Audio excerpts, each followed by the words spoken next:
Honorable Kwame Rowe presiding. Thank you. Good morning. You may be seated.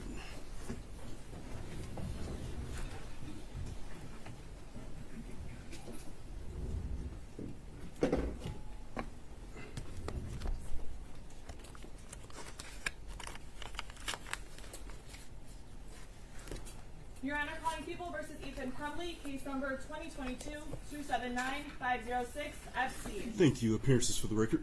Karen McDonald on behalf of the people of the state of Michigan. Thank you, Mark Keith, on behalf of people. Good morning, Your Honor. Paulette Michelle Lofton on behalf of Ethan Crumley. Amy Happ on behalf of Ethan Crumley. Good morning, Your Honor. Deborah H. McKelvey, court-appointed lawyer, guardian ad litem for Ethan Crumley. Thank you. And good morning to you all. You may be seated. Thank you. With that, today's date and time set for sentencing in this matter.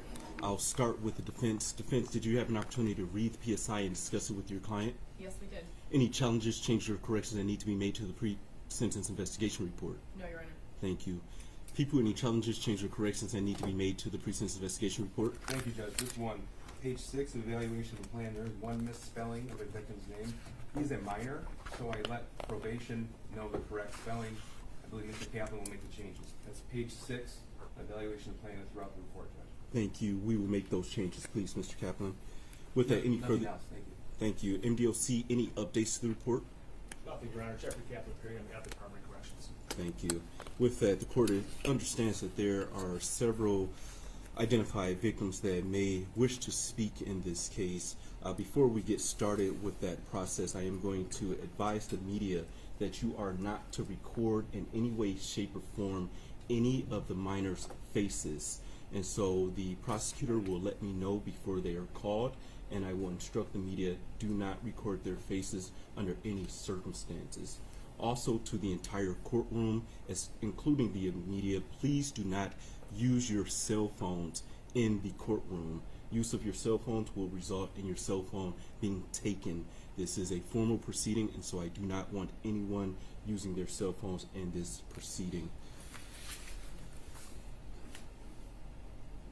Also, I understand that this is a very emotional hearing, and I am aware of that, and I am aware of the emotional situation and the emotions that may become apparent in this case during this hearing. There is a composure room that is outside of this courtroom. My staff can advise you where that room is. If you all need to step out at any point to regain your composure, we need to make sure we protect the integrity of these proceedings. And so if you need to step out, feel free to step out. There is a room that you all can go into.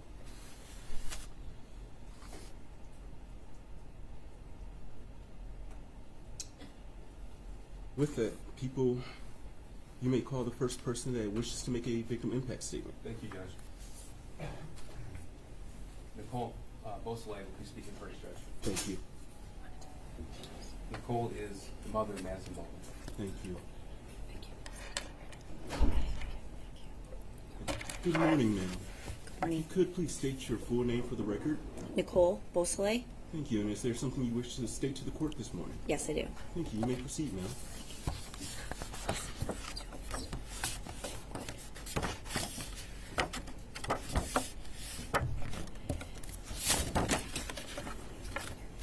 Thanks. Good morning, Your Honor. Madison Baldwin, a name that most didn't know prior to this horrific act, but now a name that everyone has come to love. A name that has brought so much joy to the world. Your Honor, I know you haven't had the privilege to know her, only of what you've heard. She is an old soul, wiser beyond her years. At only 17, she has taught me more than I could ever thank her for. Having her young myself, she made me the mother I am today. She gave me the courage to be stronger. A few key things about Madison was her laughter, contagious smile, intelligence, passion, kindness, fearless drive, and determination. She is a light when you need it most. When the world gets dark, she's the stars. That small beacon of light that is so far to see, but up close burns like wildfire. At times I catch myself missing these characteristics, worried that I might forget them, but then I realize she's here. Madison lives in all of us. Her legacy remains, her kindness continues, now and forever. She will always be the heartbeat of our family. On November 30th, 2021, is a day that has forever changed my life. It burns into my body like a cigarette burn. Enough to scar, but always a constant reminder. The day I found out that my daughter's life was taken. A life that was still so young and full of life. After that day, she became a statistic, a victim, a planned act of tragedy. How could my daughter be summarized in such intrusive manner? How could these now be her associations? I would like you to know that these accusations are false. I will not allow her name to be followed by the phrase Oxford shooting victim. She will be remembered by her name, a name that is loved unconditionally, one that has no hidden remark. The strong name we gave her, Madison. When I received word that the school was under attack, my daughter had already been gone for over an hour. This I didn't know while driving into a designated area pretty much on autopilot, waiting for the unknown. As I paced the Myers asking where my daughter was, all I received was blank stares. As the remaining kids reunited with their families, we were left there in silence, waiting for the answers that we are still waiting for. Next thing I hear, can the family of Madison Baldwin follow me? As I walked into the room, I felt this chill come across my body, so cold that I felt it in my bones. I pleaded not to go in, but following command, the words we heard were, I don't have good news on these 3 children. They are deceased. The sheer blunt statement could destroy you to the core. I was completely paralyzed. I felt every scream that came from my body. I felt every breath I took was fading. My mind was in a state of dementia, and then my body drops to the floor. We were literally suffocating together in disbelief. Replaying those words in my head, within seconds, I thought, did I hear them right? I was definitely misinformed. The sobs came from a deep part in me. Tears soaked the cold floor I laid on. I managed a few calls, but conversations I've blocked out. Leaving for the substation, I stared out the window, looking for her, but replaying those words in my head. My mind and heart were literally in 2 different places.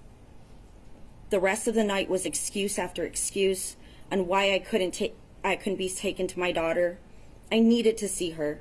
I needed to prove that the information was not meant for me, but all I was offered was a table the next day at the medical examiner's office to identify her. Getting back home felt like forever. I had to tell her 11-year-old sister at the time that her best friend was gone. Peyton's screams will forever haunt me. And when she asked me that simple question, why? As a mom, I didn't have the answer. The next morning, I was on my way to prove somebody wrong at the medical examiner's office. In my head, it wasn't going to be her. As I walked down the corridor, I entered into a room with a steel door and a small glass window. I couldn't move my feet. I couldn't get close enough to look. But when I remembered, I was there to prove somebody wrong. I looked through the glass. My scream should have shattered it. My daughter's lifeless body was laying on a cold metal gurney. I remember her hand laying out from underneath the sheet, and her fingernails were blue. Blood smeared in her hair, and they made sure I saw her from a side that was more acceptable for a grieving mother. That was not my daughter. Madison was far from lifeless. As I banged on the door demanding to touch her, I lost my ability to stand. I was dragged away from her. I was not allowed to touch my own daughter. I was not allowed to hold her hand and just let her know I was there. It's a feeling that no parent should ever feel. But that's my baby. I deserved the right to be with her, but I was not allowed. Instead, I was dragged away from her, screaming like a toddler, saying profanities in the most ignorant way. That is when I realized I could no longer deny it. I didn't want to admit I was wrong. I didn't want to visualize a moment without her. I didn't want to believe she was gone. But it hit me like a semi-truck. I knew her dreams were no longer the future, but only dreams. Your Honor, I thank you for the dedication to this infuriating act. I admire your knowledge of the law and the stance onto listening to all, keeping your composure and consistency throughout this sentencing. I thank you for the clear representation of your courtroom. I thank you for the countless hours that this has taken from you and your family's life to give the best possible judgment. I thank you for being a human being. To the prosecution and advocates, Karen, Mark, David, and countless others, I thank you for the constant efforts to keep my daughter's legacy alive. The righteous hours, the rigorous hours that have consumed you, your nonstop actions to make sure all facts are given appropriately, your compassion for our family. Jen, my advocate, and others, advocates, I thank you for picking me up on some of my worst days and moments that I thought my life was not valuable, keeping me sane during every moment, even when weakness was at its worst. You all have remembered my daughter and kept her spirit alive in the most prestigious manner. Thank you for taking away from your life to get justice for her life. And lastly, thank you for doing the unthinkable, the tragic, the raw, the vulnerable, and infuriating moments when I know it breaks you inside to make sure that we are the slightest bit okay, to make sure we continue, that we remember, and that we keep fighting for justice.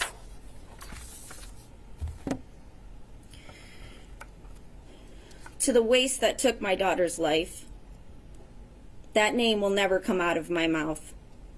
That life will cease to exist to me, and just like trash, it will be forgotten. So while the attention that he has been seeking for this horrendous crime, you will get no reaction from me. But again, this is the life he chose. If he really wanted to make a different outcome, he wouldn't continue to make the excuses he does now. The suffering will come when he least expects it. The regret will consume you as you sit alone with the only voices in your head. Guilt would eat away at your soul. This might not happen tomorrow, next year, or 10 years, but it will happen. As you get older, you will realize the path you've chosen, and it will haunt you. Just like the idol that you admire so much, both of you forgotten in the system. And when these emotions flood into your body like you're bleeding out, no one will be there to save you. No one will forgive you. Your hand will no longer be held as you claim insanity. Your outburst for attention will go unnoticed. No one will love you, and no one will come. As I don't wish death upon you, that would be too easy. I hope the thoughts consume you and they replay over and over in your head. The thoughts won't stop. I'm sure you heard that paraphrase before. I hope the screams keep you up at night and they cause real hallucinations. You won't be able to write it on paper for the attention that you so badly seek. Those four walls become your home, suffocating in guilt. It will come, I promise you.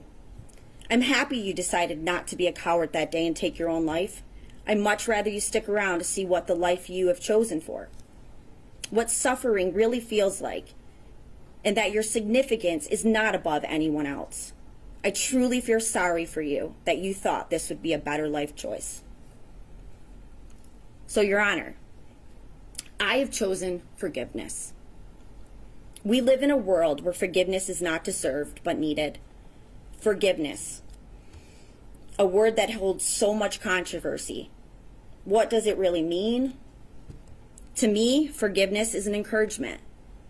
It encourages me to forgive the things that are out of my control. I have chosen to forgive for myself. In some that might seem weak or giving in, it's my new journey with Madison, because honestly, that is who she was and that is what she would have done. I no longer carry that burden. It does not define me, it does not define her, or it does not define our family. I forgive myself for the grief that at times felt like multiple stab wounds, but managed to survive. I forgive myself for the weak moments of fear of the world around me. The time it's taken from my family and loved ones, time I will never get back. I forgive myself for not allowing joy and happiness in my life, to reflect and to learn.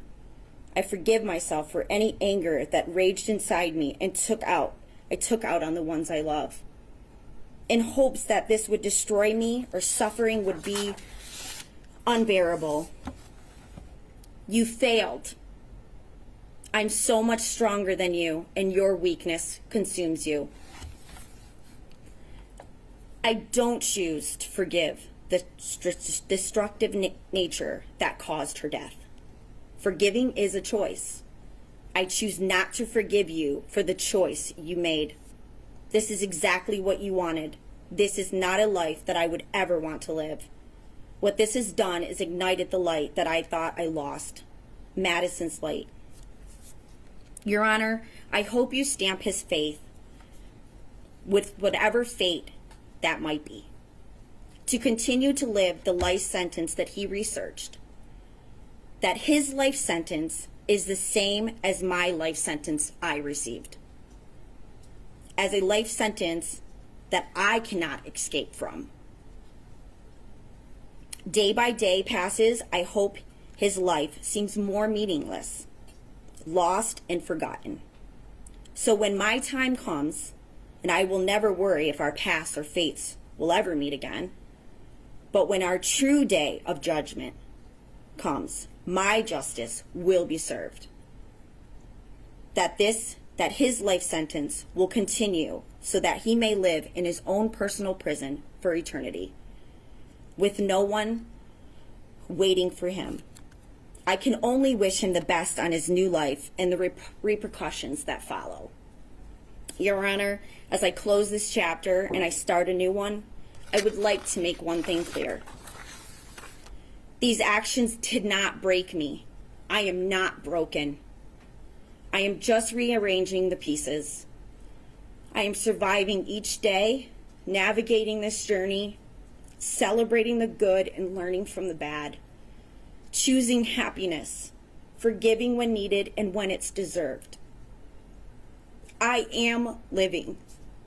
I'm living because of my baby girl, Madison. Thank you.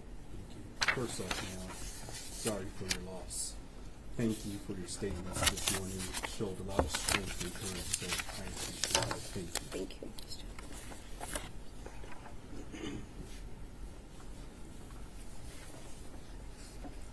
Thank you. People, you may call the next individual that wishes to make a victim impact statement. Thank you, Judge. Take that.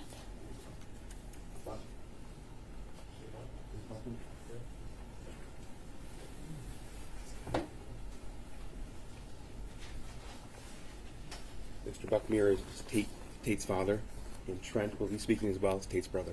Thank you. Tate's picture. Right front of the class. May I approach, Your Honor? Yes.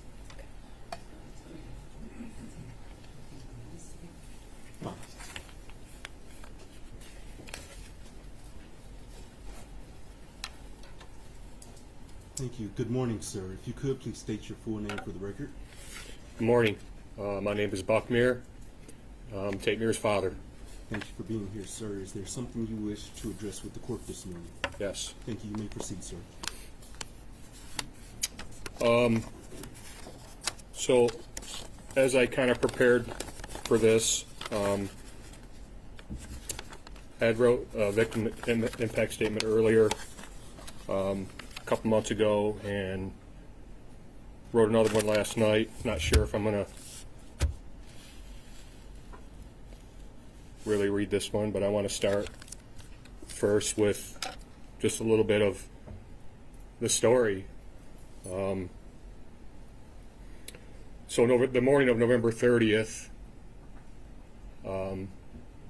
I was working from home, and my wife was working in Lake Orion, and I was on a conference call, and I heard some sirens in the background, and really didn't think much of it, but they were not going away, and they were getting louder. And I got a call from my wife, and she told me about what was going on at the school. So I got done with my conference call and started making my way to the school, and texted Tate a couple times, called him, no response. So then we get to Meyer, and I met my wife there, and you know, as all the kids are filing into Meyer, Sherry and I are both walking around looking for Tater, and I had a feeling something didn't feel right to me, and so as people started to, as kids and parents started slowly fading out of Meyer, I grabbed our athletic director, who was at Meyer, and said, "Where's Tate? Have you seen Tate?" And he looked at me and he said, "No." But he knew, but he couldn't tell me. He wasn't the one to tell me. So as we're wandering around Meyer, asking everybody if they've seen Tate, we got summoned to the manager's office at Meyer, and were delivered the news that Tate wasn't with us anymore. And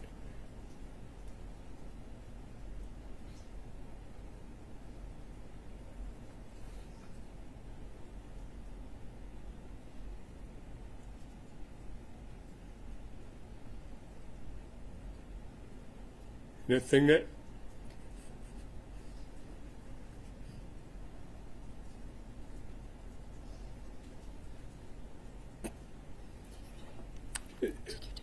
that stands out to me was what my wife said. She put her head in her hands and it said, "Not my baby boy."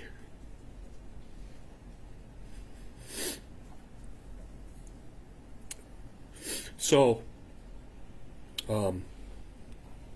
we walk out of the room in shock, not really sure if what we heard was real and true.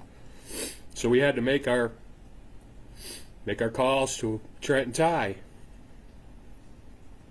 and I can't remember who I called and who Sherry called, but I didn't know how to say it. I don't know. I can't remember who it was. Trent or Ty, who I talked to, and I didn't know how to soften it, and I basically said Tate was killed, and so the boys came to Meyer, and we we left as a family to go home, and when we got home, we were just a bunch of zombies, and we were kind of walking around. And believe it or not, we cooked dinner that night, and had a couple visitors. And as we kind of are working our way through this process, it's been quite a journey. I can tell you that. The one thing that is love is obviously absent from our family, because there's no joy. When you have joy, it's easy to love. So, me and my wife are trying to figure out how to save our marriage and how to save our family. And we didn't even do anything to each other. So, as we navigate these treacherous waters, we try to honor Tate, and because we know he's looking down on us, and I know he's not very proud with how his dad is handling this. But his dad's fighting, his mom's fighting, and his brothers are fighting. So I'll read a little bit of this victim impact statement here. This is kind of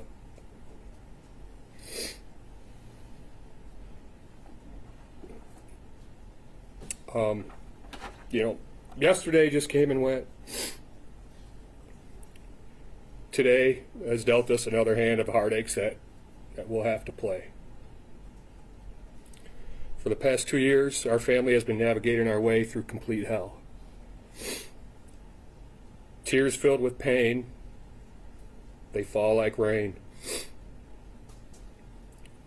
We wear the pain like a heavy coat, constant reminders every day. Every hour is the darkest time of the day.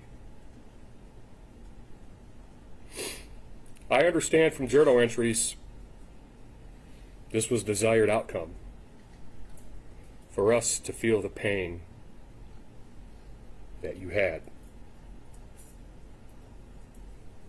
I will tell you this, we are miserable. We miss Tate. Our family has a permanent hole in it that can never be fixed, ever.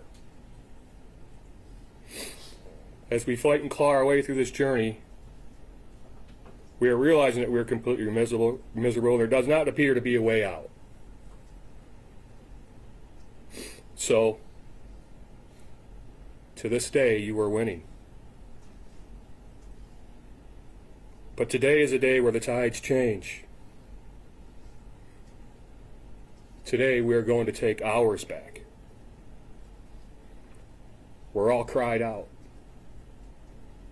We're all tired out. We need to take this chip off our shoulder. We've been on this island far too long. We are the prisoner, not you. Nobody else can set us free but us.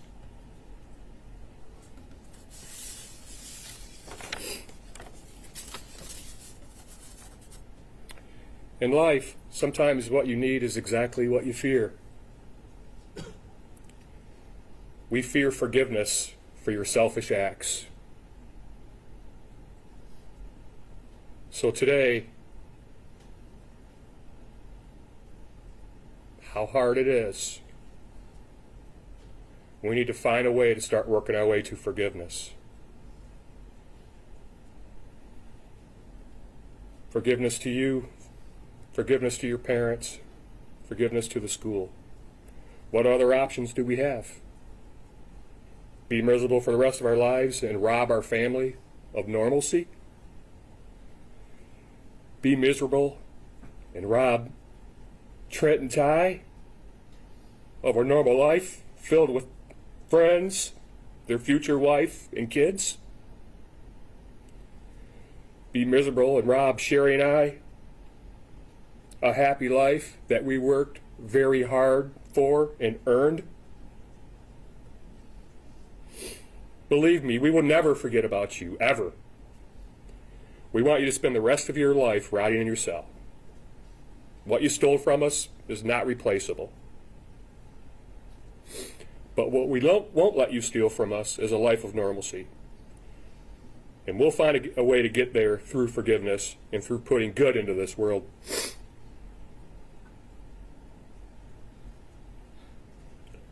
I'm sure you've heard about our peer-to-peer mentoring program we started, 42 Strong, the Mir Foundation. We launched it after the tragedy in honor of our Tater. He was an amazing kid. He loved to give. He loved to serve. Went to the same elementary school as you. You knew him.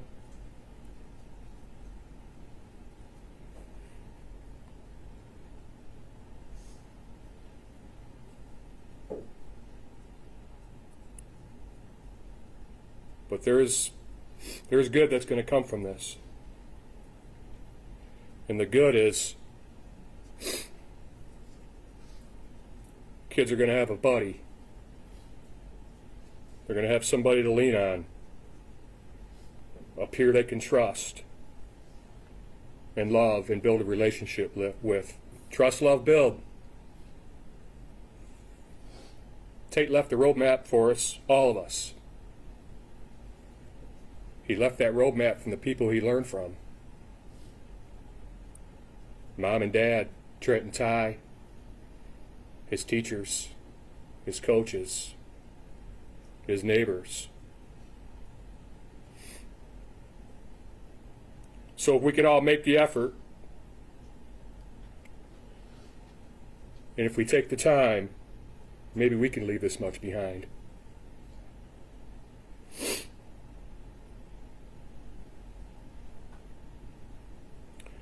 So I'm going to stand here by your fire because it's cold. It's a cold one tonight. And I'll be taking care of Soul Fight. Thank you for your comments this morning, sir. And I've read a litany of victim impact statements, and your son had an extremely positive impact on his community. So thank you for being here, sir. Thank you.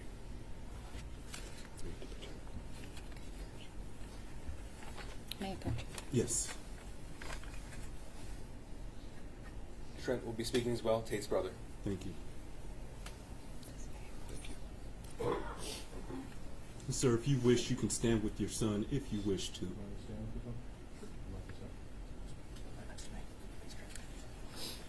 Good morning, sir. Morning. If you could, please state your full name for the record. Trent Mir. Thank you, and good morning, sir. Is there a statement that you wish to share with the court? Yes, sir. Thank you. You may proceed. Okay. Good morning, everybody. My name is Trent Mir. I'm the eldest brother of Tate Mir. On November 30th, my brother, a friend, a teammate, was taken from our lives far too soon. This loss is hard for me to put into words. It has affected my every decision, every thought, for every single day over the last 2 years. I could never escape the thoughts, the loss, the grief, the what-ifs. What would life be like right now? Where would Tate be going to school? What memories would we have made together? Now, I just have to wonder, what would it have been like? My future kids can't meet their uncle. My parents can't watch one of their sons grow up. I won't get to have Tate as groomsman. Ty and Ag can't get a cabin with our brother. These are the thoughts that I have every single day. This event has put a halt on the world. My family will never be the same, but we'll have to learn how to live with it. We cry, we grieve, we don't know what to feel. Sometimes we don't want to do anything. We don't even want to get out of bed. It is always there, impacting us every single day. It has affected my relationships with my family, my close friends, my girlfriend. Nobody gets what we have gone through, and I hope to God no one does. I see someone that looks shady in public, I think of the 30th. I have someone behind me, I go in a public area. Almost everything is a trigger to what happened to my brother, and it makes me think of him. I've gone to therapy, talked with friends and family. It sometimes seems like nothing will help to make this pain go away, and I know that nothing will bring my brother back because he is gone. I am asking that the shooter gets the maximum penalty. This coward took actions knowing the consequences and effects it would have on people and this community. He did not care. He took the selfless action of taking 4 lives away. He took 4 kids' opportunities to grow into incredible young men and women, and he should never have the opportunity to see the light. He waived his right and opportunity when he took the lives away of those 4 beautiful souls. I pray that justice will be served. I believe that the right ruling will be made, one that reflects the magnitude of pain and loss caused by his actions. I pray that through this, my family, our community, and the other 3 families can find a measure of healing and closure. I know that love and community will prevail against evil. So while you sit there rotting and suffering for the rest of your life, you will learn to find joy, happiness, and normalcy, and let Tate's legacy live on forever. Thank you. Thank you. And as I told your father, you had an amazing brother, so thank you for your statements, and thank you all for sharing his story with the court. Thank you. Thank you. Thank you, people. You may call your next person. Okay.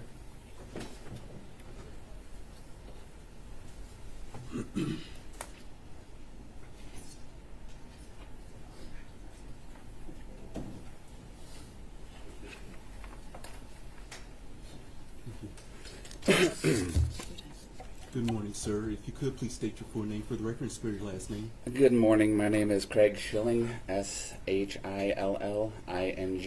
Thank you. Thank you for being here, sir. Is there a statement that you wish to make? Yes, Your Honor. But before I make my written statement, I'd like to have a candid moment with y'all to try and directly convey to you that this statement has been the hardest thing I've ever written in my life. You guys have the condensed version, 15 minutes or so, but it took me months and months and months, and I've swam through raw emotions trying to get this done. Thank you for letting me be here. Oh, absolutely, sir. Thank you. I will begin now. Honorable Judge Rowe. I am here before you today as a direct result of the horrible crimes that were committed back on November 30th, 2021, the day that my son was murdered. For the longest time, and for reasons I do not care to mention here today, I did not know if I was going to be able to do this. You see, on that day, my life was torn apart, and for a while thereafter, I struggled with dark thoughts and found myself completely lost in a seemingly endless sea of raging emotions with no care as to what happened to me. And grief had consumed me and has squeezed out every bit of joy and happiness in my life. Still, today it's uncertain if I'll find my way back. The events that took place that day have rocked 3 generations of my family and has altered our future forever. These days, there's not much happiness in the holidays. Birthdays and those milestone days don't carry with them the special feeling they always used to. Life used to flow with some sort of rhythm and balance, and the continuity within our family was evident. There were gatherings, vacations, and fun-filled events. What I feel most would deem your typical family situation. That continuity and all that came with it were lost on the day that my son was murdered. Like a severed electrical line, the flow was no longer there. Instead, we've fallen into the darkness, still in shock and total disbelief over the fact that this actually happened to us. Completely blindsided, we've been carrying on with more questions than answers and left to deal with a deluge of emotions we've never experienced before.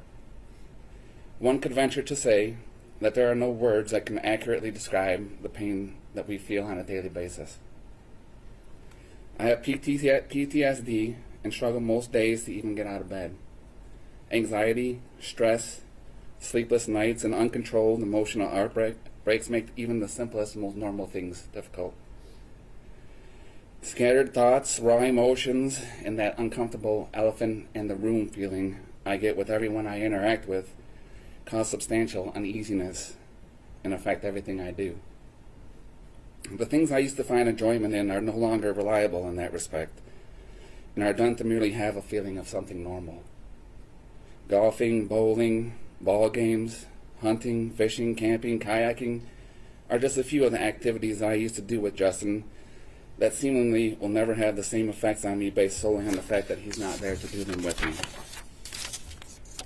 I've always operated on the premise that if you get the kids into the things that you like to do, that you'll have those things in common forever, and will always have a way to spend some quality time together. Even if it's just for a quick 9 or an hour on the boards blowing out a few pockets.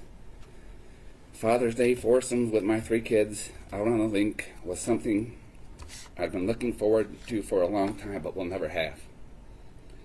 This unfair reality is something I will never get over. Day-to-day life goes on for so many, but in the clutches of grief and heartache, the difficulties are real and have so many side effects. It almost feels like time slows down and everything around you speeds up. It's been 2 years already, but feels much like yesterday. I still find myself waiting up for him to get home from work so we can get a few minutes to chat, as it was often the only time we'd have that chance to. It's unbearable to know that he's never going to walk through that door. Never in a million years did I think that something like this was going to happen to me. Although we all know the unfortunate real possibility that this can happen to anyone, anywhere, anytime, there's absolutely no way you can prepare yourself for this level of pain. It doesn't matter how much you think you've prepared, or how strong you are, or how big your support network is, you have this level of pain, and it's truly debilitating, and it takes you out. Having seen news reports and documentaries on tragedies of this nature, I don't feel it uncommon at all to watch in horror and disbelief that something like this could actually happen. And I've done what I believe many others have done, and that's have thoughts of how I might feel or act if something like this ever happened to me. Well, now that it has happened, I can 100% assure you that the worst thoughts or feelings you may have do not hold a candle to how it actually feels. For centuries, man has exploited the fragile nature of the human being, and over the years have developed many, many ways to inflict pain, torture, and kill. Millions and millions of human beings have met their fates by way of such devices. As we have all learned in school, there is a full spectrum of reasoning behind these perversions. Although throughout history, those reasons have been widely understood, the sheer brutality of senseless violence has never sat well with the human psyche. So we have evolved till now, and in our modern society we have established laws and regulations to essentially protect ourselves from ourselves. However, as is seemingly always the case, there are those, for reasons we may never know, who wish to defy the now widely recognized and agreed upon state of human decency and continue to commit such senseless acts of violence. In my opinion, it takes a deeply disturbed individual to leave the compass of basic human decency. The act of taking another human being's life is not only exasperating but extremely selfish and unjust. I believe that once an individual crosses the boundaries of basic humanism and admittingly maliciously kills another person, that individual should meet the same fate. Unfortunately, based on the laws that govern our land, this has been deemed inhumane and is widely frowned upon in modern society. So in lieu of execution, I feel strongly that the individual should never be allowed to walk among his peers again. And this is why I'm going to ask you to lock this son of a bitch up for the rest of his pathetic life. His blatant lack of human decency and disturbing thoughts on life in general do not in any way warrant a second chance. My son doesn't get a second chance, and neither should he. This individual has proven by carrying out these heinous and completely unnecessary acts of violence that he should never be considered fit to rejoin a society that despises this exact behavior. His very name should be condemned, recognized only by his cowardly, vile, and malicious defiance of human law. Now, with all that being said, I'd like to direct my comments toward this disgusting individual I speak of. He sits across the room from me at this very moment, dressed in orange, emotionless. Although I'm sure he may have a half-baked idea of just what I'd like to do to him, I'm not quite sure he has adequately envisioned the exact nature of this idea. I'd really like an opportunity to physically show him how much pain he has caused me and my family. But in a civilized society, governed by complex laws such as ours, this type of display is not permitted. But you can rest assured, you piece of shit, that baby bird screams would pale in comparison to the screams that you would exude if I were only able to show you. But luckily for you, they won't let me. So I will hope, with every bit of hope I have left, that with every passing thought or memory you have about what you've done, you remember my statement, and take time to imagine it happening and recognize it in the worst way possible. I've tried to put myself in your shoes, and over tried to imagine what could have possibly been so horrible in your life to have caused you to commit these crimes. I actually thought long and hard, and can come up with no logical explanation. The fact is that what you did was reprehensible and completely unnecessary. You see, we use things called words to convey our thoughts, our concerns, and our opinions. Sometimes those words we share sometimes those who we share our words with don't hear them or choose to not listen. But this is no reason to throw a tantrum and do the wrong thing.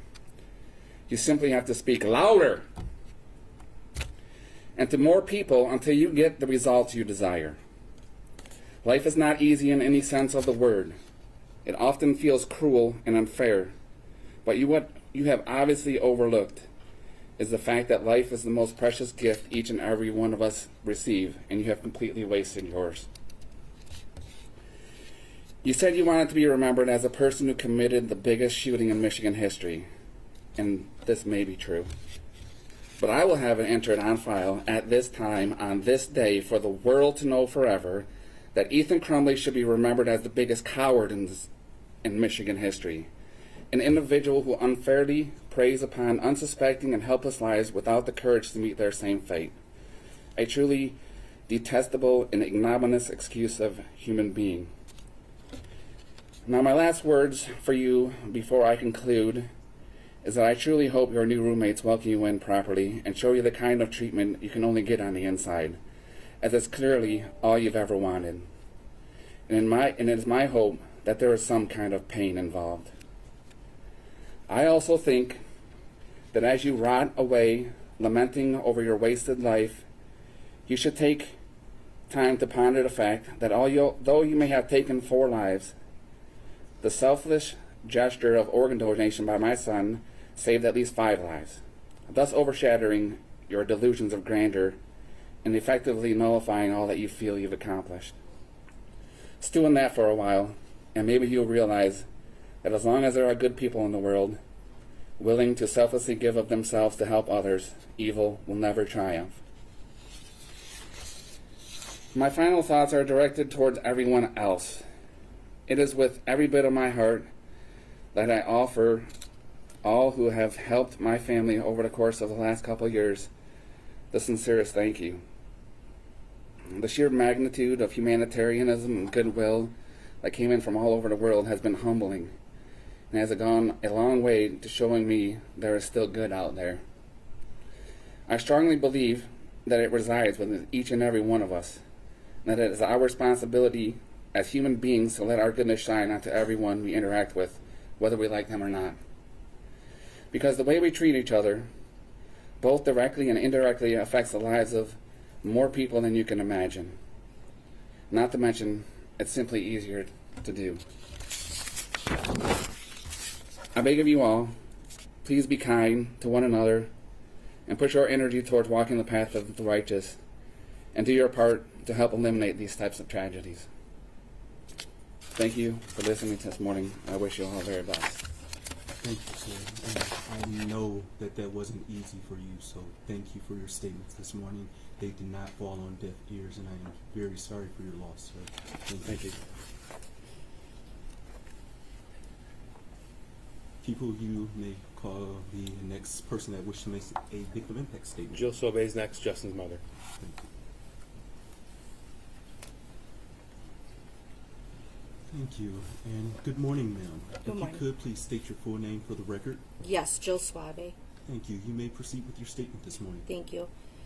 Honorable Judge Kwame Rowe, first please allow me to thank you for your time and dedication to this case. I know it's been deeply disturbing and horrific. Thank you also to Karen McDonald and the entire prosecution as well. I am asking you, Your Honor, to please sentence the shooter to life without the possibility of parole on behalf of my son, Justin Shilling. Your Honor, it's almost impossible to find the human words to describe my grief, pain, trauma, and rage. The manner in which my son Justin was so cold-heartedly, methodically executed shows clearly the pure evil and malice of the shooter. For this act alone, Your Honor, he deserves life without parole. No mother should have to put her child in the ground. On the eve of Justin's burial, I had my phone ready to call 911 as I feared that I was having a heart attack. It's only by the grace of God that I am still here with us today. In my letter to you, Your Honor, I have detailed the extent of my trauma as well. Justin's siblings, Nathan and Clay, were robbed of much of their youth, their innocence, their joy. Their beloved middle brother, Justin, their shared future memories and possibilities with Justin, holidays, weddings, birthdays. As their mother, I am beyond infuriated for the pain and their suffering. Clay, who was only 15, was hiding in the school that day as well, fearing for his life and worrying about Justin's.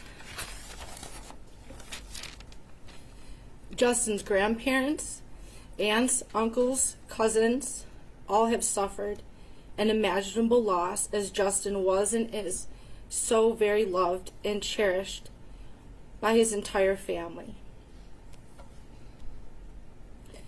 Justin had such an impact on his many beloved friends, teammates, co-workers of all ages, and people in the community. My heart breaks for their pain and trauma as well. Justin was happy, humble, hardworking, grateful, stylish, funny, smart, loving, thoughtful, and empathic. He never complained and always made time to lift others up, bringing out the best in everyone who knew and loved him. He didn't deserve to die this way. Justin was a lettered athlete, a top honor student, and lived by the golden rule. Do unto others as you'd have them do unto you. He was so excited to graduate and planned on attending Oakland University. We did a tour in the fall of 2021, and we talked about his plans to major in business. He wanted to move out with his friends and even considered getting a real estate license. He was so motivated and focused. His future was so bright and full of possibilities. Justin would have been an amazing father, children loved him and gravitated toward his big heart. He was such a gentleman and so very loving towards me and all women, never letting me pump my own gas or hold my own door. He will always be my little sweetheart. Justin spent his final moments protecting Keegan and saved 6 more lives with his gift of organ donation. May his light and legacy live on forever. Now, Your Honor, I would like to share what I would like the shooter to know. You may have ended Justin's life on this plane, but you did not in any way affect his soul. You don't have the power to do that.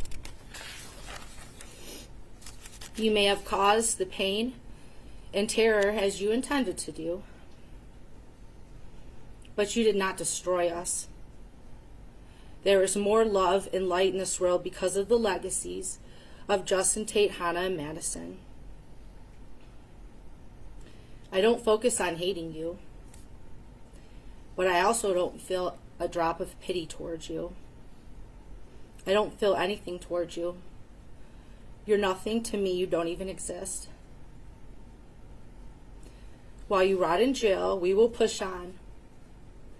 And we will do so many good things in the world, spreading so much love and kindness in honor of our angels. You are facing the consequences of your actions here in this court of law. But you will also face your demons in the afterlife, and there is no escaping that. I pray that you serve as a deterrent and as an example for other lost souls who seek fame by taking innocent lives. You didn't win. You're not famous. It didn't turn out as you had hoped. The media will forget about you. They will move on. I know you're miserable, and it's only going to get worse as the reality does set in. But we are only going to get better. More healed, more loved, and more loving towards others, more peaceful and more full of grace. And one last thing I do want you to know. If you were that lonely, that miserable, that lost, and you really needed a friend, Justin would have been your friend if you had only asked him.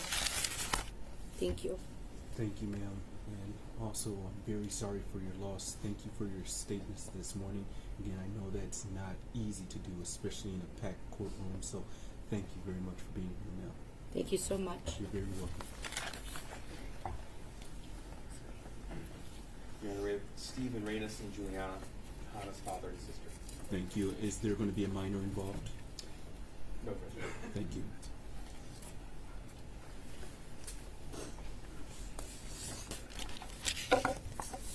Thank you. Good morning. Could you please tell me your name? I'm Raina St. Juliana.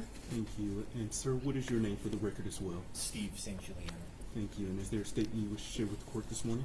Yes, I have mine and then our mother's as well. Thank you. St. Juliana. Absolutely. You may proceed. So this is our mom's statement.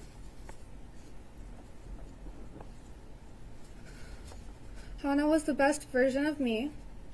We were similar in the things that we liked and the things we didn't like. She loved doing fun things and making things fun for those around her. On the days I was not feeling good, Hannah would make sure to put a drink next to my pillow, cook for the family, and not only do the dishes, but also make the kitchen super clean, just how she knew I liked it. Almost all Christmas presents were Hannah's ideas because she knew what everyone in our family liked. When we went shopping for it together, our carts would always come back brimming to the top. Our cards would always come back brimming to the top. Even when Noah was little, she adored him from the start. She would make sure to stay up late and hide the elf on the shelf creatively for him to find in the morning. She would practice soccer with him. She would always pay attention and take care of him. And with her older sister, they became best friends. Together, the both of them gave Noah advice to help him become a wonderful person. Hannah was always thinking about our family and always extended those thoughts to everyone around her as well. She lifted all of our spirits. She was going to dress up fall in love, go on dates, go to college, get married, start a family, take a bunch of vacations, eat a ton of good food, one day live near me, and I would watch her kids. And for Christmas, everyone would meet at Hannah's house, and from there on, she was always going to bring her family together. On that day, not only was my loving daughter's life taken, but all of my family's future was taken as well. Since that day, all of our lives have drastically changed. Now, in my daily life, whenever I see a pair of sisters, I am sad. When I see other siblings getting along, I am sad. When I see other mothers and daughters, I am sad. When I see other families having a good time, I am sad. When I see others her age having fun, I am sad. Every moment, every day, every experience, I think of Hannah and I am sad. Anything I do, even when I have a good moment, I am sad. I am sad in the spring, in the summer, in the fall, in the winter, during Easter, Halloween, Thanksgiving, Christmas, and all holidays. Even when I have a happy moment, all I think about is if Hannah were here, and it blankets everything in sadness and heartbreak. To make sure that I don't sink any more into the sadness, I try not to pay attention to my surroundings. Even having to complete my daily tasks each day makes my heart hurt. It takes everything out of me to ensure that the last spot of me doesn't break. On that day when my special Hannah was taken from us, we fell to our lowest point, hit the darkest bottom we didn't even know existed. To live a life without Hannah, our brightest light. Having to continue carrying the most soul-crushing pain forever. For the rest of our lives, we have to live our worst nightmare. When I think of Hannah, the phrase sad does not capture the pain I feel or the way my whole heart aches. So my rare moments of relief are times when I don't have to think about her. On top of the daughter I love being gone, when I remember my memories with Hannah, it feels like a stab to my heart, and my tears will not stop falling. It is unfair that thinking about Hannah is so excruciating, it makes my crying endless. I know that no amount of crying will bring Hannah back, so I breathe in and out trying to hold my heart together. But I know that the days my eyes are dry will never come. By doing just enough to scrape by, in the morning, in the afternoon, at night, on sunny days, rainy days, cloudy days, we continue just surviving each day. This is how we will continue to be, surviving, not living.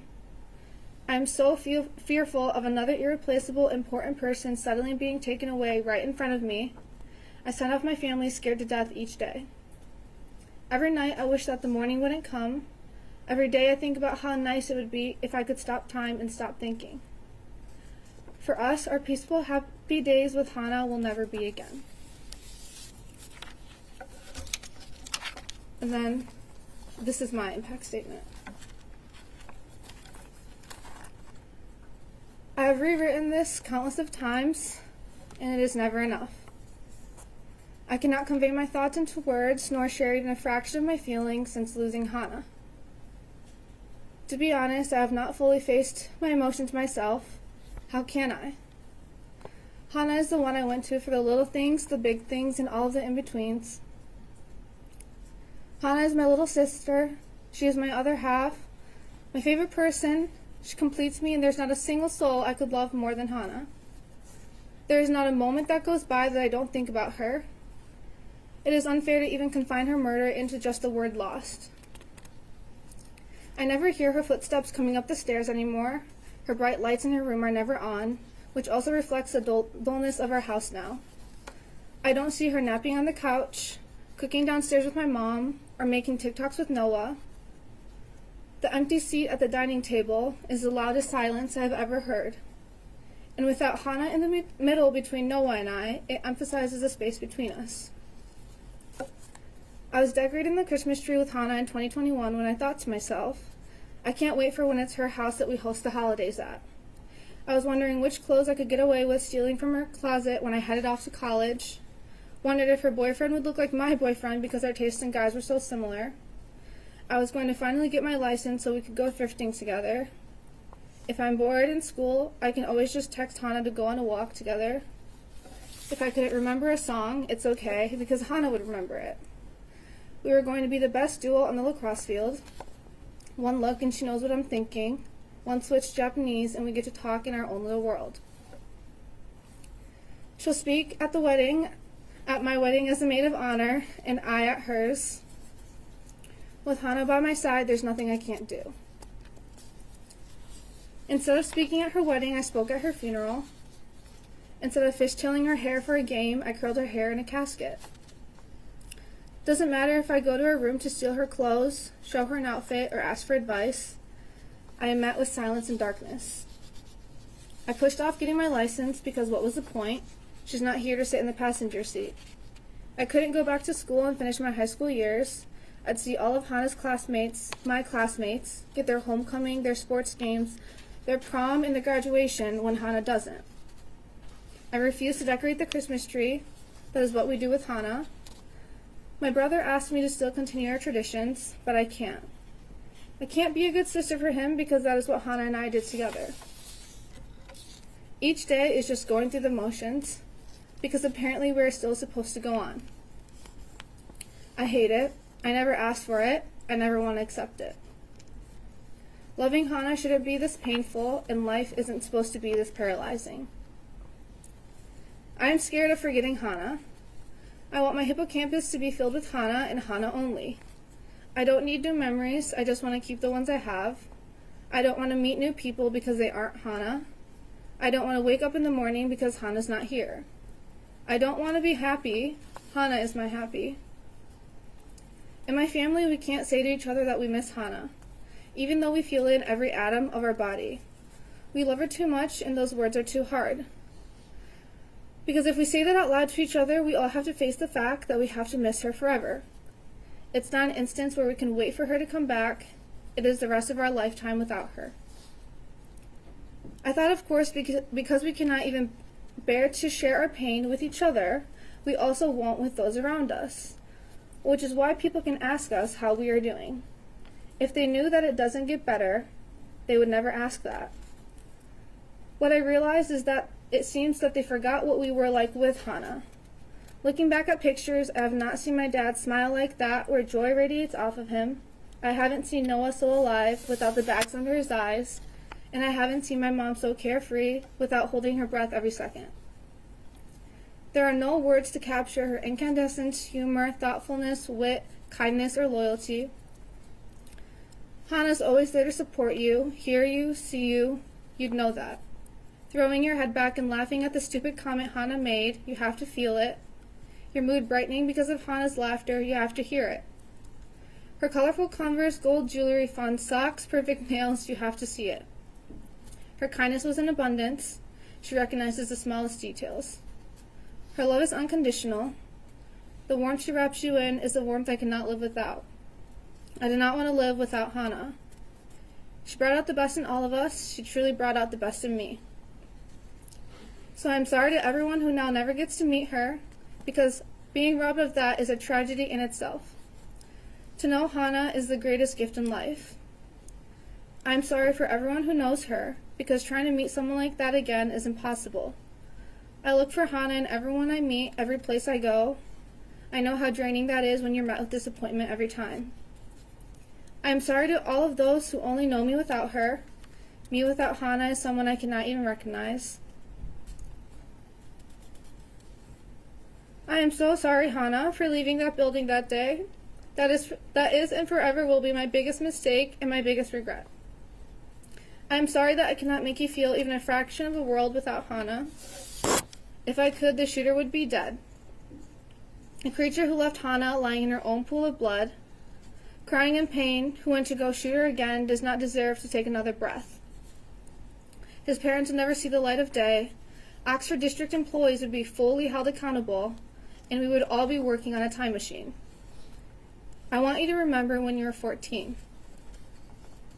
Can you even? It's such a young age. I want you to think about everything that came after 14. Everything Hana doesn't ever get to experience. She was not supposed to be shot and killed not even 3 months after starting her first day of high school. She was supposed to grow old, just as we all are right now. Experience the beauty of life, not feel its cruelty.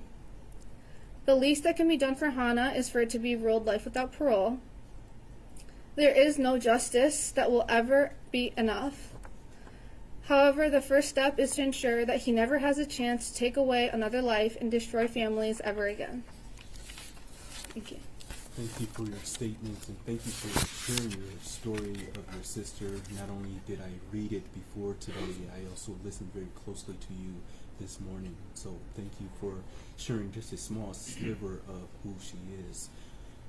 And I am very, very sorry for your loss, but I appreciate your statements this morning. Thank you for being here.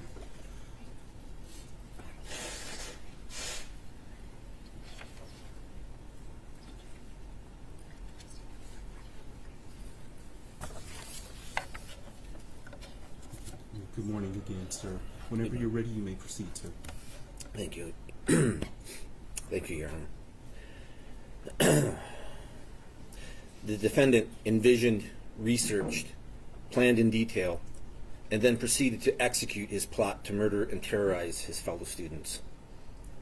He chose this course of action and carried out these murders simply to make himself feel better. Take a moment to really think about that. He was not acting in self-defense. He did not make a mistake, nor act accidentally. He purposely murdered my daughter, Hannah, and 3 other children in order to make himself feel better.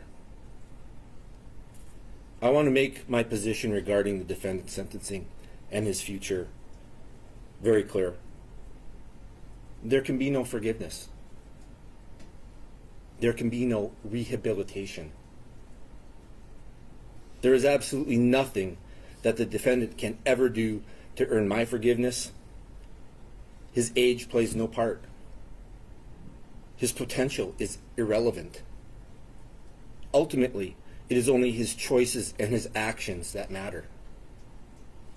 Actions that have consequences, that can never be undone. There is utterly nothing that he could ever do to contribute to society that would make up for the lives that he has so ruthlessly taken. The defendant has indicated that one of his goals was to be able to see and experience the suffering of the families of the children he killed. At first, I refused to feed into this sick and twisted desire by discussing the impact of my daughter's murder on myself and my family. However, after much struggle and introspection, I've come to realize that my need for justice for my daughter completely outweighs any consideration of the defendant's irrelevant desires. Unfortunately, I have also realized that unless you've experienced the loss of a child yourself, there is simply no way for you to truly understand the devastation of the soul that loss causes. It is impossible for me to successfully convey the complete impact of my daughter's loss. Hannah's murder has destroyed a large portion of my very soul. I am a shell of the person I used to be. I think of her and miss her constantly. Every day is a battle to attempt to move forward, a struggle to get out of bed, to go through the motions of everyday life while pretending that things are getting better. Simple everyday sights and actions bring pain as I think of what it should have been like with Hannah there with us. I think of all the good times that we've shared together as a family and mourn all the memories that will never be. I will never think back fondly of her high school and college graduations. I will never walk her down the aisle as she begins the journey of starting her own family. I am forever denied the chance to hold her or her future children in my arms. A few paragraphs of words describing Hannah can in no way fully capture her truly beautiful, caring soul, nor impart her unlimited potential. Hannah was an absolutely beautiful and thoughtful person. She was always the first person to notice when someone has a problem and the first to go out of her way to offer help. She was incredibly curious and talented. She continually tried new things. She crafted homemade jewelry, tried cooking her own recipes, and played several sports. She was a record holder in track and a leader of her school volleyball and basketball teams. She also hoped to join her older sister on the lacrosse team in the spring.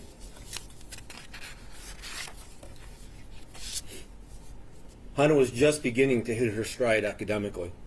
She was a straight A student, was fluent in English and Japanese, and was studying Chinese.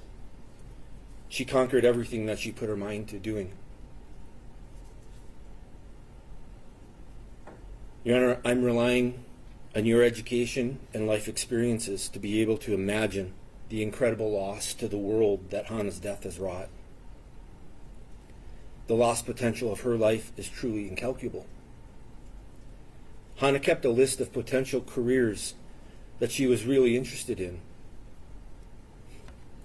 I found this on her phone afterwards. Amongst the list, you would find careers such as an immunologist, pharmacist, nurse, physician, and an FBI agent. We will never know how many souls she may have touched, nor what improvements to people's lives her efforts may have resulted in. These opportunities have been forever eradicated. My family and the families of all the victims are depending on you to impose a sentence that is commensurate with this heinous crime. Truly, his life should be forfeit. However, I realize that the law itself will not currently allow this. And the closest that you can come to achieving this is to sentence the defendant to life in prison without parole. This is the minimum that justice demands.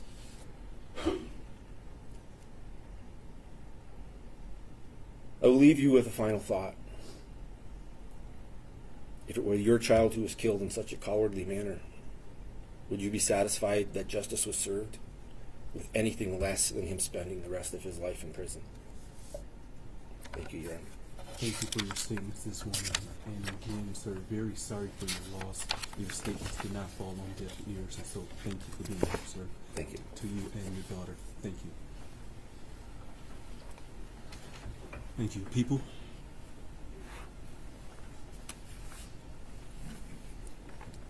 Thank you, Judge. Ms. Molly Darnell. Thank you.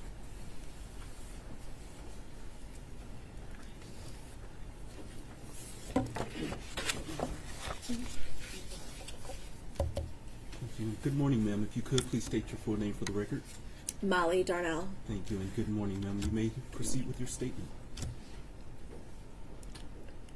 It is easier for me to see you as a monster.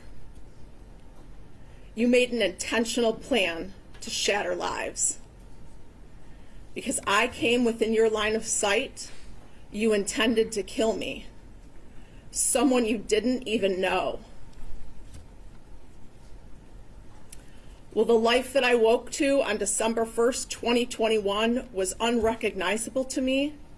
You do not have the power to destroy who I am. In my heart, I still carry love, joy, and hope.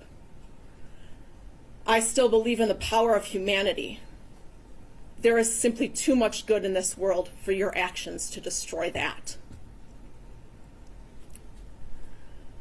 The betrayal that was done that day goes beyond betraying the students you sat in classrooms with and the students you walked the hall with, the teachers and staff who were there to support you, and the community that you lived in.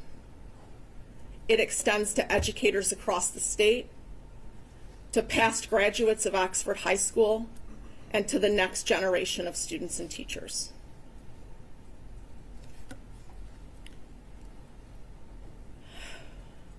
I have firsthand knowledge of how you disregard and devalue human life.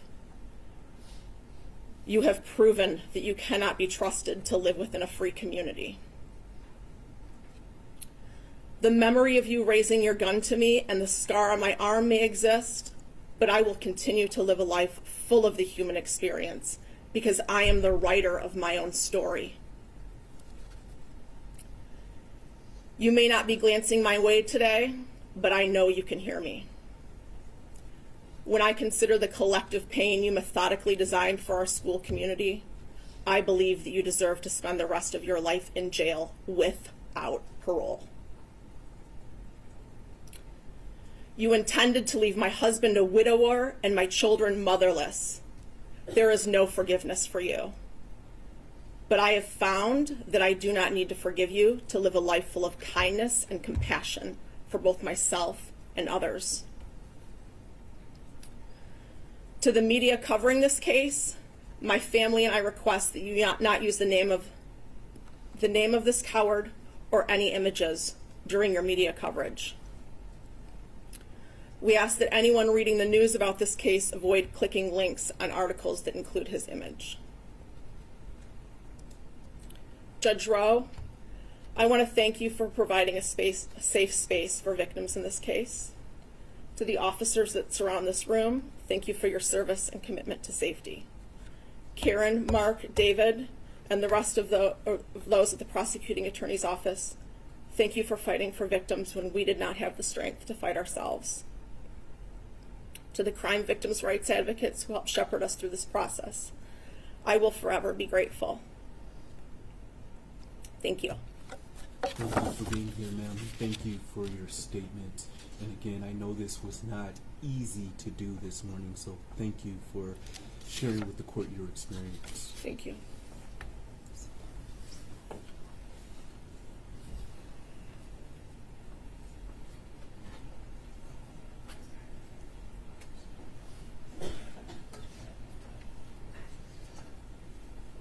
Thank you. People? Thank you.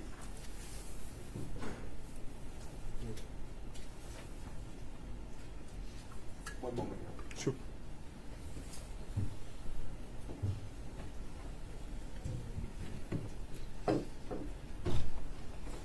Ms. Kylie Osage, support persons, Deputy Daniel Main. Thank you. And is Ms. Osage a minor? Mr. Keith? No. Thank you. Thank you. And ma'am, if you could please state your name for the record. Kylie Osage. Thank you, and good morning to you, ma'am, and good morning to Detective Main as well. With that, you may proceed with your statement this morning, ma'am. Good morning. My name is Kylie Osage. I have attended Oxford Community Schools for my entire life.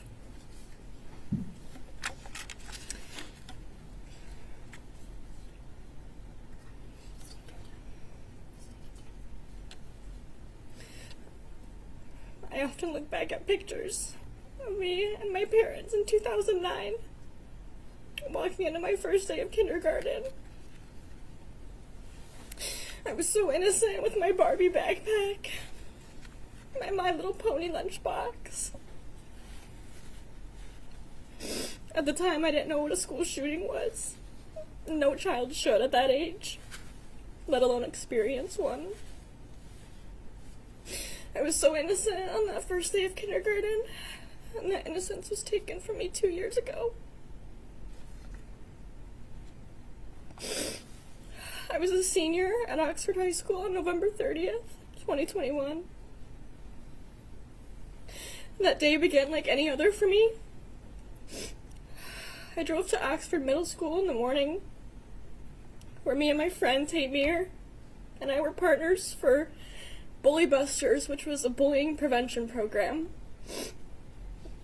Tate and I spoke to 6th graders about bullying in the school environment and how to prevent it. Afterwards, I drove back to the high school where I took a math test.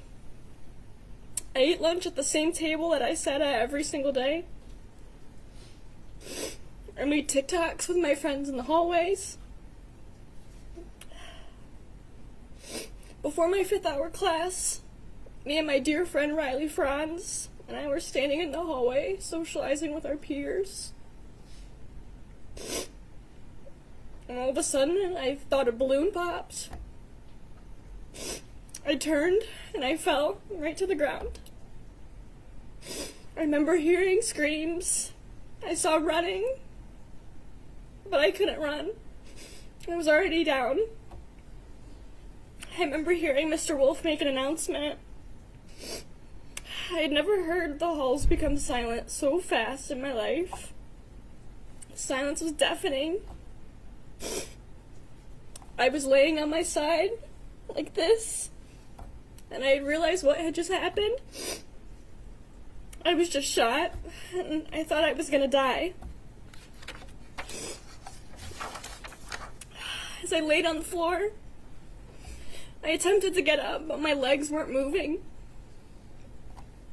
I repeatedly hit my legs with my hands like this, in an attempt to regain any kind of feeling, but not a single thing. I then somehow tried to do a push-up to somehow drag my body to a safe place where I could get some help. But with the weight of my Carhartt jacket and my backpack full of laptops and textbooks, I was unable to do so. It was so painful. I let myself drop back down onto the floor, where I felt warmth on my face, warmth from blood soaking into the carpet. I remember hearing a squish sound against my right ear, and it was the sound of carpet mixed with blood going into my ear. I started yelling for help, but when I say yelling, I mean a shout that was loud enough for someone around me to hear, yet quiet enough for the shooter not to hear me. No one ever came, but I did hear something. I reached my hand over my head, and I realized it was Hannah. I could hear her groaning beside me. Realizing that I wasn't alone, I kept trying to reassure her. Someone will come help us. Don't worry. Just keep breathing and just please stay with me. I said that to her 1,000 times. At one point, a SWAT team member came running past us. He was the first person I had seen. I pleaded to him, please help us. He did a double take and said, someone will come back for you. Hannah and I were left in utter loneliness, and I thought I was dying. I kept repeating my mom's phone number to make sure my brain was functioning. I was creating math problems in my head and solving them to make sure I wasn't dying. I continued to yell for help. 15 minutes of laying there absolutely helpless. 15 minutes of lying in a pool of my own blood. 15 minutes of hearing Hannah St. Juliana's last sounds while stroking her hair and trying to encourage her. When help finally came, they attended to Hannah, attempting to wrap a tourniquet around her. Someone eventually came for me too. I didn't know who it was, but I knew it was a man, and I later learned that that man was Mr. Ken Weaver. Mr. Weaver stayed with me, supporting my head and locating my wounds. He kept pressure on my entrance wound to stop the bleeding. Mr. Weaver fought to keep me awake and alive until the paramedics could attend to me. During the ambulance ride, I kept asking my paramedic, will I still be able to ride my horses? Will I ever be able to play basketball again? I kept asking these questions to the paramedic in the ambulance. These were my favorite activities while growing up. I was transported to St. Joseph's Hospital in Pontiac, where I stayed into January. During my hospital stay, I spent 1 week in the intensive care unit and over a month in the rehabilitation unit. The bullet entered me through my right clavicle and exited out the left side of my back. The bullet shattered my right clavicle, broke 2 of my ribs, and grazed my spine, causing a spinal cord injury. That night, I had an emergency surgery to remove a hematoma from my spinal cord Also to take out the shards of bone from around my spine, along with pieces of clothing that had entered along with the bullet. 1 week later, I had a clavicle repair surgery, where they stabilized my right clavicle with a titanium plate.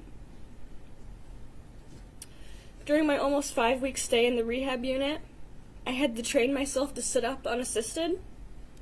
I had to relearn how to perform basic life tasks, like eating, brushing my teeth, showering, and getting dressed. I had to learn to walk again, as well as climb stairs. Prior to this event, I was being recruited to ride horses competitively on a college equestrian team. Unfortunately, I could not follow through with this opportunity. I've been riding horses my entire life. I've had several horses throughout my lifetime. They have provided me with years of happiness. Being able to swing a leg over my horse is my therapy. It's pure joy. I have not been able to do this in 2 years. Before November 30th, I also had a great job working at a golf and country club. I love my job and I love the people there. But unfortunately, I was unable to return to work and have not had a job since due to my disabled condition. I have not been able to earn any money for myself. 7 months after being discharged, I became a freshman at Michigan State University, where I'm continuing my education, carrying on with my life, because no one is ever going to stop me from living my life to the fullest. Michigan State has provided me with several accommodations, as I am still disabled and in extreme pain every single day. They were able to place me in a dorm that is close to all my classes. They provide transportation for me, since walking long distances is a battle. It was a 1-minute walk to the closest cafeteria. Without these accommodations, I would not have been able to complete my freshman year at Michigan State. This past summer, I underwent another spine surgery, where the surgeons fused my C6 to T7 vertebrae to stable my spine and correct a progressing deformity resulting from my injury. I was blessed to have found some excellent surgeons in New York City. My family and I spent 2 weeks recovering in New York. And Your Honor, to make everyone aware, back surgery is so hard. It causes intense pain and struggles. It's impossible to do anything yourself. I needed help just to roll over, sit up, stand up from a chair, get in and out of bed, and sip a glass of water. My 2 spine surgeries took the life out of me. Besides relearning daily life tasks, I had to stop playing tennis, riding horses, driving, and a whole list of other things that people can take for granted. Hanging out with my friends is hard, as the best I can do is sit down the whole time. I've been on a list of medications for the past 2 years, and I'm so tired of relying on medications to keep me out of my misery. I also have a thermoregulation disorder resulting from my spinal cord injury. With this condition, I'm unable to stay warm in cold weather or to keep my cool body warm, or keep my body cool during warm temperatures. This is a difficult condition to cope with, as I must keep the weather into consideration when making any plans or just choose to stay indoors. Currently, I'm a sophomore at Michigan State University, where all these accommodations are still in place. Even though I am able to attend school, I'm still in constant pain. Every single day when I get out of bed, the physical pain hits me hard. For reference, Your Honor, it has been 738 days of constant physical and mental pain. It has been 738 days without playing basketball or tennis. It has been 738 days of not being able to ride my horse. It has been 738 days of reliving the tragedy in my head every single hour.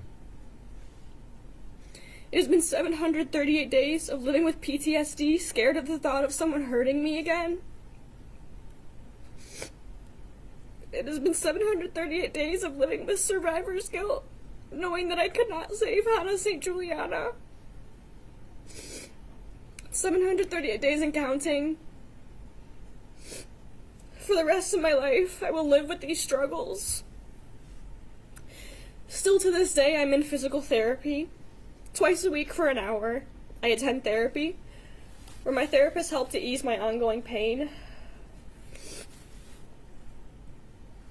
We are also working on regaining all the strength back that I have lost. I will never be able to ice skate again. I will likely never be able to take my future children sledding.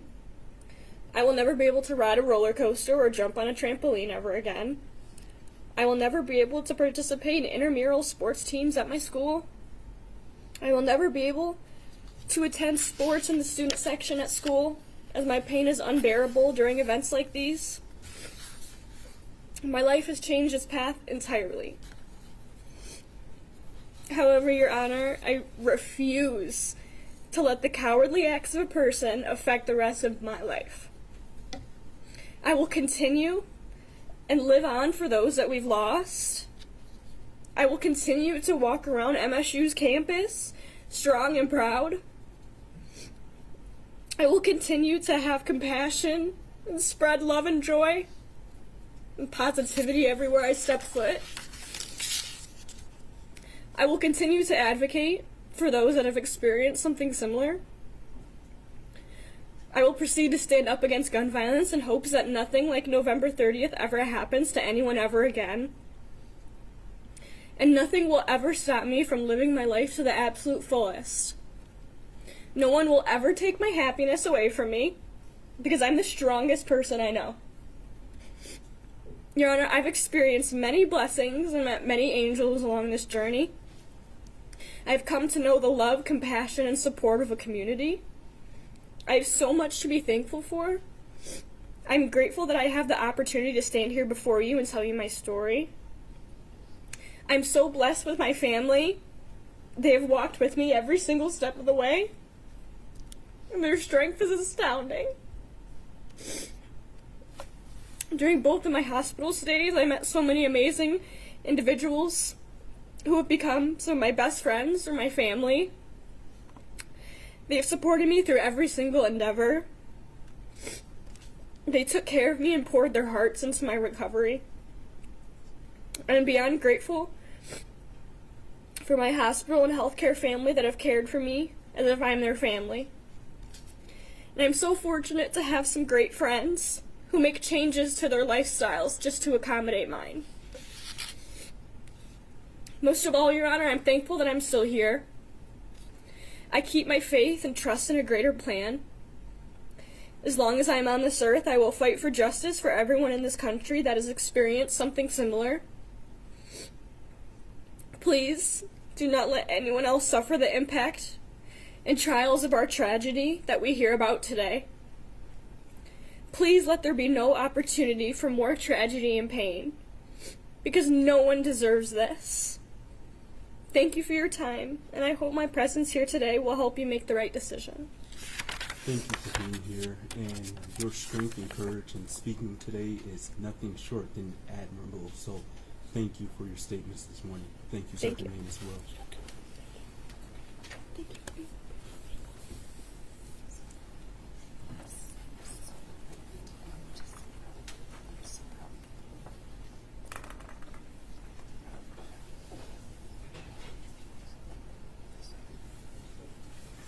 Thank you. People? Judge Miss Riley Franz. Thank you.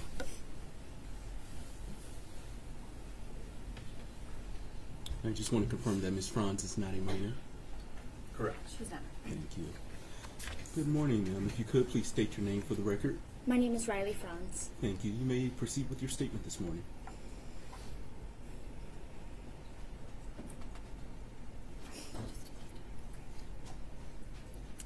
I've contemplated how to put November 30th, 2021 into words since the day it took place. How to verbally acknowledge that day's impact, terror, sorrow, and tragedy. How to make a victim's impact statement quite literally. I I would love nothing more than to stand up here and say that I have overcome the obstacles of that day and have continued to live my everyday life. But that would be a lie. November 30th has altered my life in every single aspect. It has changed and molded the way I think, the way I feel, and the way I act. I can no longer sleep without having flashbacks of a bullet entering one side of my neck and exiting the other. I feel limited on what I can do at 19 years old because of the thoughts running through my head. My entire existence has been consumed by fear, and that I will once again have to experience the pain and the suffering that I felt on November 30th. I used to love attending school, where I would learn and create connections with others. I now experience panic attacks nearly every day when I have to attend university. I can no longer sit in a classroom and focus and take notes like many students around me. Now when I sit at a school, I feel anxious, checking for all my exits, highly in tune with all movements inside and outside the classroom, flinching at every sound from the walking upstairs to a pencil dropping, and counting down the minutes until I feel that I can breathe again. I cannot remember what it's like to feel safe and secure in any space that I occupy. I often cancel plans because I fear leaving the comfort of my home and my family. On the days that I can't get out of bed because I'm afraid when I'm sitting in a restaurant or classroom or even walking to my car, the unimaginable will happen again. When a balloon pops, a car backfires, or people run past me, my thoughts have been consumed by fear while my body is constantly in survival mode. I mourn the life I once had, which my selfless parents worked so hard to create for my sister and me. Free of hardship, pain, and worry. A life filled with opportunities and fearlessness. I feel that the structure my parents created was burned to the ground that day. Everything I had the privilege of not feeling or fearing is now my daily life. I mourn the childish wonder and carelessness stripped from my little sister, the most fantastic person I've ever had the privilege of sharing life with.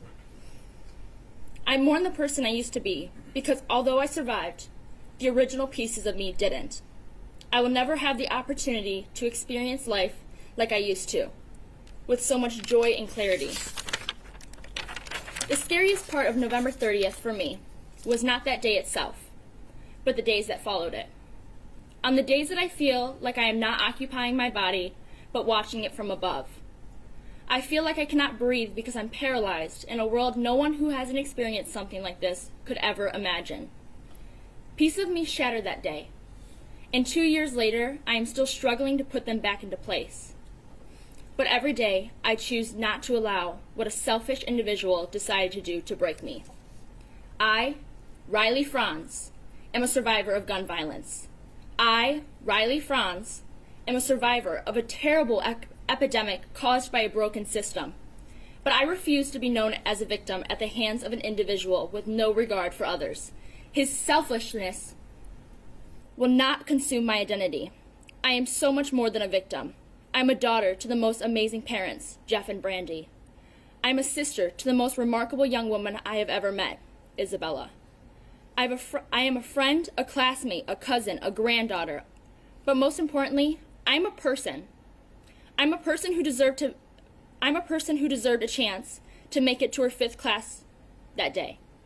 I'm a person who deserved to not run in fear while she bled out. Someone who deserved not to have to answer a phone call from her little sister asking if she was safe. I deserved to be a child that day. A student who made it to her class, not someone's target practice. I would never wish what I experienced upon anyone in this world, what my family experienced that day, what I continue to battle daily. No child should have to fear that their school will be next, that they need to know what to do if the worst breaks out in front of them. Children should attend school focused on their studies, friends, aspirations, and dreams. No parent should have to worry that their child is unsafe at a place where they are supposed to learn and prosper. Students should no longer have to learn lockdown drills. Instead, we should work harder to create a system that prevents gun violence and prevents children's lives from being stripped away and leaving only pieces behind.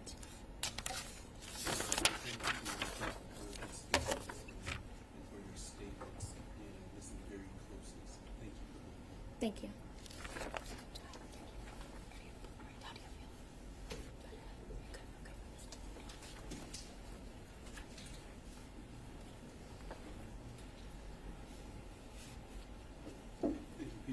We have a minor next, Judge.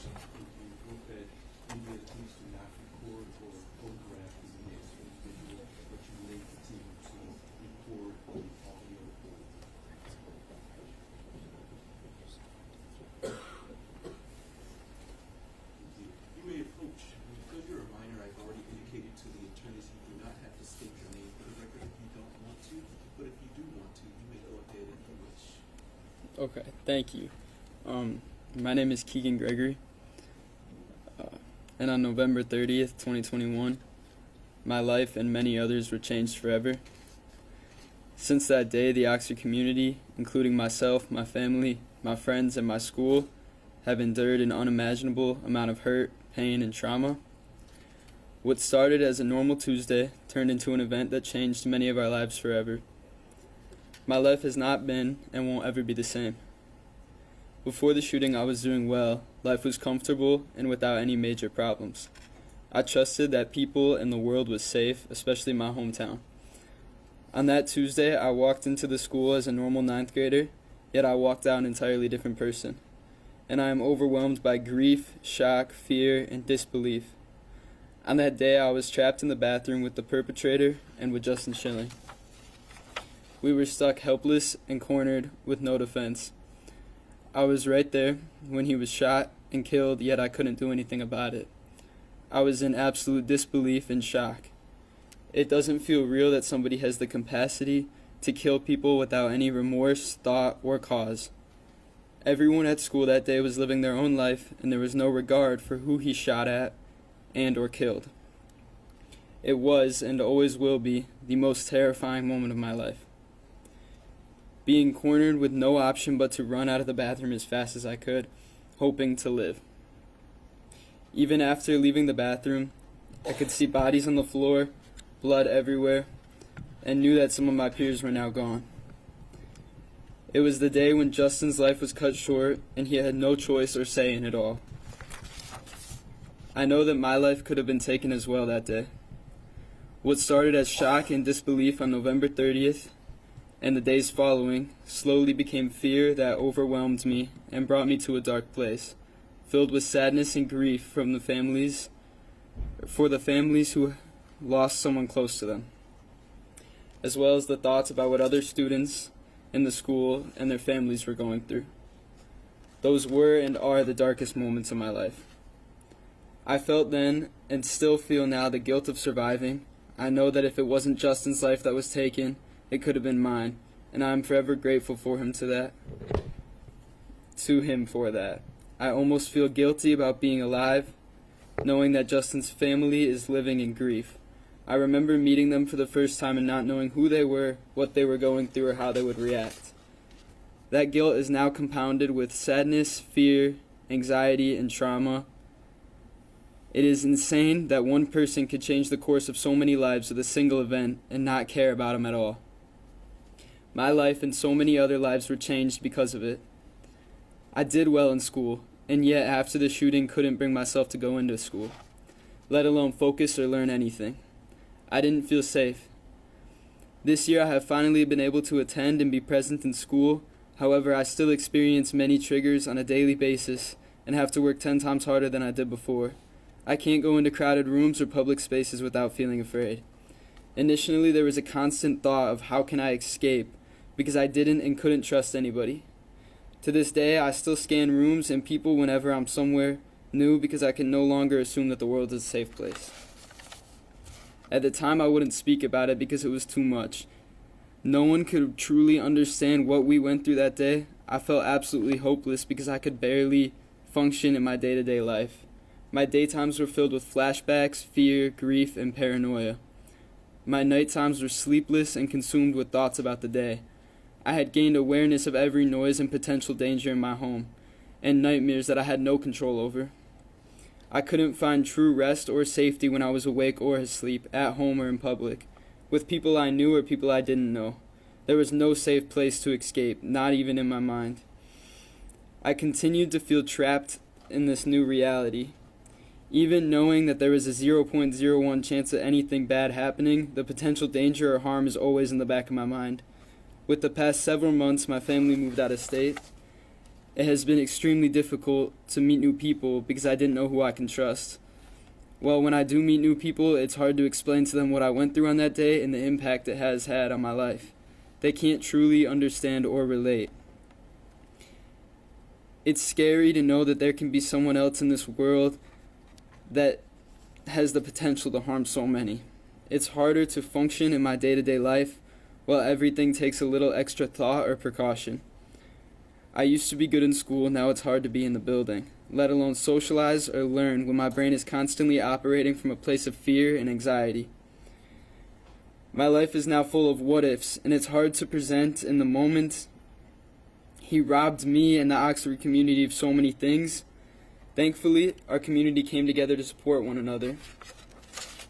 But this came from a place of trauma and brokenness and should never have to be this way. So many people, including myself and my family, had to reshape, reorganize, and reschedule their lives financially to accommodate for the aftermath. The therapy appointments, groups, doctor appointments, community events, court dates, etc. When we were in our most vulnerable states, we had to endure the challenges and obstacles that come with the tragedy. There are so many things in our lives that won't ever be the same.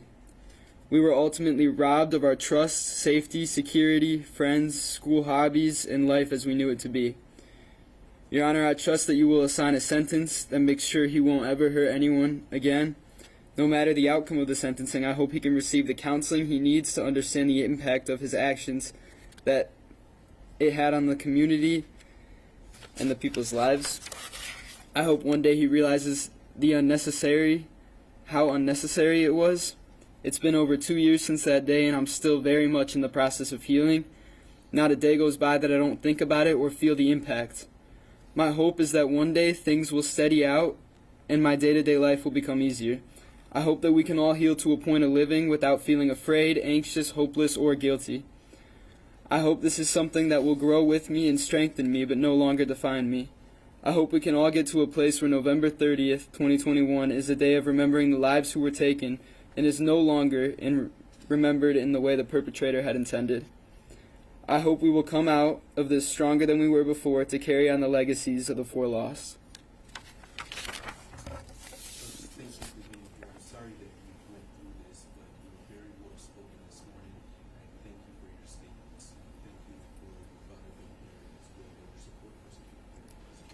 Thank you.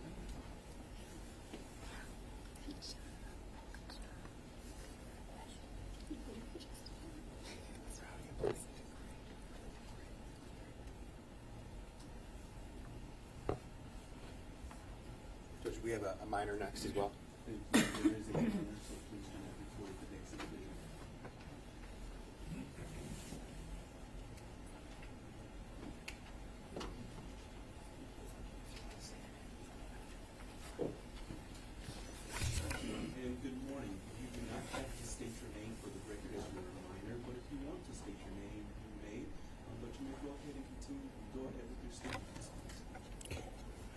My name is Aiden Watson, and I'm an 11th grader at Oxford High School. Your Honor, in 2021, I started my first year of high school, and it was my first year back to seated classes after a year of doing online because of COVID. I was really excited to be in high school and go to this class called Radio, TV, and Film because I wanted to be an audio engineer. I love to edit videos and work on anything audio-visual. At home, I would set up concerts for my family with special lighting, microphones, speakers, videos, and a stage. At church, I was helping out with sound, doing lights for VBS, and I started doing some DJing stuff for events and grad parties. I couldn't wait to grow up and move to California to work in the movies. Around the end of October, threats started happening at the school. I remember the deer head and a picture of a bird in a jar. I remember being on the bus and my friend showed me in a group chat a threat that scared me enough to call my mom and ask to come home. I didn't go home that day. I also didn't get shot that day. I remember that was the first time I was really scared that something could happen. On November 30th, 2021, I was a freshman in high school, and before my 5th hour algebra class, the shooter turned that fear into reality. I remember going out into the hall to see why kids were running and what noise that was. I thought it was a senior prank, but by the time I realized, I was staring at Tate Mir, and he was shot and he died. I tried to run into my classroom. I didn't know I got shot until my friend told me I was hit, and he said that we needed to get out of there. Everyone in my class didn't know what was going on. Some girl asked me if this was real, and I remember looking down at my leg, seeing the blood, but still not feeling anything. At the same point, I ran out of the class and out of the school with a friend. Everyone was still in that classroom, and the shooter was still out there somewhere. I was running so fast out of the school, I called my mom because I was scared and I wanted her to help me. I didn't know what to do, but I ran and called her for help. My friend flagged down a car and I got in it. It was someone I didn't know, and he told me that his kid was in there. Instead of him going in there to save his kid, he saved me instead. He drove me down to his business. Somebody at his business called 911 and an ambulance came, but they didn't take me to the hospital. Later on, my mom came and she was crying and panicking, which made me cry. I still couldn't feel the pain, and I can remember some things, but details and how things looked, I can't remember clearly. My therapist said it's because I'm blocking it out to protect myself. But I remember what happened after the night and how everything changed. At the hospital, I had to talk to many different people from different law enforcement agencies. I told the same story 4 times. It wouldn't be until I watched the video in the prosecutor's office and I would find out that my memory was not exactly right. This was hard. In the hospital, police took my clothes, including my marching band hoodie with my name on it that I got from being in marching band for my first year as a high school student. I didn't want to be in the hospital, so we left. I remember the pain that night, and it was a pain that I would keep on having. We had to change the bandages all the time, and every time it would peel off my skin and hurt badly. This went on for what seemed forever. I couldn't walk then. I didn't realize that I would never be able to run again without having pain. I used a wheelchair that I borrowed from my church. I tried walking in a boot, but it hurt too bad. I was shot through my leg, so I had 2 wounds on each of the side of my leg, and the boot squeezed and pushed into my wounds when I tried to move. I couldn't do it. I just had to lay in bed. Eventually, I was walking on crutches. Sometimes it is still hard, and the pain just happens. I get random extreme pains in my leg to the point where I have to sit down, and I can't continue what I was doing. I have lots of testing, including something where they poked me with a bunch of needles and they messed with my nerves. That felt like I was being burned. I found out I have permanent nerve damage, and that might be where the pain is coming from. I did physical therapy for the first time, and it was a lot of work. I ended up having to go back a second time because the effects came back and they were even worse. It was hard and helped, but not completely. I took prescription medication now to help with the pain. Since it happened, I've tried to do different things, but marching with the band and parades can't happen for me anymore. I tried football, but I had to kneel most of the time on the sidelines, and I really couldn't play. The rest of the team didn't understand, and some of them were mean to me. I was afraid for a long time, and sometimes I still am, but I try to make it better now. I don't want this to happen to me, so I always will be looking around. I will be prepared next time, and I will know when to run when it happens. I always look around now, and I am more careful in situations now. After it happened, I was afraid to be in crowds, in loud situations, and indoors where I couldn't see how to get out.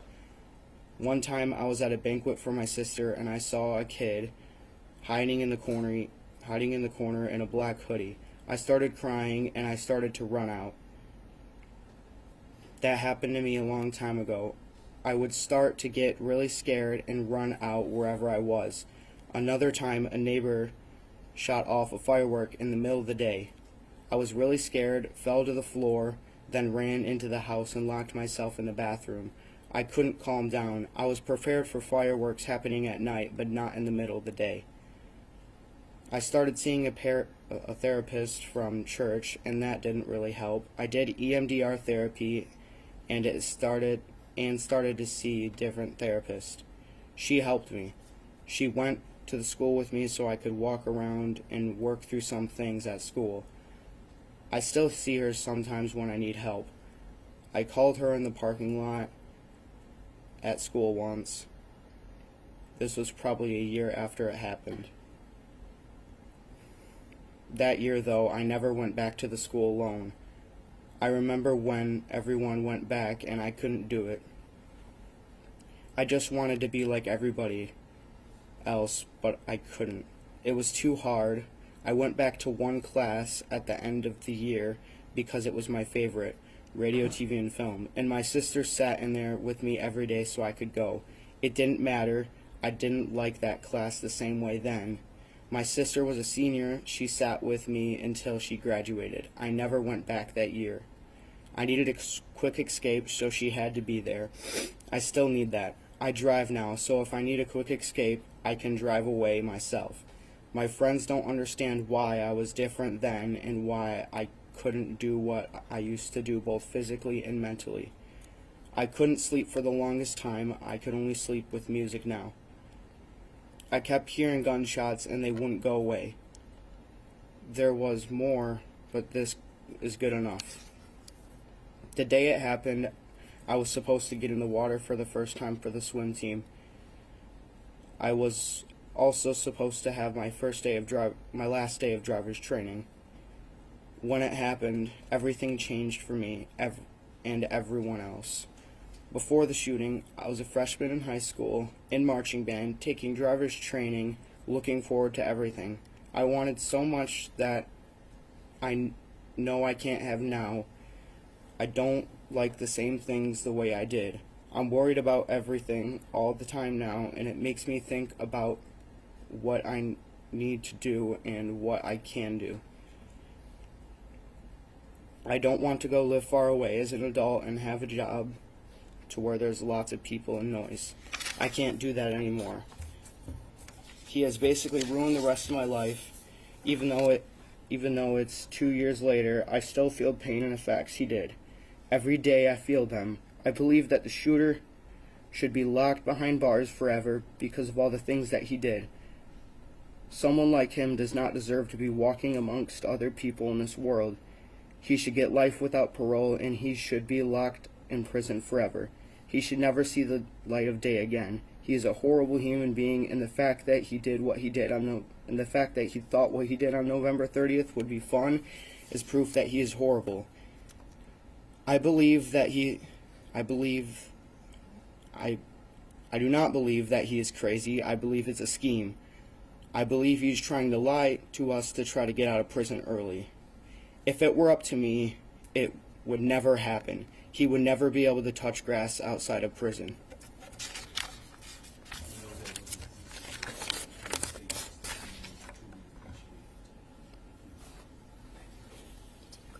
With that, we're going to take number 5. While the deputies are removing the defendant from the courtroom, everyone in the gallery, please be seated. With that, deputies, you may take the defendant. Just before we break into the council line, After he exits, you may approach.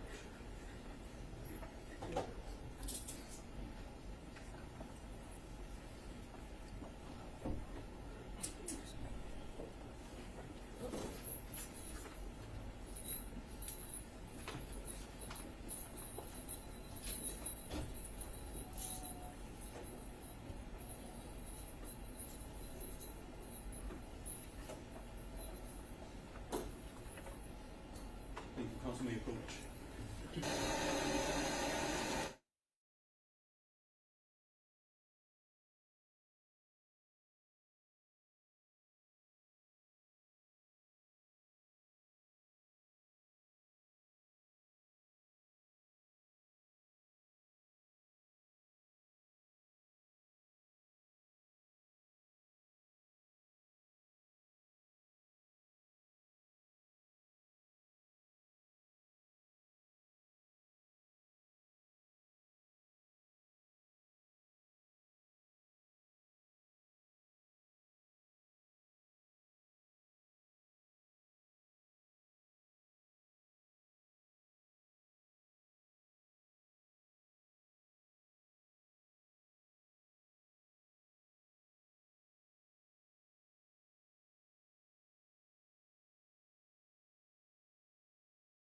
Yeah.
I'll never forget waking up after he showed me out. You look at it, he puts me in a line. He goes, okay, something's going like this.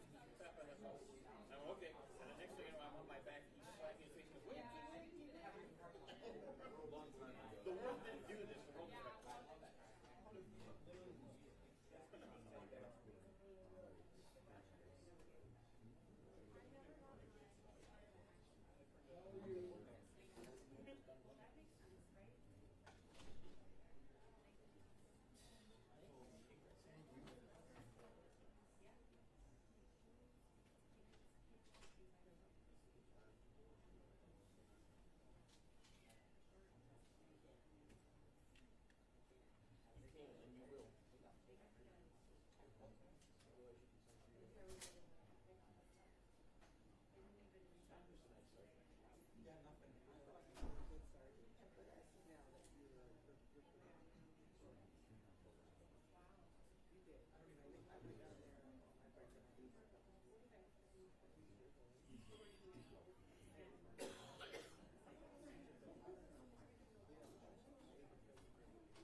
yesterday. I'm not even kidding. Ask him about it. His mom made a comment on Facebook about it. She's like, what the hell? Especially when you never had He's such a talker, that one. I don't even know if I've ever seen his full face with his hair and hat. So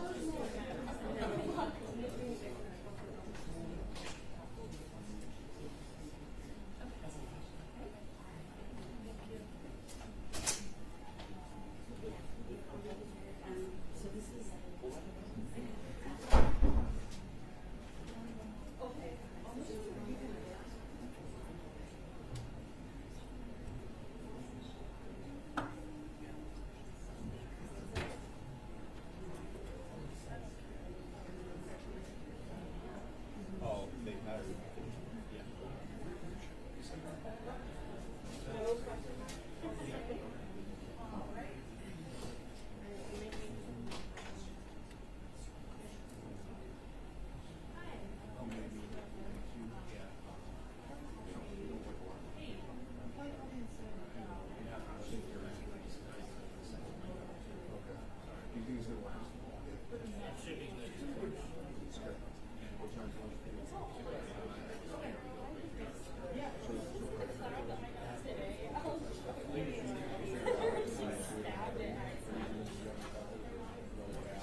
Yeah, but it's not because I wanted my younger son to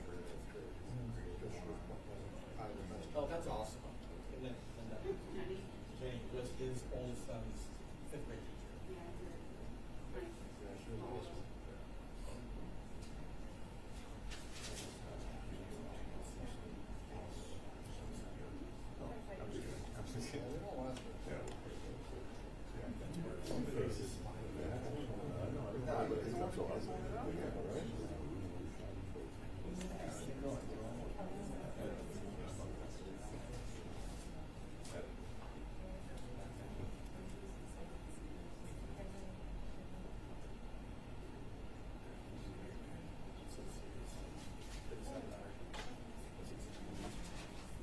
Everything that I had in my mind said, so nice to hear it said.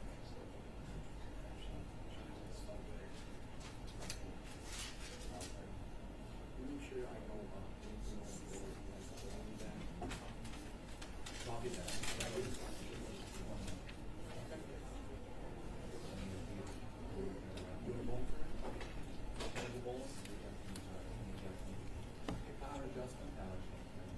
Okay.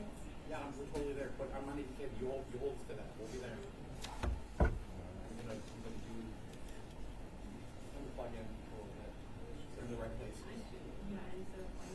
Yeah. What's the point? They're not gonna change. We think this piece of shit put away. The schools fucking school. They are what they are. It's a waste of our time. So we gotta put that into someplace. You know us. We'll show up. I'm thinking it's a Friday or a Saturday. Bring Renee. She both. Yes, but she'll leave it all. Okay. Hey, you want to go bowling? Better. I know people that know you now.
sparky too.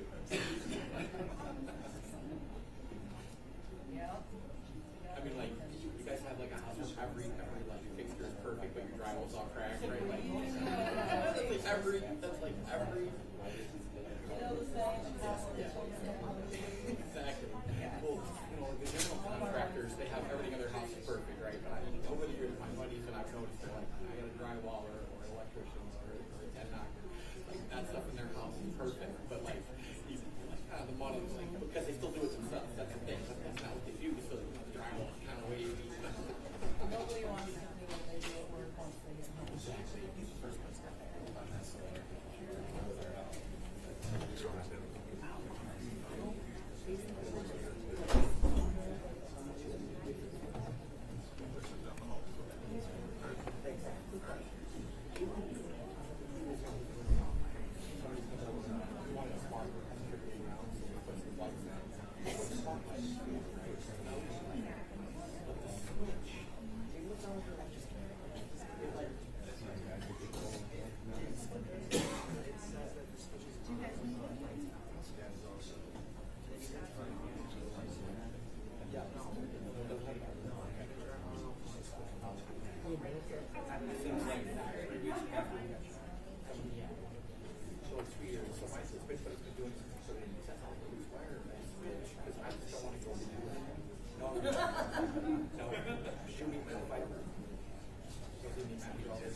Yeah, it seems to hold on to it so far, but I don't know how much it works.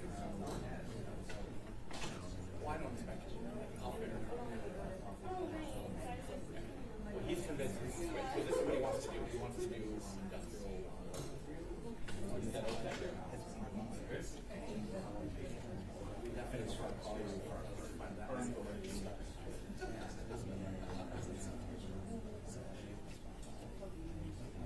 But if you lecture someone, he doesn't know anything. Oh, he can work. He hates it. Yes, I know. So that's his thing. Oh, yeah.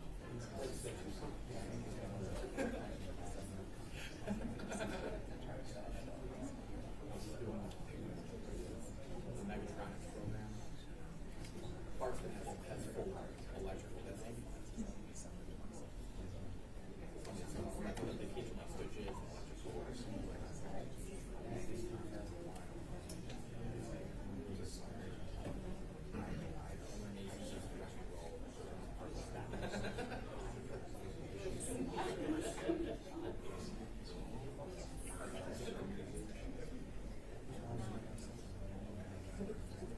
You guys always take attention to that. I noticed that.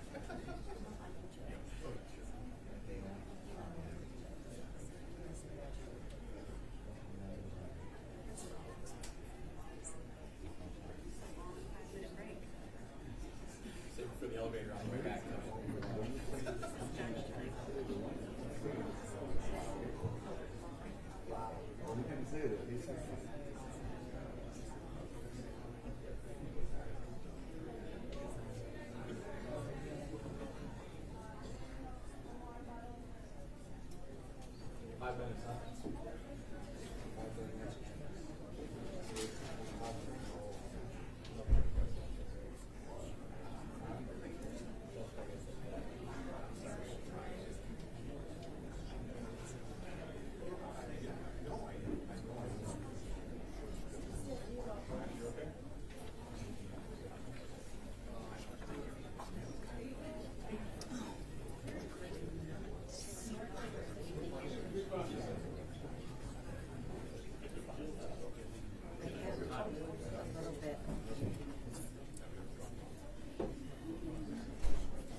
Thank you. You may be seated.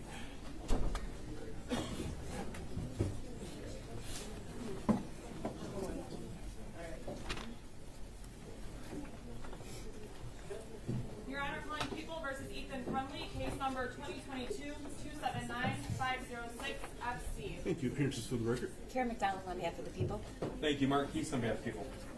Thank you. Paula Michelle Lofton on behalf of the defendant. Amy Happ on behalf of Ethan Crumley. Thank you. With that, you may. I'm sorry. Thank you, Mr. Kelvin. My apologies. I didn't see you back there. With that, everyone may be seated. We'll let people come into the courtroom and be quiet, please, so we can continue with the proceedings.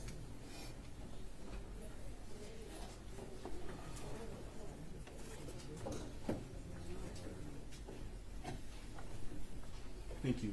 With that, people, you may proceed. Thank you. Miss Linda Watson. Thank you. Good morning, ma'am. Good morning. If you could, please state your name for the record. Linda Watson. Thank you. You may go ahead and proceed with your statement. Thank you. Thank you, Your Honor, for allowing me to speak today on behalf of my family. And thank you to the prosecution and the advocates and the Resiliency Center and the community of supporters. And mostly thank you to these folks back here who we've grown to know through the worst of circumstances. To the shooter, you can look away and you can look down, but your ears are still open, so listen. Almost everything since November 30th has been hard and felt impossible for my family.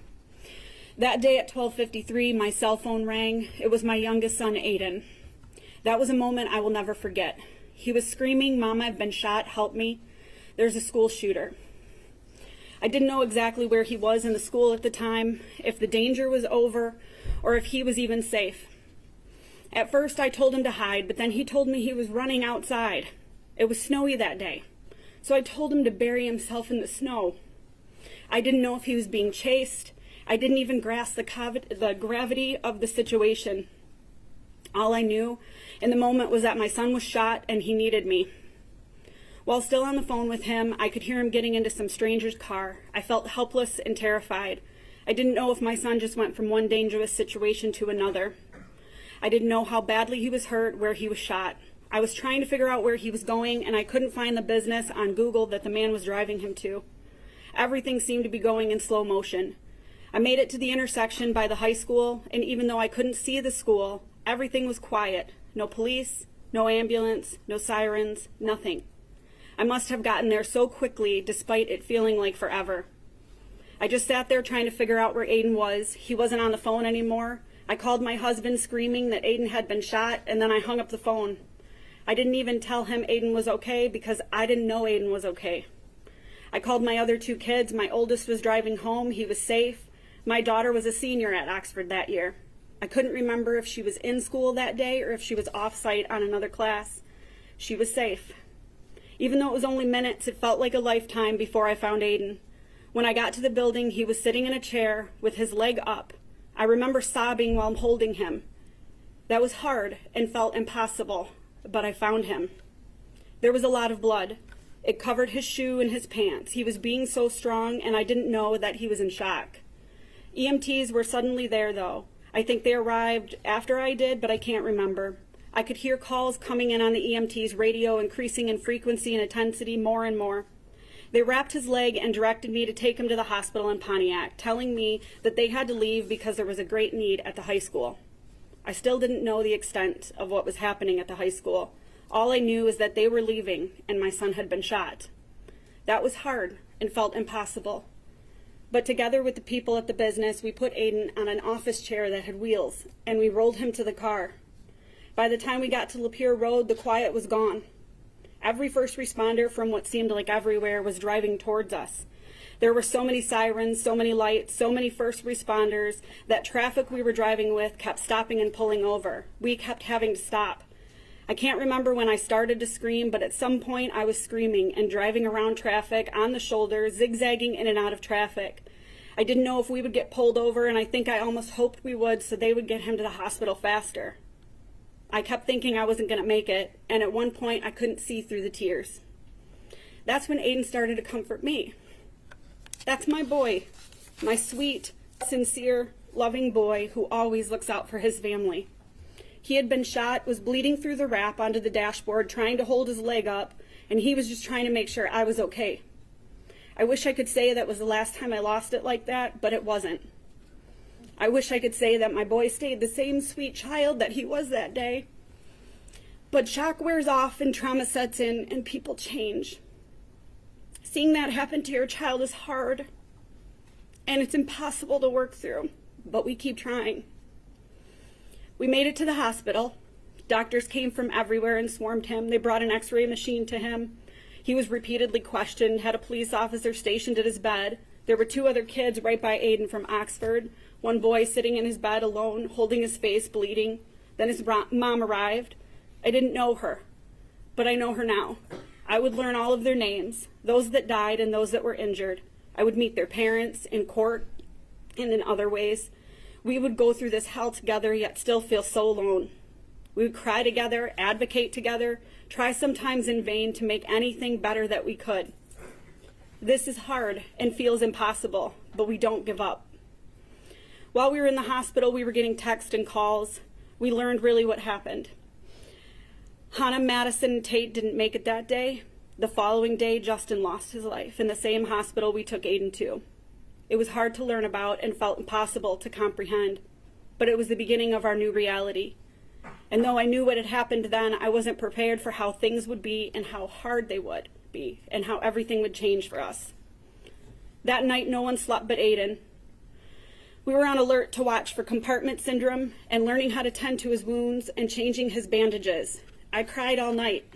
Aiden slept with pain medication, and the next morning I was so grateful when he woke up. I put my head on his chest just to hear his heartbeat, grateful he was alive because some parents didn't have that the next morning. He bled through the bandages and the wrap onto the pillow that was propping up his leg that first night. It wouldn't be the last time something like that happened either. It became common to have his clothes, pillows, blankets, and sheets stained. 47 days after my son was shot, both wounds finally scabbed over, though we did have some breakthrough bleeding. Before the bleeding stopped, however, black discharge from the burn of the bullet, blood from his wound, and yellow pus and fluid would ooze from his wounds.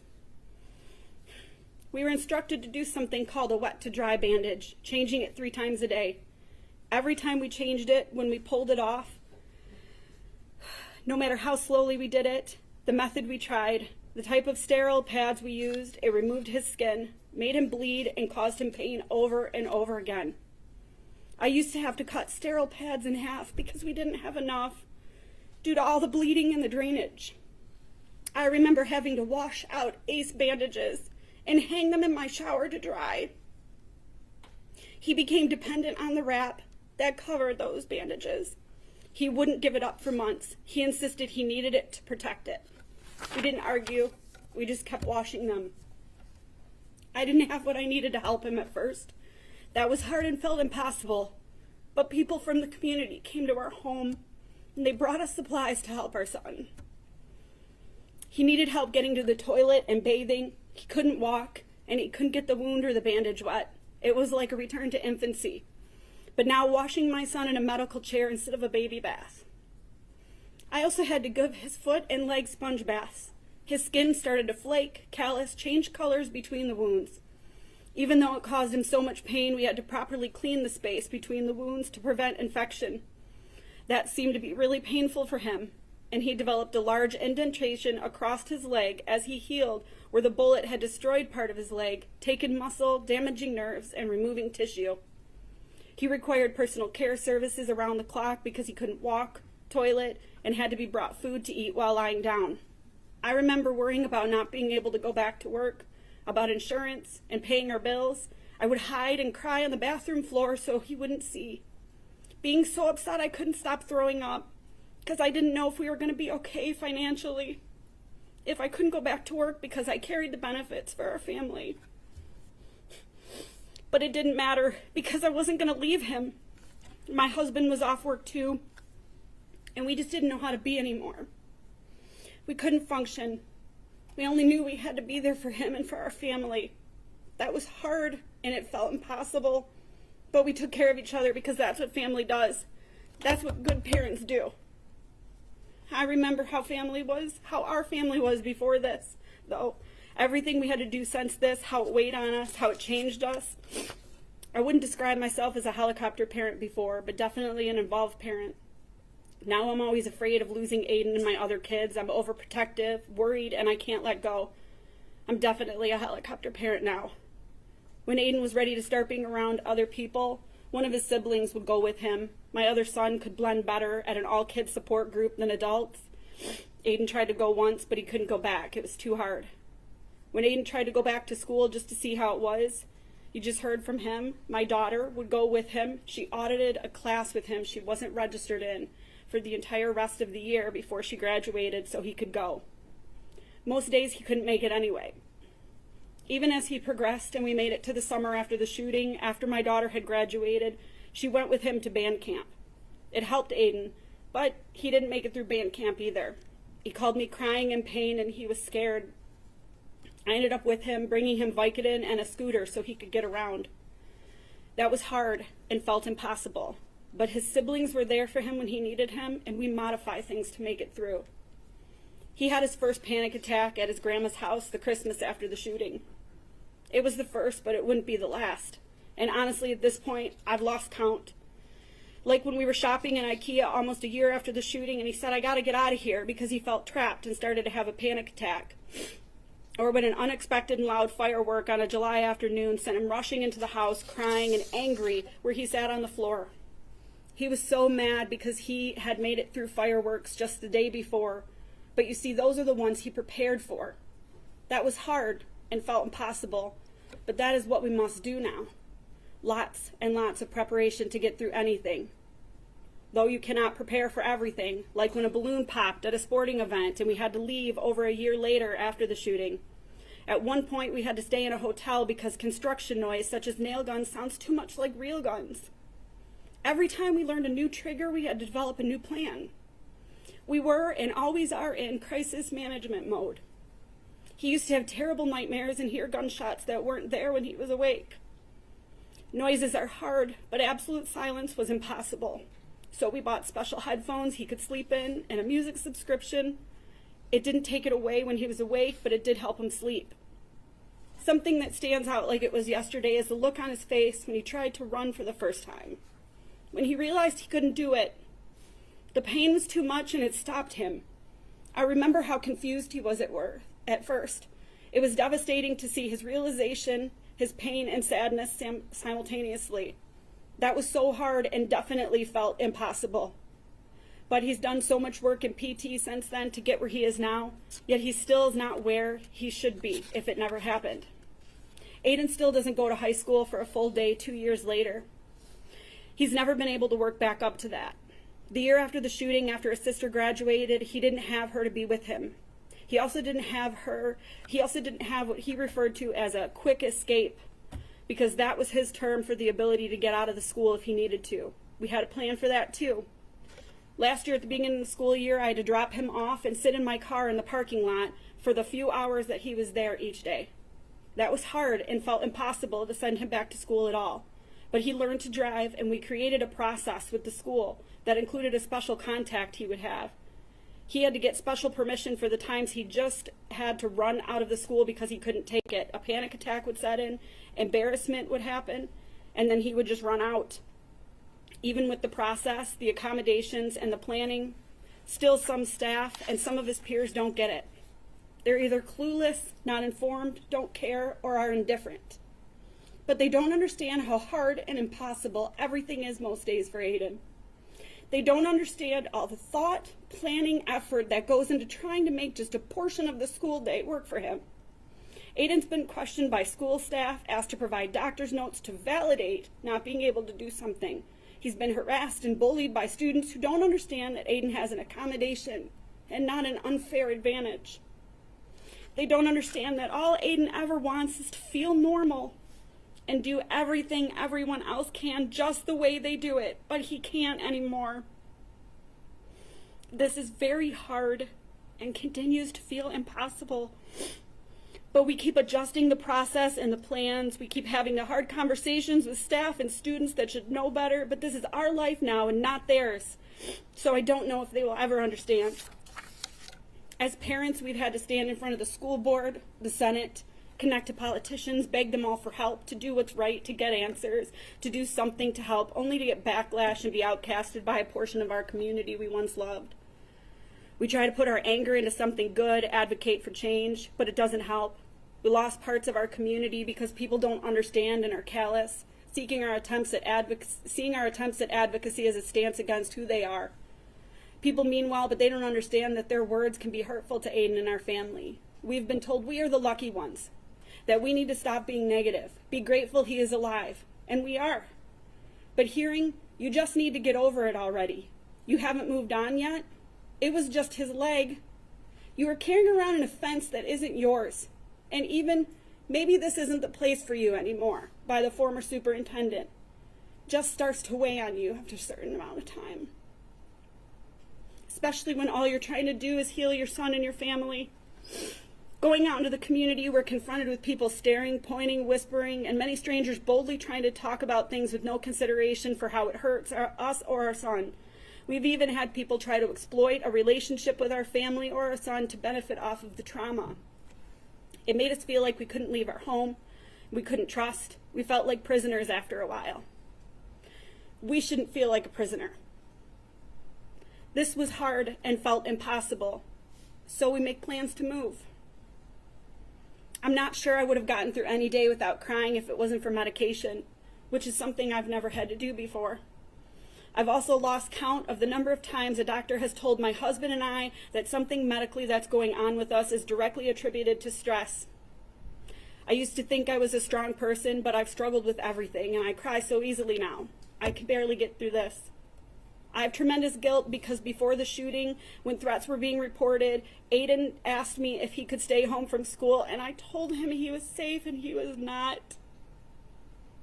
I essentially lied to my son, and then he was shot. I carry that with me now.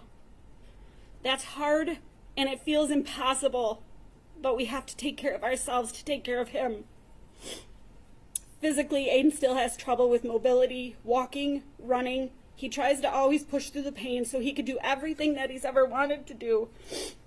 He got stronger and had to relearn how to walk evenly to prevent additional pain happening in other areas of his body due to body mechanics. He has nerve damage and inflammation that causes pain all the time.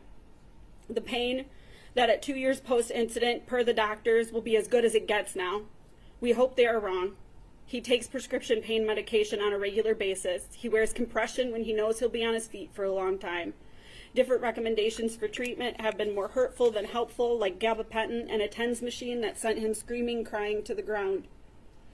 When he knows he cannot do things, he just has to miss school or activities, and when he tries to do things and figures out he cannot, he just sits or kneels, often facing ridicule from a lack of understanding. Mentally, Aiden still has work he's doing. Every time there's another shooting, it's a setback. Every time there's another threat, it's a setback. When Aiden's older brother was at MSU in February of 23, we received an alert from an active shooter on campus. Aiden started texting his brother, telling him how to survive a school shooting. After that, it was hard again. Aiden struggled with going back to school again, and that happens anytime something happens. I recognize the attendance secretary at the school just by her voice now, and when I call him out of school, I'm not even sure I need to say who I am anymore. She just knows who we are and why we're calling. We can't move on like the rest of the world. We don't get to. Everything, no matter how hard, how big, how little it is, will always be more to us. I've had so many conversations with my son that no advice or preparation could help with. Like when Aiden was preparing to go back to school long after everyone else returned, we found him looking at bulletproof backpacks and clothing. He told us he planned to never be taken by surprise again, that he would be prepared. That is hard and felt impossible, but it is what it is. We get through it all with plans, conversations, music, tears, help, bandages, doctor's visits, wheelchairs, crutches, a walking boot, physical therapy, EMDR, therapists, medications, compressions, TENS machines, and anything else we can try because we will work to help him feel physically better and mentally safe. I really thought about not sharing my statement because of something we heard during the court proceedings that the shooter said he wanted the parents of those who passed to suffer. My kid is alive, and for that we're grateful, and we have suffered. And for that reason I am speaking, because I want him to know that he did cause suffering. But what will happen next in his life and next in our lives will be the exact opposite. We will move on. He will not. Just because it's hard and pretty much always feels impossible, we don't give up because we can't and we won't. This isn't just a part of our life, it is our life now. There's been so much that Aiden has gone through because of this, and I didn't cover it all. I left off some of the most painful and uncomfortable things because this is all the shooter will get from us, forever and ever. What a bullet and the shooter took from Aiden and our family is hard and impossible to describe completely. Aiden will be dealing with this for the rest of his life. There's no sentence that can take that away or change that. No sentence that can make the shooter understand or feel what our family has felt and still feels. My son will have to live with pain, trauma, and limitations because of this forever. So too should the shooter have to deal with the consequences of his actions by being incarcerated for the rest of his life. For everything that we have experienced that's hard and felt impossible, the shooter, this monster, should have to feel everything hard and painful and impossible for the rest of his life. The closest thing we can get to that is life in prison. There should never be a possibility of my son coming across the shooter at any point in his life. Aiden doesn't deserve to have that be another fear he has to live with because of him. Otherwise, there is no justice. Thank you. Thank you, and thank you for being here, ma'am. I know that it's not easy for you to do, so thank you for your statement. I listened very closely, and your statements did not fall on deaf ears, so I truly appreciate you being here this morning. Thank you. You're very welcome. Thank you.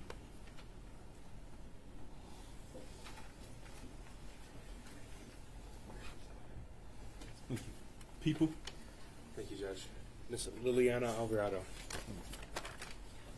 Thank you, and good morning, ma'am. If you could please state your name. Juliana Alvarado. Thank you, and good morning to you. You may go ahead and proceed with your statement.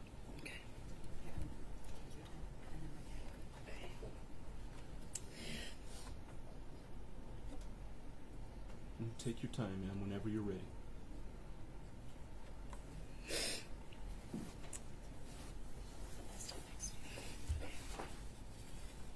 Tuesday, November 30th, 2021 is a day I will never forget. That day forever changed my life and my outlook on many things. It started out just like any other morning. Dropped my sister off at the high school. After I dropped my brother off at the doors at the middle school, then went to park at the middle school. I waited for my best friend because she was always late and we always walked together. As we walked, we went to the middle school for mentorship for the Bully Busters. As we walked in, everybody was already in the library, sitting in a circle, laughing really loud. We asked what was so funny because we were so lost. That's when Tate showed us his phone of giraffes fighting. He was laughing so hard. Soon after, we went and taught 6th graders our lesson. And then after that, I went back to Oxford High School and continued my day not knowing what I was walking into. Within 4 hours, I would be running for my life, fighting and praying to walk back out. It changed everything. I used to not be scared to go to school, the store, get my nails done, take my dog on a walk, go to the gym, just daily things I would normally do. But today, anywhere but home, I'm scared of the possible outcome. I'm scared of the outcomes that may happen. I'm always ready for something to happen. Growing up, I was always outgoing and down for whatever as long as we had fun, and now I feel like I'm restricted on what I can do because of the fear I developed after the incident. Kids should not have to fear going to school or have to worry about if they're going to make it home at the end of the day to their family or their family worrying about their children at school. This incident not only took a mental toll on myself, but everybody in the community. My little sister, who was 8 years old at the time of the shooting, can't go to school in person anymore because of her constant anxiety. How is that fair? Anytime I'm out, I always scan the room for the nearest exit, and if the room doesn't have an exit, I typically don't go. I always watch everybody's body language, and after a while, that also has a toll on my mental health. I remember a couple nights after the shooting happened, I couldn't sleep in my room by myself because every little sound I heard felt like it was happening again. I had to go to therapy and learn to deal with anxiety and being okay even when I wasn't okay, and I still struggle with that today. When I go home for break from school, I'm excited to see my friends and family, but whenever I come back to Oxford, I can still remember everything. It's an instant reminder. To this day, I can still hear gunshots and sirens. It's even to the point when I see sirens, sometimes I have a full-on panic attack. Mental health is a big thing that shouldn't be looked past. Life shouldn't be like this for anybody, but especially kids or teenagers. School should be a safe spot to go and get our education, not to run from bullets or develop fear and constant anxiety. So, Judge, as we move forward, I pray this disgusting, filthy human being gets life without parole. Thank you all for listening to me. Thank you, and thank you for your strength and courage in speaking here in court this now afternoon. So thank you for being here. Thank you. You're very welcome.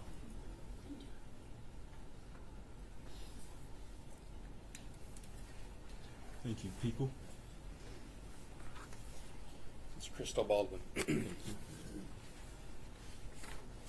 Thank you, ma'am. If you could, please state your full name for the record. Crystal Baldwin. Thank you. You may go ahead and proceed with your statement this afternoon. Thank you. To the Honorable K. Rowe. First off, my name is Crystal Baldwin.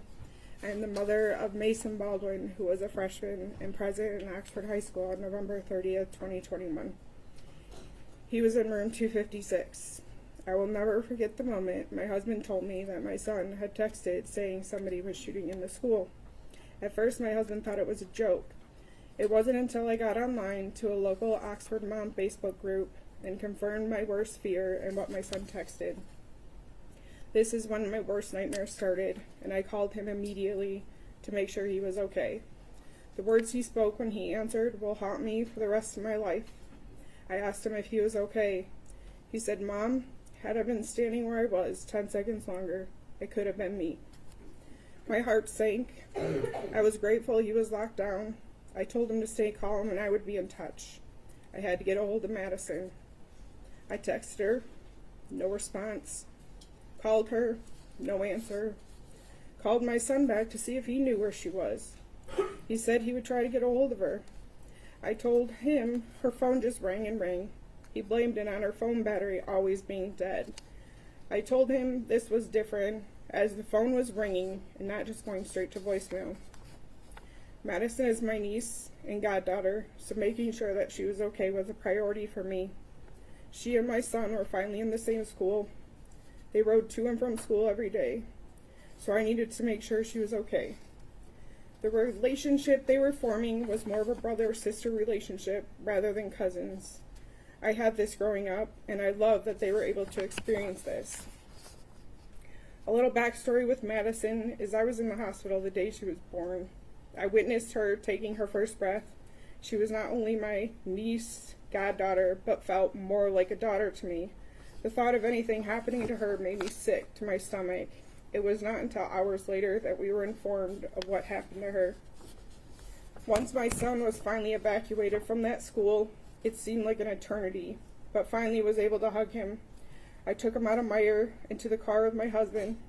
He told me that what the officers told him as they were leaving room 256, they said not to look down if he did not want to be traumatized, as there was a body outside the door. He said there was blood on his shoes. I could not visibly see it due to them being all black. I went back into Meyer as we were not leaving until we knew Madison was safe. We were all over that store just trying to get a clue. We were told to keep watching for the buses coming from the high school. Little did we know my son's bus was the last to arrive. However, once most of the store was clear, they called 3 families' names: Madison, Tate, and Hannah. We were led into a very small office as if we were sardines in a tin can. The officer just came right out to say, "We have news on the 3 students. They are deceased." In that moment, my whole world stopped. I heard the words and froze as if the world was spinning and I was standing still. Then came the cries and screaming from Madison's parents. The father of another student punched through the clock on the wall and continued to punch all the way down the wall until he was on the floor. I knew I was needed, so tried to comfort where I could in disbelief that this was, in fact, a real-life nightmare. I had to then make phone calls to let people know, as we had so many people looking for Madison. Those were the worst phone calls I've ever had to make. My husband was in the parking lot in my car. He just screamed and started punching the dashboard. That is how my kids found out that their cousin was killed that day. Both came into Mir to confirm I was not lying. The look on their faces was just devastating. Walking slowly, faces red and tears streaming down their faces. I say all of this to paint a picture of the nightmare this 15-year-old caused on November 30th, 2021. I had a freshman, Mason, starting his high school journey, a time where he should be enjoying the last 4 years of school before becoming an adult, trying to decide what he wants to do with his life. My niece, a senior, that should have been doing college visits and finalizing applications to these colleges. She knew what she wanted out of her life and what she was going to do once she graduated. She wanted to become a behavioral analyst and to study neuroscience, something she will never have the chance to do. No child should ever have to experience losing a cousin, friend, or daughter ever. Now here we are, almost 2 years later, and still dealing with the effects of what this person did. Last school year, my son missed close to 60 days of school and was barely passing his classes. My child was always A's and B's, but last year, D's and E's. I'm grateful he passed, but things should not be this way.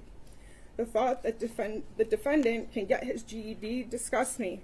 I feel he lost that privilege when he walked out of that bathroom and started shooting. My son will graduate. However, Madison never did. Matter of fact, I attended her graduation and witnessed her mother and father accept her diploma on her behalf. She should have walked that stage and accepted it herself. Her chair should have been her sitting there and not with a picture of her and a basket of flowers. Madison was one amazing human being. She is one that people should take after and aim to be like. She was artistic, funny, caring, compassionate, driven, and overall just great. She was a large piece of our family puzzle. Now that she is gone, our family is broken. There are no longer family get-togethers for Christmas, and very rarely for birthdays. There's a crater-sized hole in the family. The fact that she was killed 15 feet from the door my son was behind that day guts me every time. I often think, what if? What if she would have ran and got behind door 256 with Mason? What if she ran out the doors to the outside that were mere feet from where she was found? Would the outcome have been different? Something we will never know. My son walked by a body that day, and I hoped for so long it was not Madison, since only her and Hannah were the only ones that died in that hallway that day. It was not until months later we found out it was not her, but in fact Hannah. Does not make the situation any less traumatic or sad, as no child, or anyone for that matter, should have to be subjected to seeing this. Months later, I found out the whole truth of what happened that day to Madison. She happened around the corner at the same time the defendant emerged from the bathroom, shooting. She ended up 15 feet roughly from where my son was. Had he been evacuated the opposite way, he would have walked past her and not known it. Sadly, as time passes and the defendant gets the attention and quote-unquote fame he so desperately wants, it pulls the focus off these 4 lives that were taken way too soon. Madison, Tate, Hannah, and Justin. Criminals currently get treated better than the victims. The defendant needs to live in a cell for the rest of his natural-born life. With each breath he takes is one less than Madison gets to. The fact that he is even still here makes my blood boil. He took innocent lives, injured innocent people, terrorized innocent students, yet we get tablets and education privileges. I get it. We all have rights. What about Madison, Tate, Hannah, and Justin's rights? Right to live? Right to be here? I cannot speak on behalf of the other 3 families, but I know what this whole nightmare did to ours. Our whole world crumbled that day, and we are still attempting to glue the pieces back together, which they will never fit the same. Madison will never get to fulfill her dreams of graduating, going to college, getting married, having kids, and just enjoying what life has to offer. She was slated to do great things, and please know that she would have done just that and so much more if she were still here. Why? Because the defendant took that from her. She was scared for her life, cowering down, covering her head, I'm sure just hoping he would keep walking and let her live. But no, the defendant had to execute her as if she was some kind of threat to him, which she was not, nor would she have ever been. Madison was the nicest person you would ever meet. If everyone aspired to be half the person she was, this world would be that much more of a happier place. She was a senior, as I stated before. She had only been in Oxford High School for 3 months as she transferred from Clarkston schools. She barely knew anyone. She was in the wrong place at the wrong time, which gives the defendant no right to execute a scared girl because he needs to, quote-unquote, teach a lesson. No right to shoot anyone for that matter. He obviously missed a lot of lessons in life, whether it was from his parents, peers, or teachers. There are a lot of people in this world that have been subjected to a less than desirable home life or set of circumstances, but you do not see them out shooting up their school. It seems from everything that has come out, the defendant planned for months, researched outcomes, notated response times, mapped exits, and openly accepted his fate of spending his life in prison. So I ask you, do you feel like a 15-year-old, now 17, that put so much time and effort into this attack deserves to ever step out of those prison walls one day? I do not care that he had lousy parents. Maybe his brain is not fully developed, but he knows the difference between right and wrong. Yet he still followed through, knowing the consequences. Most people take these less than perfect situations and turn them into opportunities. The defendant chose the opposite path. He stated in his journal he was ready to spend the rest of his life in prison. I implore you to grant him his wish and sentence him with life without the possibility of parole. Thank you, ma'am, for being here, and thank you for sharing the positive stories as it relates to your niece. I appreciate that. Thank you. Thank you.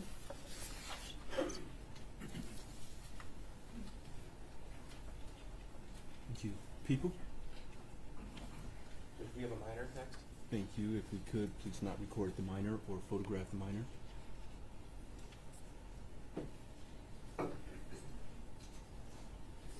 Thank you.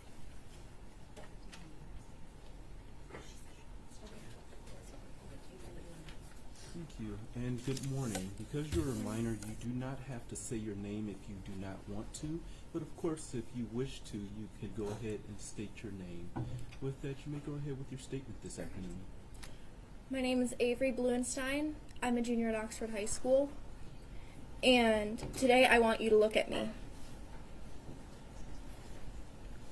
I have faith that the justice system will do its job, and you will never see me in person. So today, I want you to look at me, because it'll be the only chance you'll ever get to. As I stand here today, I'm 16 years old, and I'm a junior at Oxford High School. I was 14 when you shot people right outside my classroom. As I think about it now, I can feel the adrenaline running through my veins. I was a freshman in room 256, my world history class. I sat on the floor of room 256, and there was no doubt in my mind. I was certain I was about to be murdered. More than thinking about myself, I thought about my sister, who I shared a room with. That night, she would come home to our shared room, and she would be alone. Would she get any sleep? Could she ever again? And at my funeral, what would they even talk about? I haven't accomplished anything. I was 14. I'm not done living. I wouldn't be able to hug my parents goodbye as I left for college. I thought I was never going to be able to get married because it was all about to end here in my history class. I hoped and prayed, please, when I get shot, don't let it be my face. My family wouldn't be able to handle it if I lost my face. Could my friends say goodbye if I didn't look like myself? November the 30th, 2021, I was given my very own life sentence. I was only 14. I am now sentenced to a lifetime of PTSD. I've spent hundreds of hours in therapy offices, and I've spent all my tears on this for so long. Whatever punishment the shooter gets, it will not be enough. Nothing could ever be enough. You took Hannah St. Juliana. She was so strong. She could have lived, but you stopped in your tracks and you shot her again. She didn't deserve it. My teachers, in the beginning of November, had made arrangements so I would sit with Hannah in my classes, because I was new to Oxford that year. My teachers looked through my schedule, and they looked for kids that I had a lot of classes with, and Hannah was on that list, and they knew her, and they knew that she was kind, so they told my teachers to set me with her. She was so talkative and friendly. Tate, Justin, and Madison didn't deserve it either. The only person who does is you, but much worse. In room 256, a boy announced while we were still in the class hiding, after looking at his phone, that Hannah had been shot. She was supposed to be there with me. The only thing I could think of was to text her. I, of course, didn't get a reply. She was supposed to be in my 5th hour class with me. As I was waiting for her reply, I thought, this can't be real.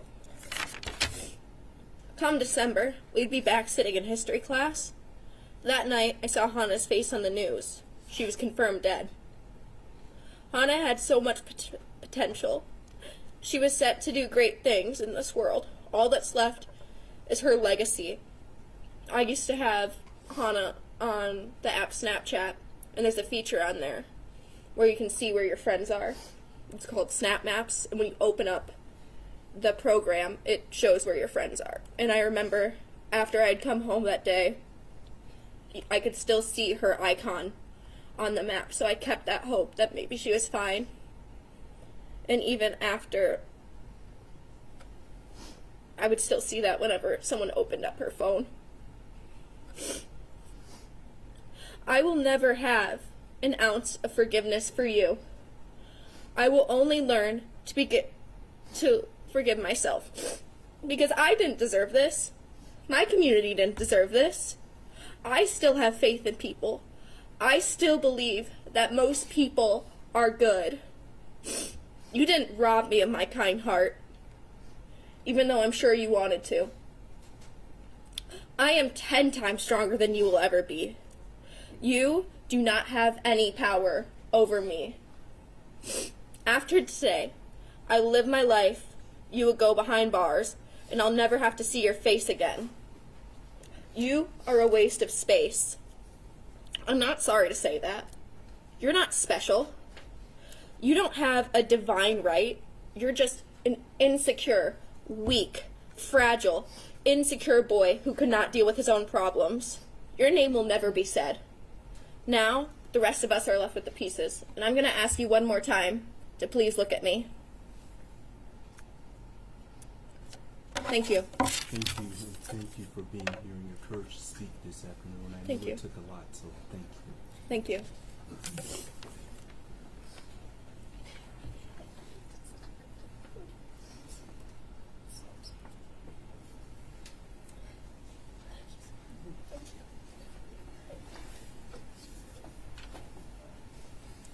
Thank you, people. Marcia Hudson. Thank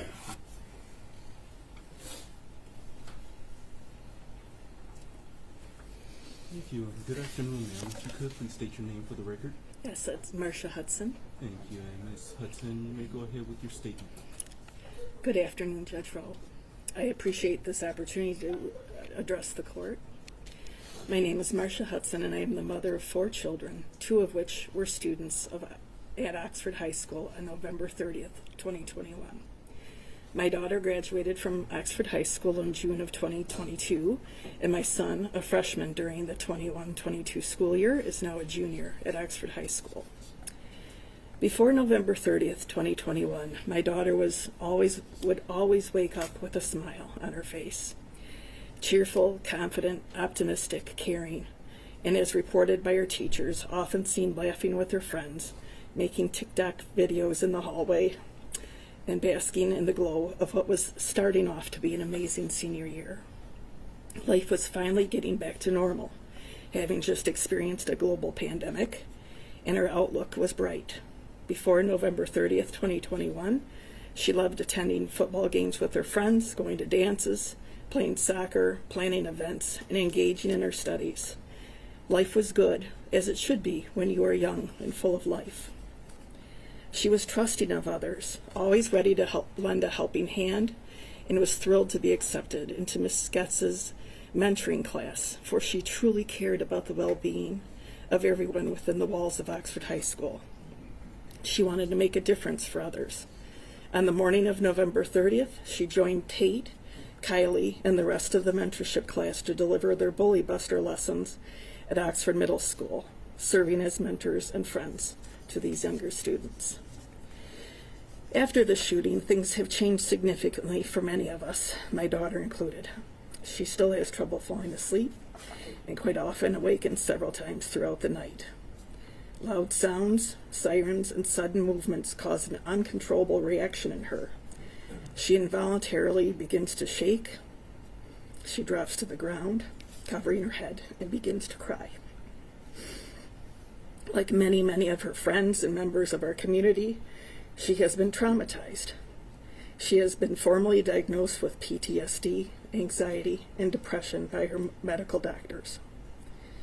It is important for me to note, however, that despite it all, she is making her way through and out, taking small steps forward, healing each and every day. The light is once again beginning to fill the dark spaces. This is happening, of course, because of her tremendous strength, the support she receives from her family and friends, but primarily it is through a lot of hard work she continues to do weekly with her therapist. Her father and I are tremendously proud of her. She is currently a pre-med major at Michigan State University, and despite everything she has endured and watched her friends endure, her faith in humanity is slowly returning. She is determined not to let the evil acts that she witnessed take anything more away from her. As a mother helping to navigate not just my children's emotional and mental health, but that of my own, I too recognize the ways in which I have been affected by this senseless act of violence. The events of November 30th, 2021 have rocked the very foundation of what I have known to be good and right about the world. And despite the depth and breadth of emotions that I have experienced since November 30th, 2021, has fundamentally changed who I am today. I struggle with my emotions to this day, and the thoughts, feelings, and memories continue to rise up unexpectedly, like as I drive into the local Mir parking lot, my mind still flashes back to the day that we all raced there, praying and pleading along the way. I remember arriving and watching my child crying, unseen, running back and forth across the parking lot, completely panic-stricken. I remember how desperate I was to get her into the car and hold her close, to hug the fear and sadness away. Simultaneously, I think about and pray for the parents of those that also raced to Mir, so that they too could be reunited with their shaking, panic-stricken children, only to learn that they will never again be able to hold their child.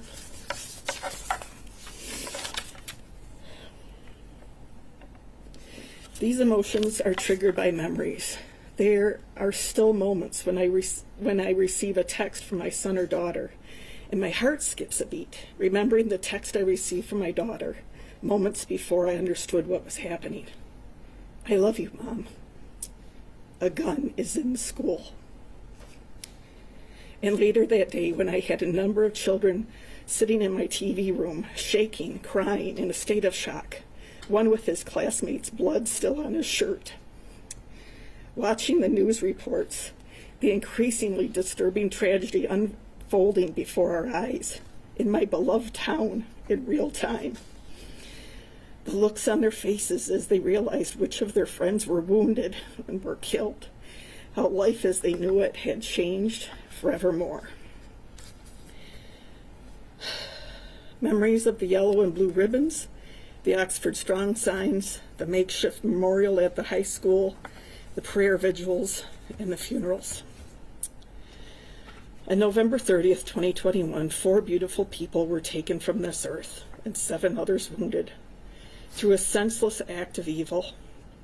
I believe that the Oxford High School shooter should remain in jail for the remainder of his life and be sentenced to life without the chance of parole.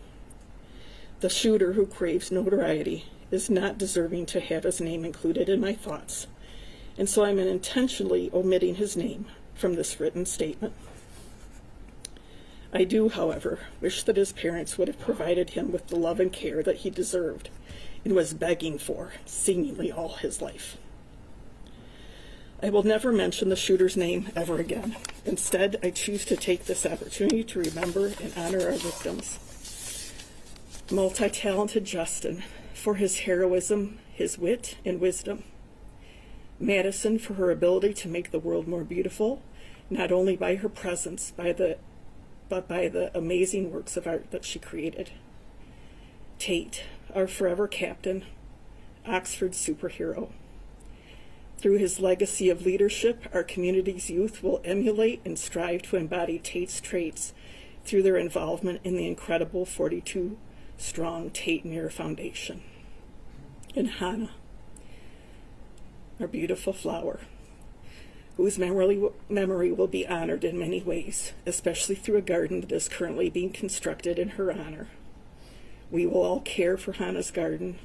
We will visit and remember and bask in both its beauty and her memory.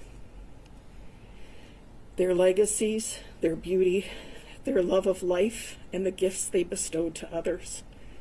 We will remember you, Tate Mir, Hannah St. Juliana, Madison Baldwin, and Justin Schilling, forevermore.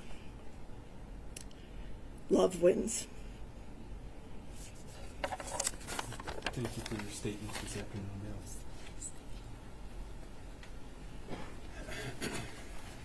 Madeline Johnson. Madeline Johnson is next, Judge. Thank you. And good afternoon, ma'am. If you could, please state your name. Madeline Johnson. Thank you. You may go ahead and proceed with your statement. Thank you. My name is Madeline Johnson, and I'm here today to speak on behalf of myself, my family, and my best friend, Madison Baldwin. I was a senior at Oxford High School when the shooting happened, and I would like to start this off by sharing the shirt I'm wearing. Madison used to draw me doodles on gum wrappers, and I'd keep them. One day she gifted me the one on the front of my shirt, and she said that it was the two of us as dinosaurs, best friends, even in the prehistoric times. This is one of the only things I have left to remember her by.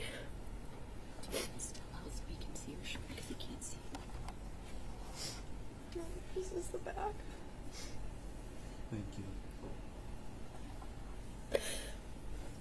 On November 30th, 2 years ago, Maddie and I were coming from our 4th hour AP statistics class that we had together, and we were walking down the 200 hallway.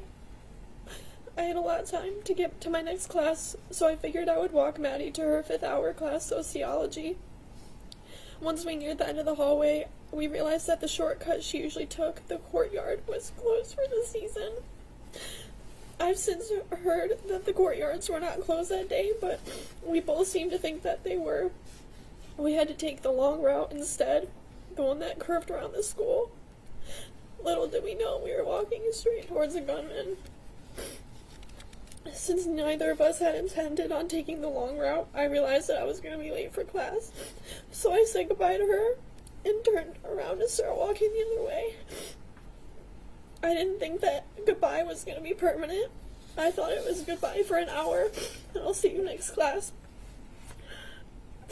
As soon as I started walking the other direction, I heard the first round of bullets. The pattern of them still plays in my head every single day. For a moment, just a fraction of a second, everything went quiet, or at least it did for me. I looked around the hallway and saw looks of horror on the faces of teachers and other students.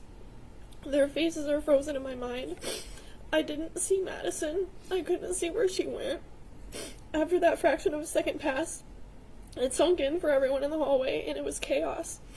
People were screaming, running, pushing, and shoving. Doors were being slammed shut as kids desperately tried to make it to a classroom, and more gunshots rang in my ears.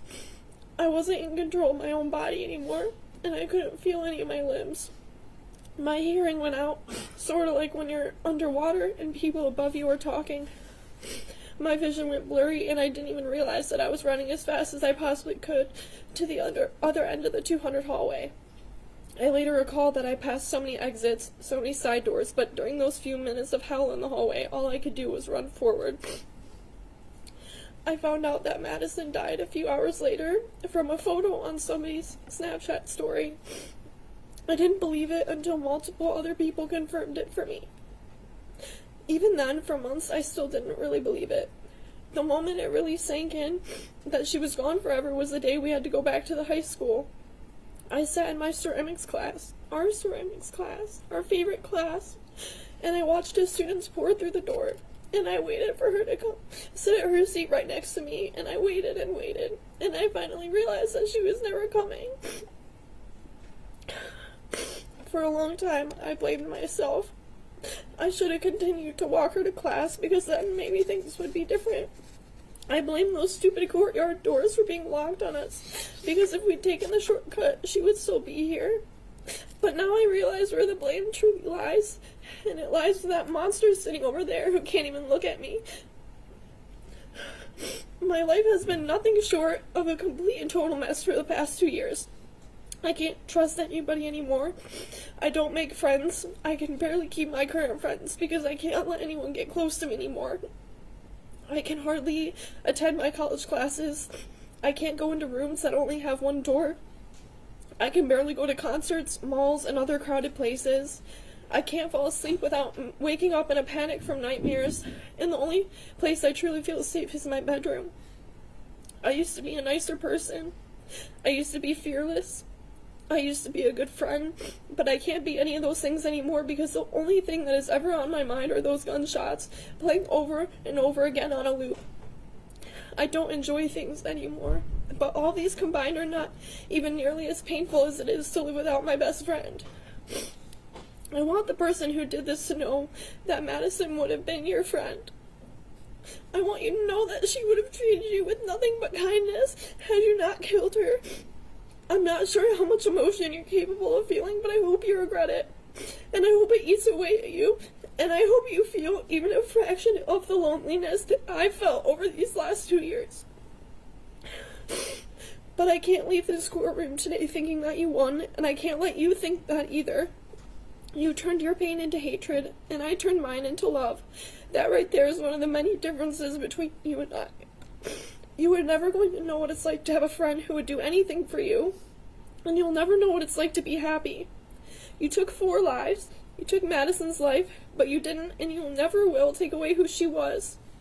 She knew joy, she knew love, she knew laughter, happiness, and friendship. She had such a rich life, and she truly lived it. You are never going to know what it's like to be loved, and that is why I win. Because of what you did, you are alone. You are completely and totally alone for the rest of your life. There are no punishments in this world that could ever make up for what he took from us. Not even 1 million life sentences could begin to serve justice, but you have the power to sentence one. 1 life sentence without the possibility of parole. If that is the best closure we are ever going to get, then that is the only viable option. Any lesser sentence or any possibility of parole would be a slap in the face to everyone who is here today. Giving a mass murderer a second chance at life after he took 4 lives, injured 7 people, and traumatized students like myself is unthinkable. Thank you, and please take this into consideration. Thank you for being here, and I'm very sorry about the loss of your friend, but thank you for your strength and courage in speaking this afternoon. Thank you. Thank you. Judge, we have a minor next as well. Thank you.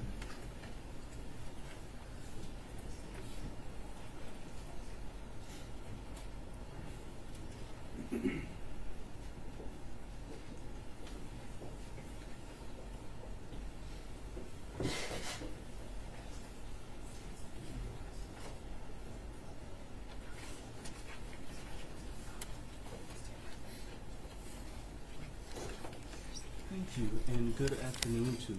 You Because too. you're a minor, you don't have to say your name on the record if you do not want to. But of course, if you want to, you may go ahead and state your name. With that, you may go ahead and proceed with your statement this afternoon. Thank you, Your Honor.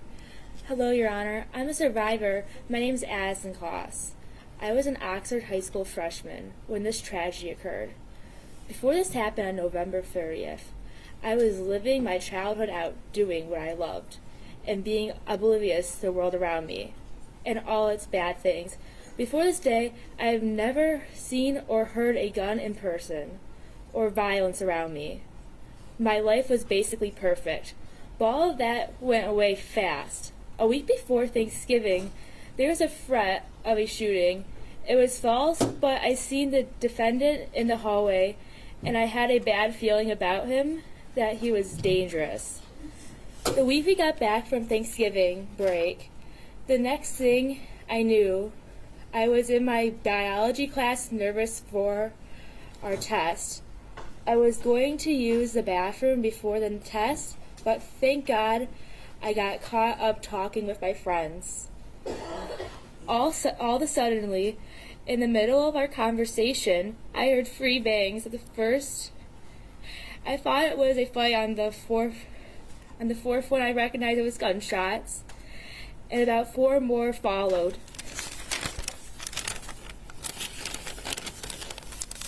Me and my friend were near the door, and we hugged each other tight and ran to the corner. When we reached the corner, we kneeled down, hugging each other for dear life. It felt like slow motion. While our teacher was closing the door, I was thinking he was going to get into the room. Once the door was closed, I heard a few more shots. I noticed my phone was still on my desk across the room, and all I wanted was contact with my mom. That made me feel hopeless. It got me thinking I'm never going to see my family or parents again. That made my heart sink. My life was flashing before my eyes. I started crying. I wanted my mom. Luckily, my friend had her phone, and I was able to tell my mom I loved her. An hour of horror went by. Me and my classmates were crying and worried for our lives and our friends' lives. We were trying to figure out if our friends were okay. Finally, a police officer came in to rescue us. At that moment, I thought this all was a bad dream. When we finally came outside, the cold breeze hit my face, following the officer out to get searched. After I was searched, I called my grandma because my parents were at work and I thought they would not be able to come pick me up for some reason. When I heard my grandma's voice, I broke down crying because I thought I would never hear her voice again. She reassured me. Then we got on the bus to Meyer to reunite with our family. On the bus, my other grandma called me and told me my mom was on her way to Meyer and she was offering her support. At Meyer, I was finally able to be back in my mom's warm arms as we hugged more tightly than ever before. We finally arrived home, and my dad greeted me with the biggest hug he has ever given me. He usually is an unemotional person. The rest of the night was filled with grief.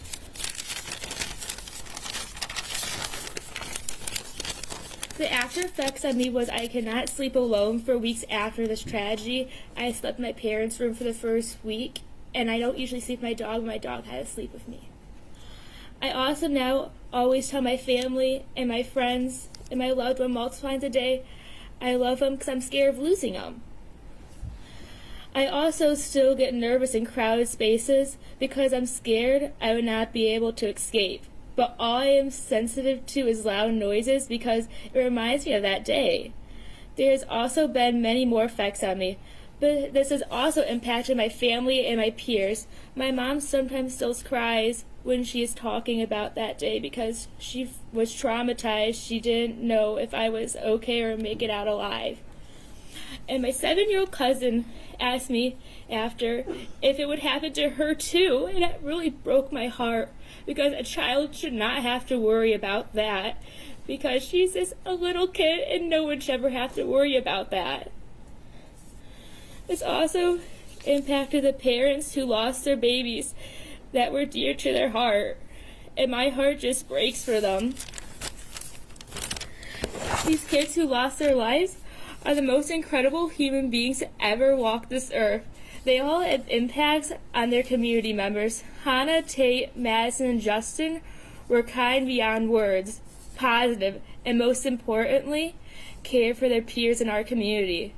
There are some more meaningful traits about them that I admire.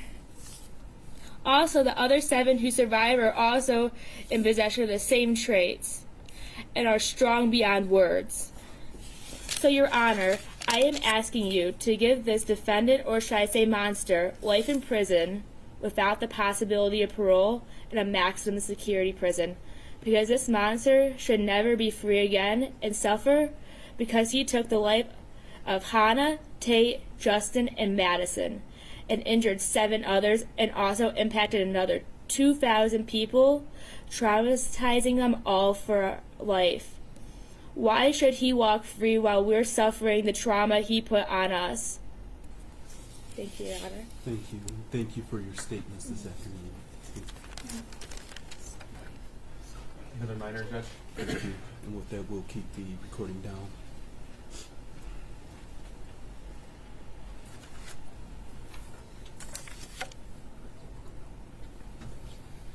Thank you. If you wish, you may state your name, but because you're a minor, you do not have to. With that, you may go ahead and proceed with your statement this afternoon. My name is Sylvia Lester. By my understanding, a victim impact statement shares the story of how a crime has affected oneself. I feel compelled to share my own story. I never understood or grasped the truly devastating reality of losing someone you love. I still haven't grasped the concept, to be completely honest. The only coherent words that came out of my mouth when I received the phone call that my beautiful best friend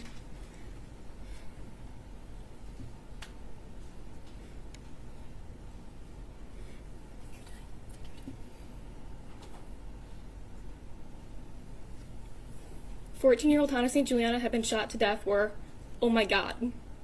I thought her sister was lying to me on the phone, for there was no way that my Hannah had been brutally killed in their school hallway mere minutes after I left her to head my 5th-hour class. After being placed in lockdown, I hid in the corner of my darkened English classroom, oblivious to the true carnage happening just across the courtyard from me. I can still feel the echoes of classmates' hand clenched tightly in my own interlocked fingers. I can hear my blood rushing through my ears as I waited to experience the ring of a gunshot that would end my life. I can no longer walk down the street without thinking someone is waiting to kill me, aiming for me. The sound of sirens automatically alerts my brain to another school shooting, and to the numbing walk after leaving high school, to the same irrational call that will inevitably be following, informing me another person I love is gone. To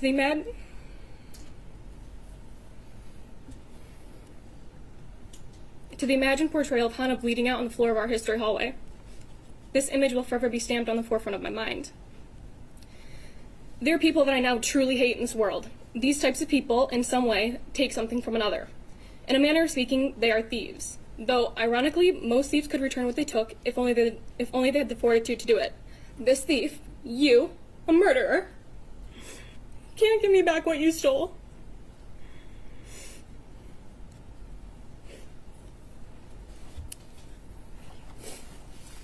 You stole my best friend. You stole my carefree laughter. You stole my Christmases. You stole my Tuesdays. You stole my New Year's. You stole my Friday night football games. You stole Hannah's 15th birthday. You stole Hannah's 16th birthday. You have stolen every single one of her birthdays. You stole my 16th birthday, along with my 17th and everyone following it. You stole my ability to live life without the crushing fear of being killed at any given moment. You stole my love of school. You stole the love I had for the naivety in people. You stole my trust in the innocuous people on the sidewalk. You stole the comfort of my room by leaving me petrified of the dark and the horrors that may be waiting in it, that may be lurking in it, waiting for me to let down my guard once again.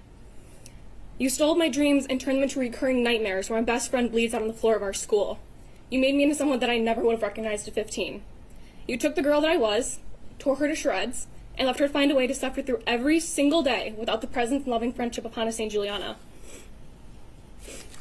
It was asked in the Miller hearing if it was traumatizing to lose your best friend. You don't need an expert to tell you, you need only ask me. As was most likely predicted, the answer to that question is a resounding yes. Traumatized because I thought Hannah would forever change her jewelry. Because I never thought I would have to be the one who would speak at a funeral, right after turning the young age of 15. I never thought I would look at my best friend's emotionless 14-year-old face in a casket. I never thought there would be a bed of flowers cushioning Hannah's lifeless body as a freshman in high school.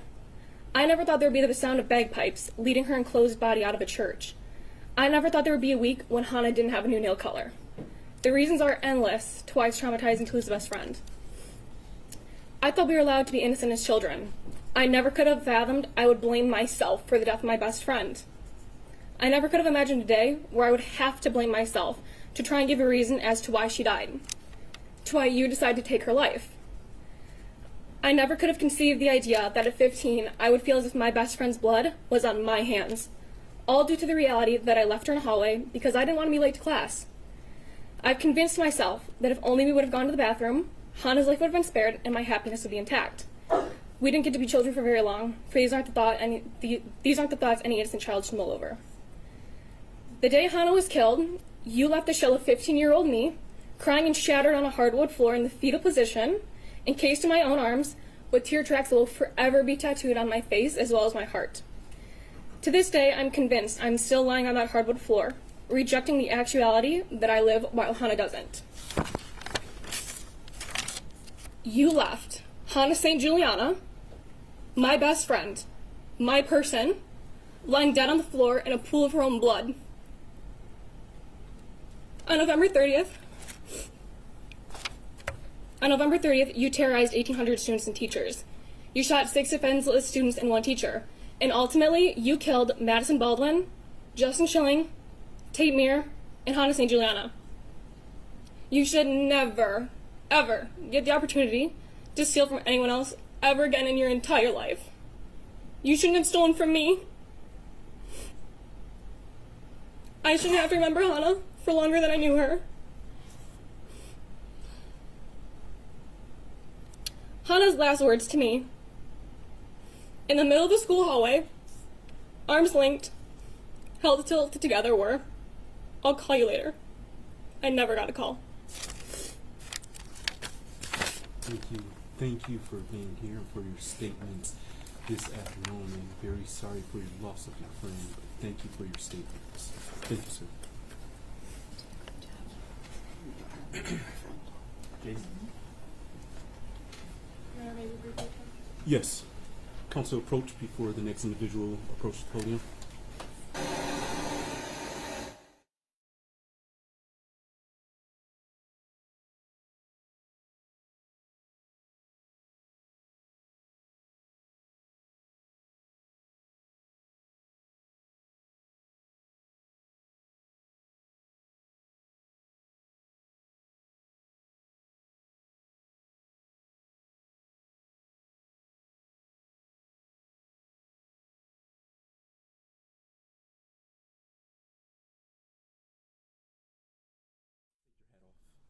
Please remove your hat in the courtroom. Thank you.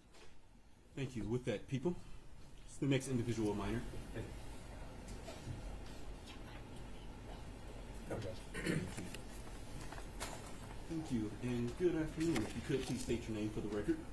Jace McCarthy. Thank you. And you may go ahead and proceed with your statement. To explain how I was affected, I would have to tell you that I feel like my mind is stuck in a Meyer parking lot, which sounds silly. For most kids in Oxford, the Meyer parking lot was viewed as a hangout spot, a place you would go to sit in a parking lot, wasting gas and talking about gossip or life problems. Strolling down aisles for hours trying to waste time before curfew. But most days I'm stuck in a Meyer parking lot. A parking lot filled with my peers hugging each other, cameras everywhere with reporters shoving microphones in faces, asking questions we couldn't comprehend at the time, with police sirens flooding the streets in my senses, and helicopters flying overhead. I am still there. I can feel the concrete underneath my feet. The cold, harsh wind still greets my face, even in the warmest July heat. I am still as the world spins and my hindsight becomes blurred and hazy. I was coaxed into a state of shock for a long time. Some days I miss it, the feeling, the unknown, before it was real, when I was whole. When people started to come out and tell the world that they lost a piece of themselves that day, or they were looking for the person they were before the shooting, I didn't think I was a part of that group. Maybe I was taking it too literally, or maybe I wasn't aware enough to realize. I think for a long time I was walking around fractured and not knowing it. I didn't know when I lost that part of me. I still don't. Was it when I saw cop car after cop car from everywhere in the state? Was it before I saw 3 confirmed dead on the TV? Was it when I saw post after post of Madison's senior photo being used as a makeshift missing poster? Was it when the world stopped? My older brother came home a little after I did. He sobbed into my mother's arms. I can't remember a time he cried before that. I sat in a kitchen chair, confused, unsure what to do. So I left and walked to my room. Unfortunately, the walls weren't thick enough to prepare me for the words that came out of his mouth next. Nate's brother was shot. He was shot in the head, Mom. I felt time froze. I didn't know what to think. I didn't think I was hearing his words correctly. I was mixing up kids in my grade, scrambling for a name that I was clearly blanking out on. I remember staring blankly at my phone, hoping that it would somehow tell me magically what to do. No one tells you how to comfort someone after receiving news like that, so I stayed hidden in my room. Justin Schilling, someone my brother has known for years. The number on the TV screen felt more like a cruel weight that suffocated me. The number on the screen was real. Nothing screams real like a gurney outside the exit of your old chemistry class. I didn't sleep that night. I was hoping I would hear news about Justin. Calling friends of friends who knew something, I told my mom in the early morning hours that people were saying goodbyes. I didn't want to be the one to tell my older brother. Looking back, I'm sure he knew. By 9 a.m., Justin Shilling was trending on social media. Justin Shilling is dead. I went to vigils out of nonstop guilt. I kept every candle. They've been collecting dust in a senior memory box that I made 2 weeks before my senior year, with high hopes that it would hold things like good grades and grad cards, turned into a gravesite of everything that embodies the 30th, from coping cards to Oxford Strong mementos. I still have wax on my shoes that I don't have the heart to clean. It's strange that I view that as a better time, not having to cope with the grief or loss because it hadn't hit me yet. Depending on the day, I'm aware enough to know that that wasn't a better time. A better time was not having to walk where kids bled out and died. A better time was not knowing the kid who sat at my homecoming table, or the fact that 2 months later he was going to school with a gun with the full intent on using it. A better time was worrying about how I was going to pass my math class and not how fast I could put in a night lock. I haven't been able to go to college out of fear that I'll go through another school shooting. I've watched friends drop out. Every day I fear for my siblings who are still in school. I fear for my friends. Every time I hear a whisper about a campus threat, I find myself praying, begging whoever's up there that my friends are safe. I can't bring myself to even think about the worst scenario. I don't know if I could go to another vigil. I don't know if I could go through it all over again. I hate cameras flashing. The sound of cameras clicking gives me the sense of unease. You never really get told the after. It's not just one thing, it's many. No one tells you the after. The only way you know is when you go through it. My friends and I's grief will forever be for the public view. Our faces on the front page, above the fold, or trending on some news network. Our tears will forever be ingrained in film. The worst day of our lives will forever be attached to our names and to our faces. One quick search shows us at our absolute lowest and most vulnerable, and no matter how far I run, no matter where I go, I can never escape the everlasting fear that the 30th has instilled in me. I do not get to move on. Every day I'm reminded of the 30th. Each time I feel my hair get blonder, I hear myself repeat 151 days till graduation in the back of my mind. I hear voices of people I haven't spoke to in ages. I hear cameras clicking, and I feel the weight of my brother's cries washing over me for the first time all over again. I'm a senior in high school again. I find myself unable to move on. I find myself back where I was in the Mara parking lot with the wind and the sirens. And maybe if I could find that kid with bleached hair and torn up Vans wearing a coat that wasn't his, maybe wondering if he would have rehearsal afterwards. Maybe I could find forgiveness, but I know I never will. I chase after him most days. I see him across the street or down the hall. He haunts me, a constant reminder that I will never be the same, that death and trauma isn't something that can be scrubbed away no matter how hard I may try. My words will never be able to paint a perfect picture or make an outsider truly understand the haze the world turned into in that Meyer parking lot. A haze that somehow turned into hours within a blink, and then it was days, which somehow turned into months, and when I woke up from it all, I was left with a heavy burden of loss, grief, and guilt that will forever ache in my bones and taint the air I breathe. It's more of a person, a friend, something that knows my ins and outs, and I'm sure I'll be holding its hand for a very long time. It'll greet me when I least expect it in the years to come. It waits on the edge of my bed every morning and tucks me in at night. It follows me around, always looking over my shoulder. It's the voice that tells me to check my exits, follow the rule of 3. 3 exits, 3 hiding spots, 3 things I can use to defend myself. That open spaces aren't safe, that loud sudden noises means it's life or death and I need to run. That backpacks don't just hold books, but lethal weapons that someone is just itching to use. It tells me I will never be safe. It makes me second guess when I hear sirens. I can never tell if they're real. If my room gets quiet enough, I can hear them. They're more than a familiar sound, yet when my body hears emergency vehicles, I can't help but tense up. If I can't sleep at night, it crawls into my bed beside me, making me think of what ifs, or what I'll do, who I'll call, what I'll say if it happens again. And as the 30th approached closer, I find myself in sleepless nights. The cold air gets harder to breathe. The weight on my chest becomes ever more present, and I'm looking over my shoulder. Every small noise becomes a mental game of am I safe? Even the crunchy snow becomes a cruel reminder. Passing by the school around this time of year gets harder because when there's no cars, my mind convinces itself that I'm on break, that I'm 18 again. I have to look in the mirror and I have a hard time seeing the person who's looking back at me, because sometimes time isn't linear to me. I expect to see the person I was. I have a hard time to remind myself that I haven't been 18 for a minute, that I'm not playing Nancy Drew over Deerhead conspiracies, and I'm not skipping my online class for the 80th time that semester, or I'm not going to walk into 5th hour and listen to the girl next to me talk about her teacher. That I am 20, that the world moves on, and I just didn't know it would move on without me. That it's mostly in my mind or in my head. Time is a very strange thing. Some days the 30th doesn't feel real. It feels like it was decades ago, and others I'm right back in it. I don't know why pain and trauma are like this. I don't know why it tends to rush me or corners me. I don't know why it acts like I have places to be. I ask myself a lot, why is the weight on my shoulders? Why is the guilt of surviving on my doorstep, and why is it pounding on my door? Often I wake up, and the first thing I do is pull myself together.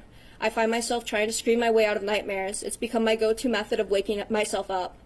It gets my mind to the real world. People who have never gone through something like this will view this as closure, an ending, moving on. When something is over, I don't get to move on. That weight and guilt doesn't dissipate over me. This traumatic event has changed me indefinitely, and there's never going to be an undo button. I will never hear the chance of Sean talk about Justin in the present tense again.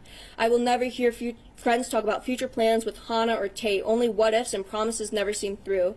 We never get to wake up and move on with the loss. It lives with us and appears with us in least expected ways. And that is something the shooter will never have to endure. He will never have to go through what he made us go through on the 30th. And for as long as I have to carry on with the weight of his actions, I believe he should too. So maybe I'll forever be in that Meyer parking lot, the guilt and grief being more familiar than the back of my hand, and maybe I'll forever be chasing the idea of who I was that day. The looming fear of never getting better or healing will always dangle over my head, but just like the what-ifs and nightmares, I know for as long as I live, I will pray and I will hope that there is a shadow of incarceration and karma haunting him for the rest of his life. Thank you for your statement. Thank you. With that, we're going to go ahead and we're going to break for lunch. We're going to break very briefly. I do want to attempt to get this hearing done today, and so we're going to break. We will return to court at 1:35 p.m. With that, to the individuals that are in the gallery, please be seated until the defendant has exited the courtroom. With that, deputies, you may take the defendant.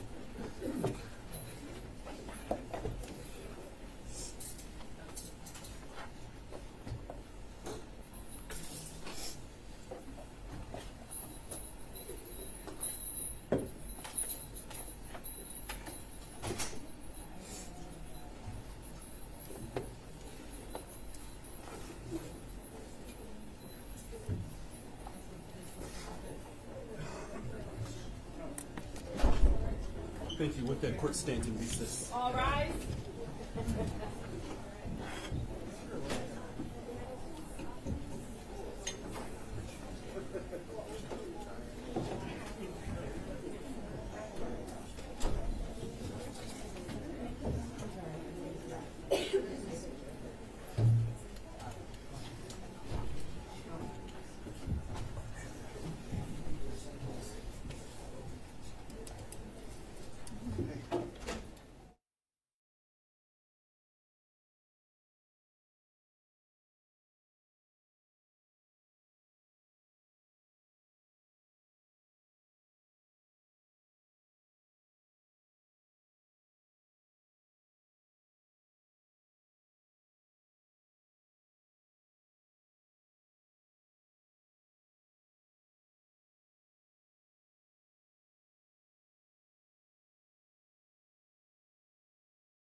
Should be audio coming in right now. Check, check, check, check.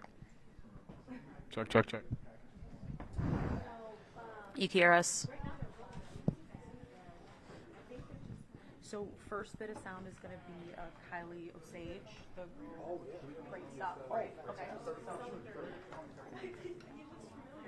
So Charlie, why don't you start? Hand it to me, and then I'll toss the sound. Does that work? Yeah, that's fine. We're in court. Here, Okay. Go ahead. I can hear you, yes. Can you see us and hear us?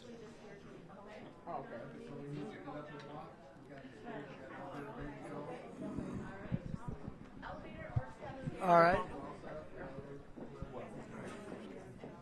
I'm just going to do a little sight of what's going on right now. Absolutely. All right, you guys ready? Rolling? All right, we're outside the Oakland County. We're in the Oakland County Courthouse. Okay. Just cue us. Just cue us whenever you want.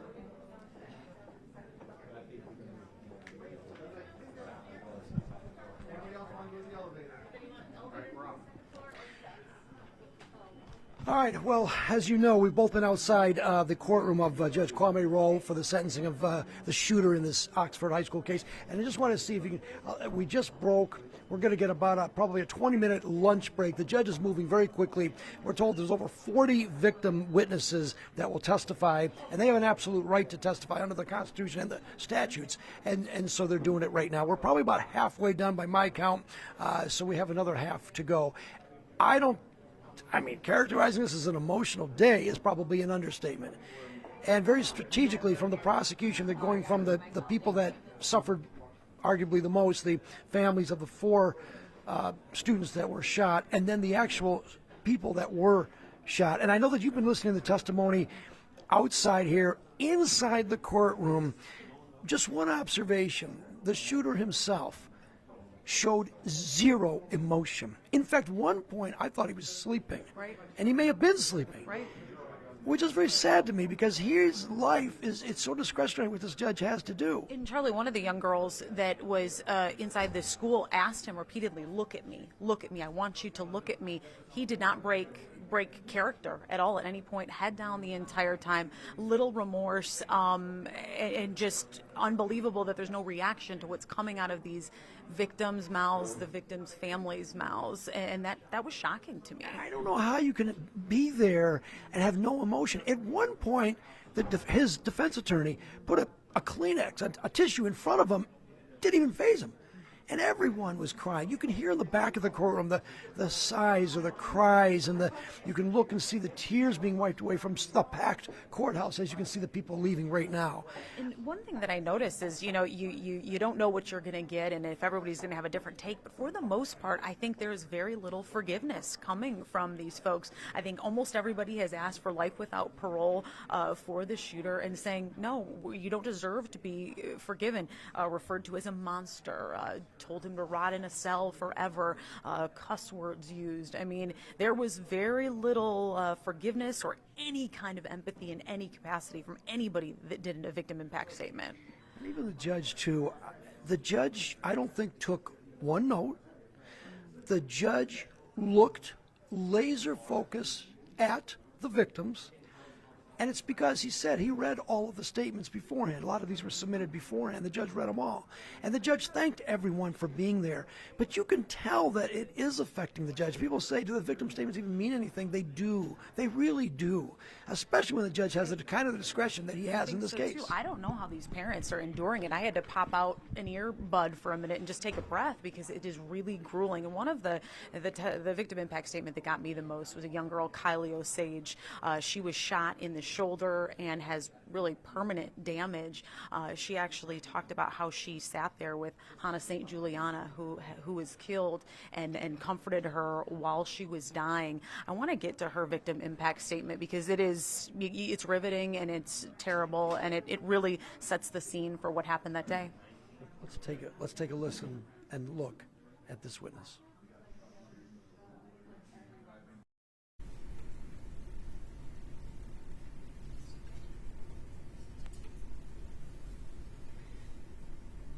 I have to look back at pictures of me and my parents in 2009, walking into my first day of kindergarten.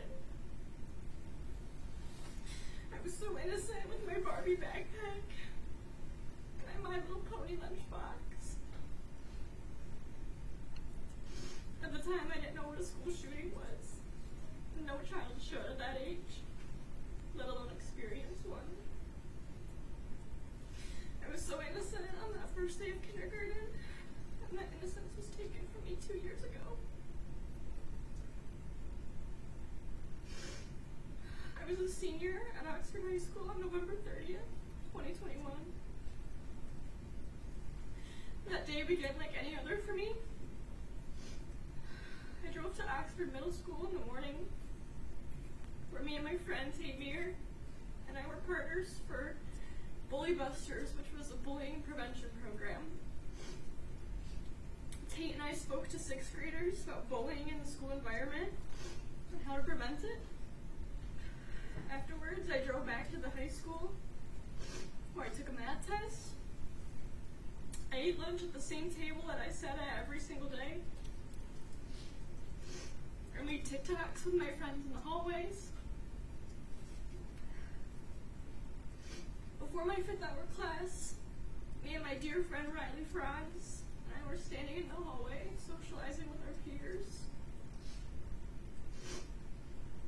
And all of a sudden, I thought a balloon popped. I turned and I fell right to the ground. I remember hearing screams. I saw running, but I couldn't run. I was already down. I remember hearing Mr. Wolf make an announcement. I had never heard the halls become silent so fast in my life. Silence was deafening. I was laying on my side, like this, and I realized what had just happened. I was just shot, and I thought I was gonna die. As I laid on the floor, I attempted to get up, but my legs weren't moving. I repeatedly hit my legs with my hands like this in an attempt to regain any kind of feeling, but not a single thing. I then somehow tried to do a push-up to somehow drag my body to a safe place where I could get some help. But with the weight of my Carhartt jacket and my backpack full of laptops and textbooks, I was unable to do so. It was so painful. I let myself drop back down onto the floor, where I felt warmth on my face, warmth from blood soaking into the carpet. I remember hearing a squish sound against my right ear, and it was the sound of carpet mixed with blood going into my ear. I started yelling for help, but when I say yelling, I mean a shout that was loud enough for someone around me to hear, yet quiet enough for the shooter not to hear me. No one ever came, but I did hear something. I reached my hand over my head, and I realized it was Hannah. I could hear her groaning beside me. Realizing that I wasn't alone, I kept trying to reassure her. Someone will come help us. Don't worry. Just keep breathing. Just please stay with me. I said that to her 1,000 times. At one point, a SWAT team member came running past us. He was the first person I had seen. I pleaded to him, please help us. He did a double take and said, someone will come back for you. Hannah and I were left in utter loneliness, and I thought I was dying. I kept repeating my mom's phone number to make sure my brain was functioning. I was creating math problems in my head and solving them to make sure I wasn't dying. I continued to yell for help. 15 minutes of laying there absolutely helpless. 15 minutes of lying in a pool of my own blood. 15 minutes of hearing Hannah St. Juliana's last sounds while stroking her hair and trying to encourage her. When help finally came, they attended to Hannah, attempting to wrap a tourniquet around her. Someone eventually came for me too. I didn't know who it was, but I knew it was a man, and I later learned that that man was Mr. Ken Weaver. Mr. Weaver stayed with me, supporting my head and locating my wounds. He kept pressure on my entrance wound to stop the bleeding. Mr. Weaver fought to keep me awake and alive until the paramedics could attend to me. During the ambulance ride, I kept asking my paramedic, will I still be able to ride my horses? Will I ever be able to play basketball again? I kept asking these questions to the paramedic in the ambulance. These were my favorite activities while growing up. I was transported to St. Joseph's Hospital in Pontiac, where I stayed into January. During my hospital stay, I spent 1 week in the intensive care unit and over a month in the rehabilitation unit. The bullet entered me through my right clavicle and exited out the left side of my back. The bullet shattered my right clavicle, broke 2 of my ribs, and grazed my spine, causing a spinal cord injury. That night, I had an emergency surgery to remove a hematoma from my spinal cord. Also to take out the shards of bone from around my spine, along with pieces of clothing that had entered along with the bullet. 1 week later, I had a clavicle repair surgery, where they stabilized my right clavicle with a titanium plate. During my almost 5-week stay in the rehab unit, I had to train myself to sit up unassisted. I had to relearn how to perform basic life tasks, like eating, brushing my teeth, showering, and getting dressed. I had to learn to walk again, as well as climb stairs. Prior to this event, I was being recruited to ride horses competitively on a college equestrian team. Unfortunately, I could not follow through with this opportunity. I've been riding horses my entire life. I've had several horses throughout my lifetime, and they have provided me with years of happiness. Being able to swing a leg over my horse is my therapy. It's pure joy. I have not been able to do this in 2 years. Before November 30th, I also had a great job working at a golf and country club. I love my job and I love the people there. But unfortunately, I was unable to return to work and have not had a job since due to my disabled condition. I have not been able to earn any money for myself. 7 months after being discharged, I became a freshman at Michigan State University, where I'm continuing my education, carrying on with my life, because no one is ever going to stop me from living my life to the fullest. Michigan State has provided me with several accommodations, as I am still disabled and in extreme pain every single day. They were able to place me in a dorm that is close to all my classes. They provide transportation for me, since walking long distances is a battle. It was a 1-minute walk to the closest cafeteria. Without these accommodations, I would not have been able to complete my freshman year at Michigan State. This past summer, I underwent another spine surgery, where the surgeons fused my C6 to T7 vertebrae to stable my spine and correct a progressing deformity resulting from my injury. I was blessed to have found some excellent surgeons in New York City. My family and I spent 2 weeks recovering in New York. And Your Honor, to make everyone aware, back surgery is so hard. It causes intense pain and struggles. It's impossible to do anything yourself. I needed help just to roll over, sit up, stand up from a chair, get in and out of bed, and sip a glass of water. My 2 spine surgeries took the life out of me.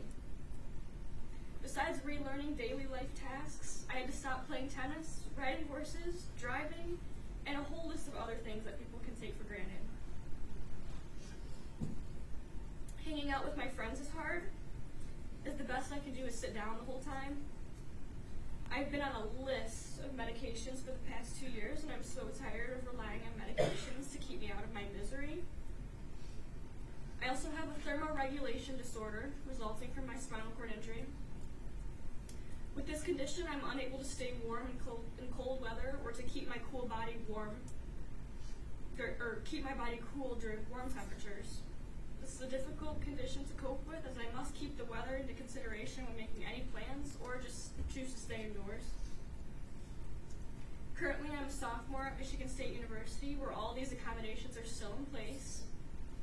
Even though I am able to attend school, I'm still in constant pain. Every single day when I get out of bed, the physical pain hits me hard. For reference, Your Honor, it has been 738 days of constant physical and mental pain. It has been 738 days without playing basketball or tennis.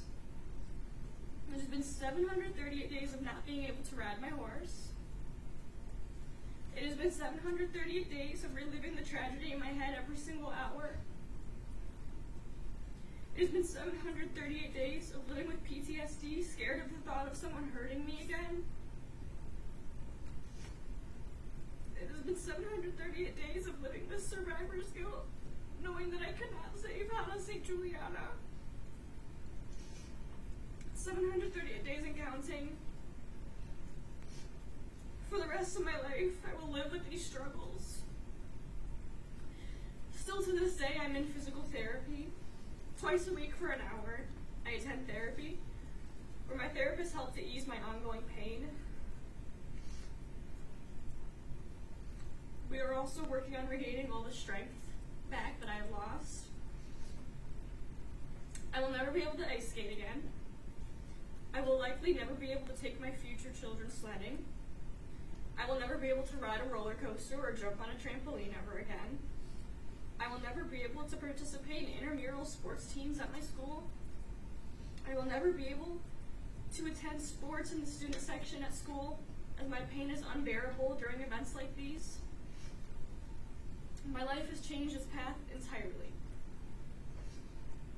However, Your Honor, I refuse to let the cowardly acts of a person affect the rest of my life. I will continue and live on for those that we've lost. I will continue to walk around MSU's campus, strong and proud. I will continue to have compassion and spread love and joy and positivity everywhere I step foot. I will continue to advocate for those that have experienced something similar. I will proceed to stand up against gun violence in hopes that nothing like November 30th ever happens to anyone ever again. And nothing will ever stop me from living my life to the absolute fullest. No one will ever take my happiness away from me, because I'm the strongest person I know. Your Honor, I've experienced many blessings and met many angels along this journey. I've come to know the love, compassion, and support of a community. I have so much to be thankful for. I'm grateful that I have the opportunity to stand here before you and tell you my story. I'm so blessed with my family. They have walked with me every single step of the way. And their strength is astounding. During both of my hospital stays, I met so many amazing individuals who have become some of my best friends or my family. They've supported me through every single endeavor. They took care of me and poured their hearts into my recovery. I'm beyond grateful for my hospital and healthcare family that have cared for me as if I'm their family. And I'm so fortunate to have some great friends who make changes to their lifestyles just to accommodate mine. Most of all, Your Honor, I'm thankful that I'm still here. I keep my faith and trust in a greater plan. As long as I'm on this earth, I will fight for justice for everyone in this country that has experienced something similar. Please do not let anyone else suffer the impact and trials of our tragedy that we hear about today. Please let there be no opportunity for more tragedy and pain. because no one deserves this. Thank you for your time, and I hope my presence here today will help you make the right decision. That is Isn't that tough. powerful? Absolutely. And I tell you what, despite that, the shooter didn't look, didn't acknowledge her, didn't make any gesture whatsoever, nothing, absolute zero, which from a strategic point of view, if you're representing him, remember, it's either life or a term of years. I mean, the judge has some discretion here. You want to be on your best behavior. Generally, the worst criminals, on the sentencing day, they're on their best behavior because the judge does have discretion. And he's as this guy slumped does over, have. looking down, not engaging, no emotion. I mean, it's almost as arrogant. Listen, he did a terrible thing, Yeah. but this is an arrogant. And I'll tell you what, I would bet that when the judge actually passes the sentence, he's going to mention this day right now, the attitude that he's got here, and it's not helping his cause. And right now we're in a break, a lunch break that's happening, a short one. They want to try to get in as many of these victim impact statements in as possible. I think we're looking at like 40 to 42 or so. Charlie, in your opinion, do you think it's going to go a second day? Do you think we're going to wrap today? I'd be surprised. Well, so the prosecutor has a good strategy about taking the people that arguably have been affected the most. I mean, the loss of a life, and then the people that were actually shot, as we just heard, and then the people that were in the classroom. So now I think we're going to branch out a little bit. I mean, again, there was 1,800 students at Oxford High School that day. Theoretically, they're all victims. So, but I think it's going to go quickly. The judge just said just a while ago he wants to try to finish this today. Yes. But after the victims speak, then it's the attorneys get to speak. And I should say that the shooter actually has, now there's one row in the courtroom, one, that is reserved for the defense. I don't know if it's if those are lawyers or what, but there are some people sitting there. So theoretically, there could be some impact statements, some character statements for the shooter to spare him life in prison. And we could hear from the shooter. It is a possibility. I would think at some point, a lot of people want to hear from him, but we'll see. It's not mandatory. And we've got about 20 more victim impact statements that are slated, and one of the things that we noticed is just going back to that day and how almost cathartic it is for these folks to talk about that day. I'm a little surprised, going in very almost gruesome detail about what they saw got us thinking, 2 years ago we were both on the ground at Oxford. I was on a completely different story, Rochester Hills, looking in some emails and messages that maybe there was a school shooting. We hear it so often. I remember saying, we'll flush it out, we'll wait and see, it could be a false alarm. And then, when I noticed is when we were on Lapeer Road heading to the high school, and you see every police agency that you could ever imagine. We got there, we went live, we were live for 2 some hours, and it was chaos. We were right in front of the Meyer parking lot that we heard about so much in court today.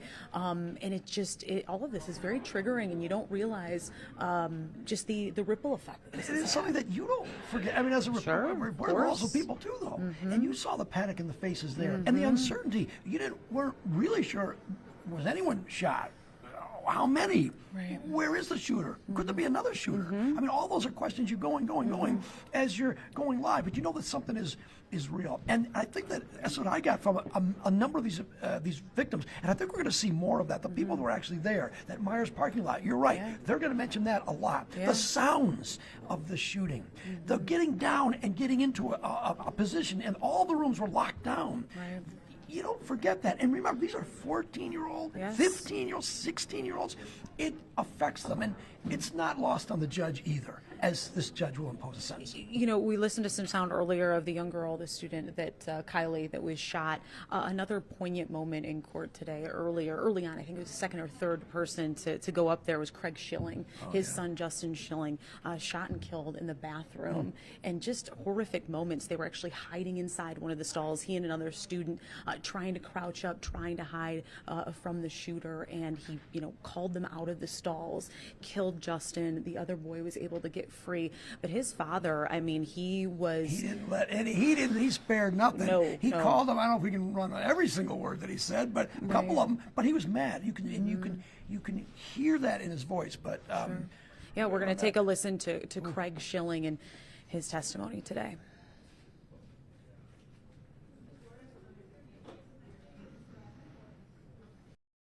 Before I make my witness statement, I'd like to have a candid moment with y'all to try and directly convey to you that this statement has been the hardest thing I've ever written in my life. You guys have the condensed version, 15 minutes or so, but it took me months and months and months, and I've swam through raw emotions trying to get this done. Thank you. Thank you for letting me be here. Oh, absolutely, sir. Thank you. I will begin now. Honorable Judge Rowe, I am here before you today as a direct result of the horrible crimes that were committed back on November 30th, 2021, the day that my son was murdered. For the longest time, and for reasons I do not care to mention here today, I did not know if I was going to be able to do this. You see, on that day, my life was torn apart, and for a while thereafter, I struggled with dark thoughts and found myself completely lost in a seemingly endless sea of raging emotions with no care as to what happened to me. And grief had consumed me and has squeezed out every bit of joy and happiness in my life. Still, today it's uncertain if I'll find my way back. The events that took place that day have rocked 3 generations of my family and has altered our future forever. These days, there's not much happiness in the holidays, birthdays, and those milestone days don't carry with them the special feeling they always used to. Life used to flow with some sort of rhythm and balance, and the continuity within our family was evident. There were gatherings, vacations, and fun-filled events. What I feel most would deem your typical family situation. That continuity and all that came with it were lost on the day that my son was murdered. Like a severed electrical line, the flow was no longer there. Instead, we've fallen into the darkness, still in shock and total disbelief over the fact that this actually happened to us.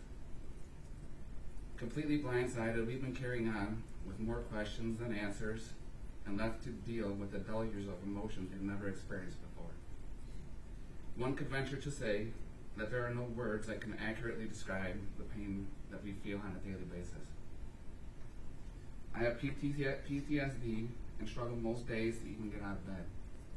Anxiety, stress, sleepless nights, and uncontrolled emotional outbreaks make even the simplest, most normal things difficult. Scattered thoughts, raw emotions, and that uncomfortable elephant in the room feeling I get with everyone I interact with cause substantial uneasiness and affect everything I do. The things I used to find enjoyment in are no longer reliable in that respect, and are done to merely have a feeling of something normal. Golfing, bowling, ball games, hunting, fishing, camping, kayaking are just a few of the activities that I used to do with Justin that seemingly will never have the same effects on me based solely on the fact that he's not there to do them with me. I've always operated on the premise that if you get the kids into the things that you like to do, that you'll have those things in common forever, and will always have a way to spend some quality time together. Even if it's just for a quick 9 or an hour on the board blowing out a few pockets. Father's Day foursomes with my 3 kids out on a link was something I've been looking forward to for a long time, but will never have. This unfair reality is something I will never get over. Day-to-day life goes on for so many, but in the clutches of grief and heartache, the difficulties are real and have so many side effects. It almost feels like time slows down and everything around you speeds up. It's been 2 years already, but feels much like yesterday. I still find myself waiting up for him to get home from work so we can get a few minutes to chat, as it was often the only time we had that chance to.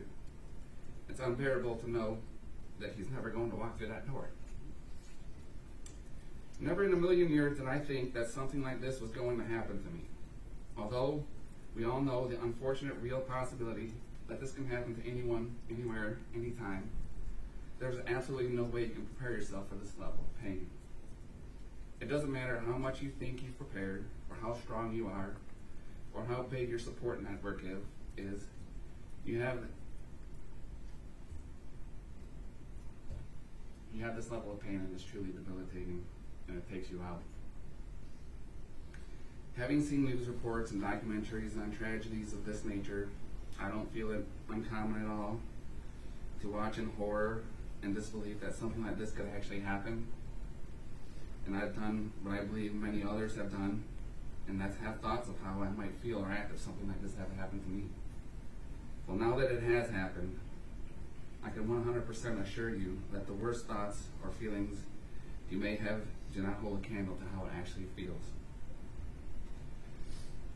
For centuries, man has exploited the fragile nature of the human being, and over the years have developed many ways to inflict pain, torture, and kill. Millions and millions of human beings have met their fates by way of such devices.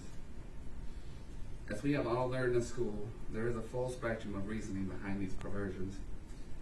Although throughout history, those reasons have been widely understood, the sheer brutality of senseless violence has never sat well with the human psyche. So we have evolved till now, and in our modern society, we have established laws and regulations to essentially protect ourselves from ourselves. However, as is seemingly always the case, there are those, for reasons we may never know, who wish to defy the now widely recognized and agreed upon state of human decency and continue to commit such senseless acts of violence.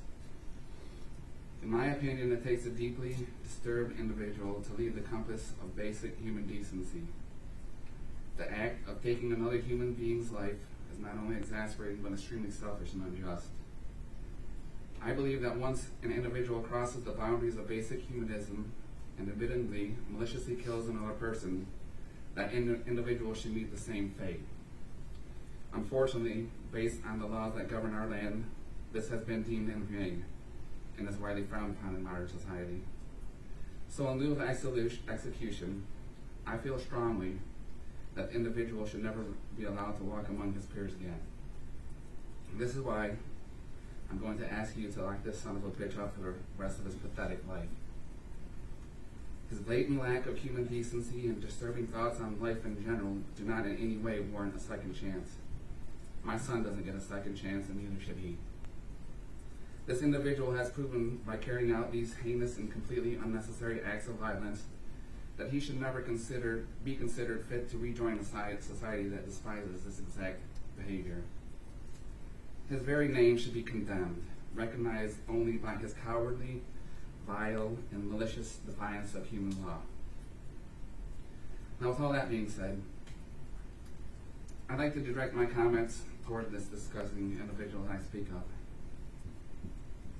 He sits across the room from me at this very moment, dressed in orange, emotionless. Although I'm sure he may have a half-baked idea of just what I'd like to do to him, I'm not quite sure he has adequately envisioned the exact nature of this idea. I'd really like an opportunity to physically show him how much pain he has caused me and my family. But in a civilized society, governed by complex laws such as ours, this type of display is not permitted. But you can rest assured, you piece of shit, that baby bird screams would pale in comparison to the screams that you would exude if I were only able to show you. But luckily for you, they won't let me.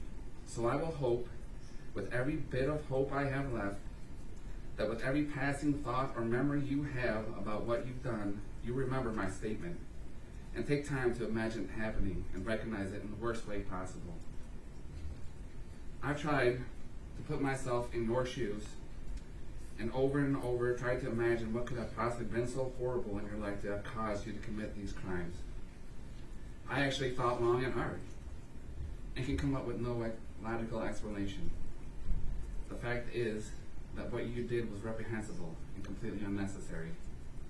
You see, we use things called words to convey our thoughts and our concerns and our opinions. Sometimes those words we share with, sometimes those who we share our words with don't hear them or choose to not listen. But this is no reason to throw a tantrum and do the wrong thing. You simply have to speak louder and to more people until you get the results you desire. Life is not easy in any sense of the word.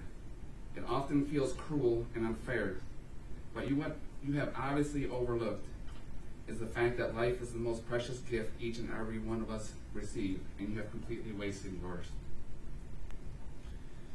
You said you wanted to be remembered as a person who committed the biggest shooting in Michigan history, and this may be true.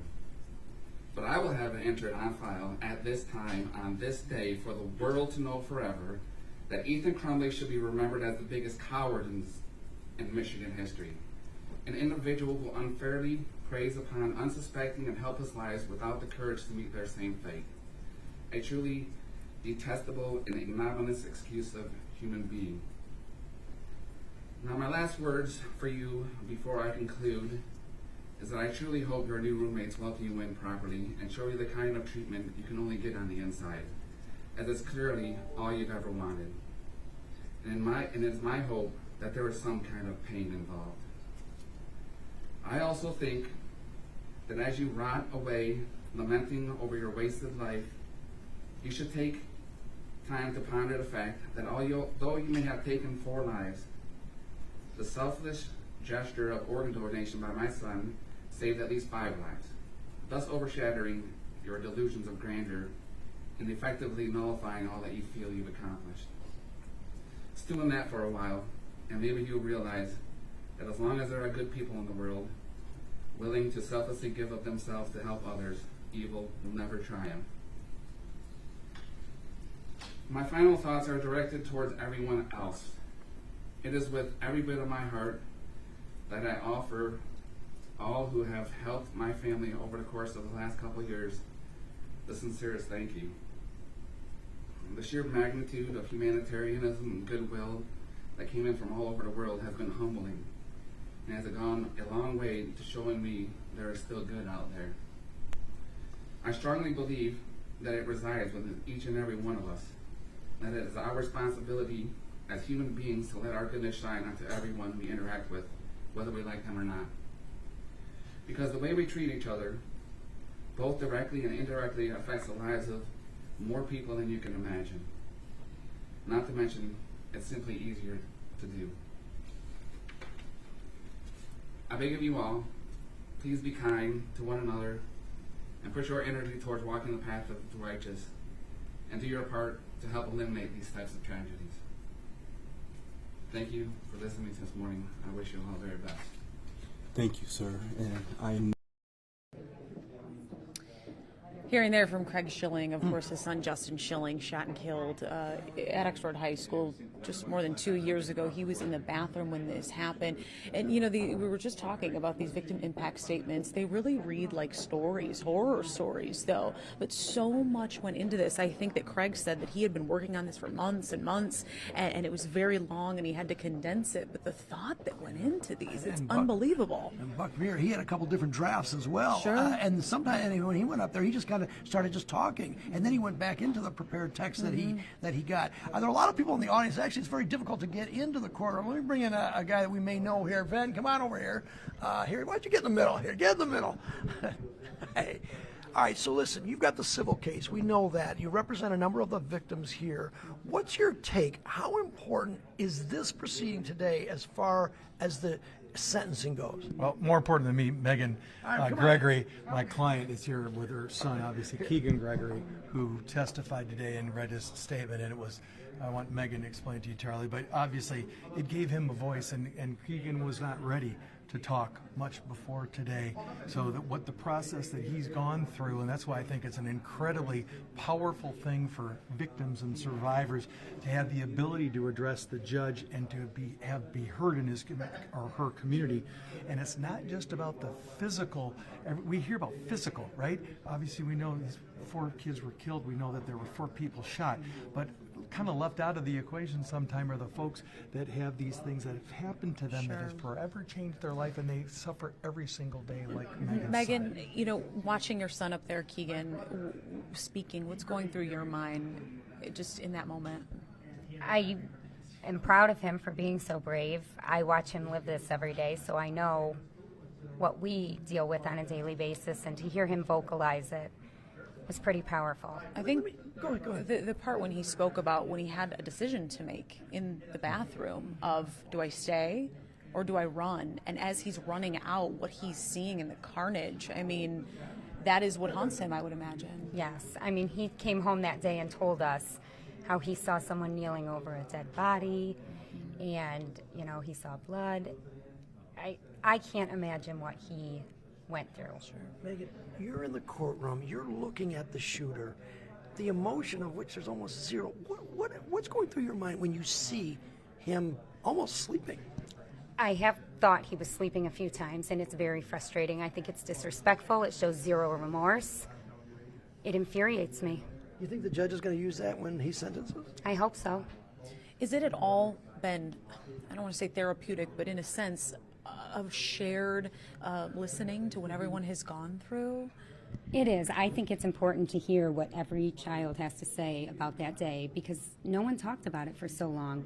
So sometimes I think these kids feel like they're on an island with no one to talk to. And reality is they're all living the same fears and the same struggles. And if they would talk about it with each other and talk about it more, I feel like they would heal together. And Ben, what about you? Is there anything you've been so immersed in this case, top to bottom, for forever it seems?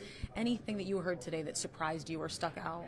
The level of torment and torture that these people not just felt that day, you guys, but they've testified and they've told the court, and you can feel the truth in it, that yes, they feel it every single day, and hopefully that will lead us to make sure that this never happens again before we get to the bottom. The shooter actually just walking back into court. We're going to wrap up with about 20 more victim impact statements today. Let's go take you into court.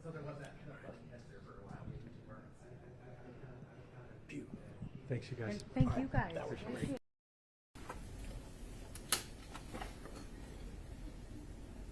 Your Honor, calling People versus Ethan Crumley, case number 2022-279-506 FC. Thank you. Appearances for the record. Karen McDonald on behalf of the people. Thank you, Mark Keast on behalf of the people. I'll let Michelle Lawson on behalf of Ethan Crumley. Amy Pop on behalf of Ethan Crumley. Rachel McKelvey on behalf of Ethan Crumley. Thank you. You may all be seated. Before we begin, I would note that the court did shorten the lunch period here to make sure that we can hopefully finish the proceedings this afternoon. If anyone needs to step out to eat additional food, the court will allow that. However, we need to conduct these proceedings efficiently and forthwith. And so, with that, people, you may call the next individual that wishes to speak. Thank you, Judge. Miss Olivia McMillan. Thank you. Thank you, and good afternoon, ma'am. If you could, please state your name. Olivia McMillan. Thank you. You may go ahead and proceed with your statement to the court. I've thought about what I might say for almost 2 years now at the time of writing this statement. I don't think I could ever put into words or will ever be able to put into words the emotions I've gone through since that cold, icy day of November 30th. Desperation, numbness, guilt, fear, grief, loss, anger, hopelessness, yearning, the list goes on. I don't even know where to start or how to start. Since 2018, at the young age of 13, I've feared school shootings. I observed the harsh realities of the Parkland shooting through Snapchat videos taken in classrooms as they were surrounded by their dead friends and peers. I was so fearful of this happening to myself, my friends, my classmates. I had vivid nightmares, took the drills and lessons in schools about what to do in these situations very seriously. I always knew where the nearest exit was, in a new room, building, choosing my seat carefully, and paying attention to who was around me in public. This was all before. But I entered high school, a new environment, new friends, new classes. Everyone talks about how wonderful high school is supposed to be, how it's supposed to be some of the most pivotal moments of your young life. I was lucky enough to make some friends who truly made it feel like these were the moments you live for. Justin Schilling was one of those friends. I've known Justin since the beginning of middle school. We rode the same bus. He was the last stop in the morning and the first stop in the afternoon. He had a big smile with these round cheeks and crooked teeth. We weren't anything more than acquaintances at the time. We had mutual friends, probably talked here and there on the bus, but there was nothing more than that. It wasn't until the beginning of our freshman year that a friendship started to flourish. He still had the same big smile and crooked teeth. He was such a light to be around, always doing something to make you laugh, wishing you good luck on whatever sporting event you had going on, helping you with your homework, asking you about your day, the list goes on. I've been friends with Justin for well over 5 years now, and words will never be able to describe him. I can say how charming, funny, sarcastic, encouraging, and wise beyond his years he is, but these words only demonstrate an inkling of Justin and who he is. I had just walked into my AP statistics class around 12:49-ish. I remember I sat down, texting one of my friends, playfully complaining about one of our other friends that I had just seen in the hallway. Right then, my class heard shots. I looked directly at my teacher, and my brain was telling me it was a senior prank. Someone was slamming or banging on the lockers. It was something along those lines. My teacher was closing the door because she didn't want to deal with whatever prank was going on outside in the hallway. It was far from a prank. I don't know when my brain flipped and knew that I was in danger and began to move desks, tables, chairs, filing cabinets to barricade the door. I don't know when my brain told me to get someone to hand me my big metal water bottle just in case we needed to fight. I don't know when my brain told me to text my parents. And I don't know when my brain told me to text the group chat with 3 of my other best friends in it. But I did. I wanted to make sure they were okay. Justin was in that group chat. I sent a simple text, "Are you okay?" just asking if he and my other 2 friends were safe. The response we got still makes me sick to my stomach. Justin told us he was in the bathroom with the shooter, and the next text we got from him after was, quote unquote, "I love you guys." Little did I know that would be my last text I ever received from Justin. I didn't think he was dead. I really didn't. I believed he was going to be okay. From what I was being told, I knew it was most likely going to be a difficult recovery, but I believed for another 20 hours that he was going to be okay. I was planning on going to the hospital in a few days to visit Justin, hang out with him, and help him through this, just as he's always helped me with whatever I needed and whatever I was going through. The night after the shooting, I was sat in my room alone. There wasn't a future that didn't have Justin in it. He was going to get better, and he was going to continue to tease me. He was going to go to prom with us. He was going to graduate and walk across the stage, probably brag about all his honors and rewards that he was going to get. We were going to celebrate it. He was going to be there for our last summer before college, swimming, bowling, having bonfires, taking film photos, and then after that experiencing college and making years of memories. From the day I met Justin, I knew I wanted to be his friend, and as I got to know him, he became more than just a friend. He became family. I knew he was going to be in my life for years to come. I just didn't know it was only going to be as a memory. He wasn't able to finish his senior year. He wasn't able to go to prom or graduate. It was ripped from him all in one of the most horrific and gruesome ways possible. I dream of what could have been. I have vivid nightmares of what has happened and what could happen. If myself and my classmates were gunned down in our high school, what makes that any different from going to a grocery store or on the street or a coffee shop or a restaurant? There isn't a difference. I don't trust people anymore. Anyone walking by in a car sitting 2 seats over, I don't trust anyone in any circumstances. Noises, I wonder if it was a car. Why are there so many sirens? Was that a gunshot or just a bang of a dumpster, the crash of metal? Or maybe a pop of an old banged up car driving by? Or at least that's what I hope. I try to lay down at night and escape the real world, but I can't. It's almost worse as I try to fall asleep. Sleep paralysis haunts my nights. All my fears and anxieties I've been pushed down throughout the day come full force in the most nights, paralyzing me in fear, not allowing me to sleep peacefully. Peacefulness never comes. I believe that the defendant should be given the maximum sentence, life without parole. I never want to see the defendant or hear about the defendant ever again. The defendant took the lives of Hannah St. Juliana, Tate Mir, Madison Baldwin, and my best friend Justin Schilling. And they will never be able to experience the world, so why should the defendant? Now I only have memories of Justin because of the defendant's actions, and I would like to share one. For those who have known Justin, knew that he gave the best advice, even when you didn't ask for it sometimes. While I struggle to remember every piece of advice he's ever given me over the years, I wanted to share this one. Quote, "There's no reason to be sad because it all doesn't matter. Life will end. And that's why you can't care about everything, you know? Just care about what makes you happy because that's all that matters. Because in the end, we don't have much time. So do what makes you happy." And that was from Justin Schilling. Thank you, and I'm sorry for the loss of your friend, but thank you very much for your statements this afternoon. Thank you. Thank you, sir. Thank you. Next is a minor judge.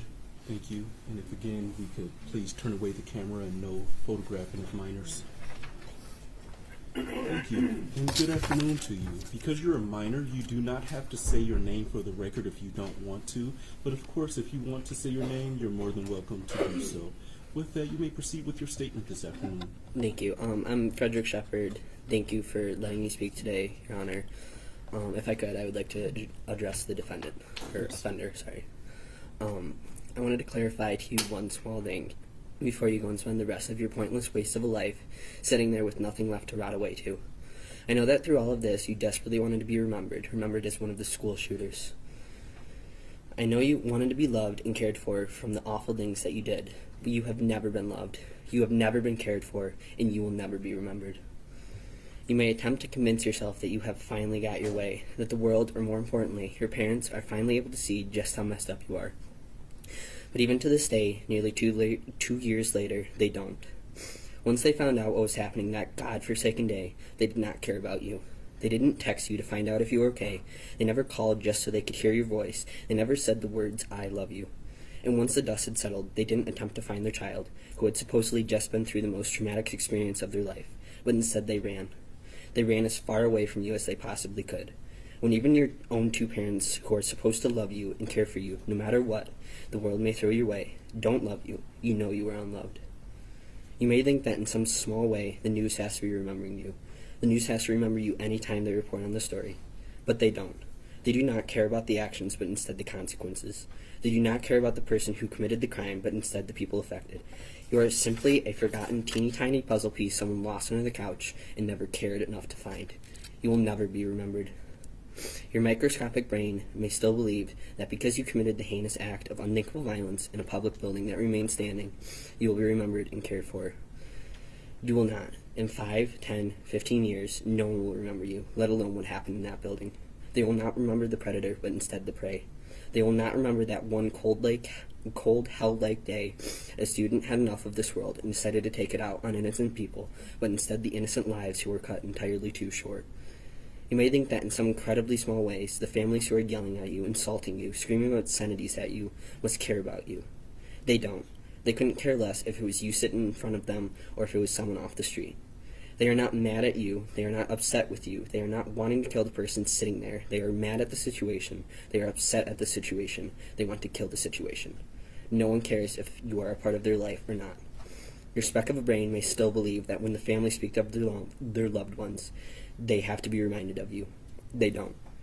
When they speak of their loved ones, they remember the laughs, the cries, the ups, the downs, the in-betweens, and the love, not the fear, unsettlement, and sense of danger they had to endure in the last seconds of their life.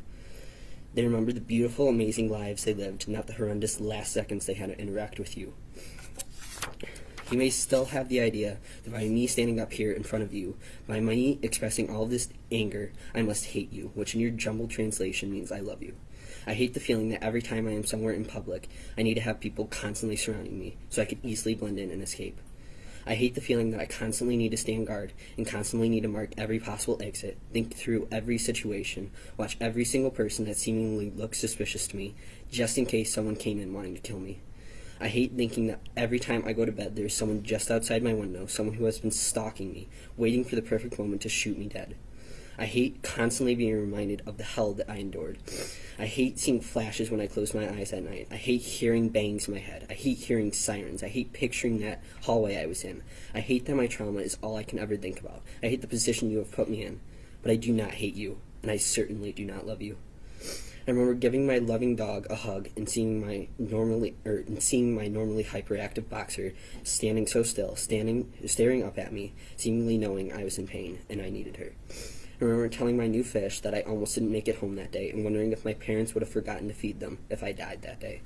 I remember the realization of what I meant to my family when my mom had to frantically search for me, her only child, knowing that if she lost me, she wouldn't have anything. I remember the care of my neighbors when they came and checked on me and gave me the smallest feeling of normalcy that I so needed. I remember the rush of love I felt when so many people in my life called me or came to see me, so they could comfort me and see my face. I remember the noisiness in my head as I desperately tried to make sense of what had just happened to me.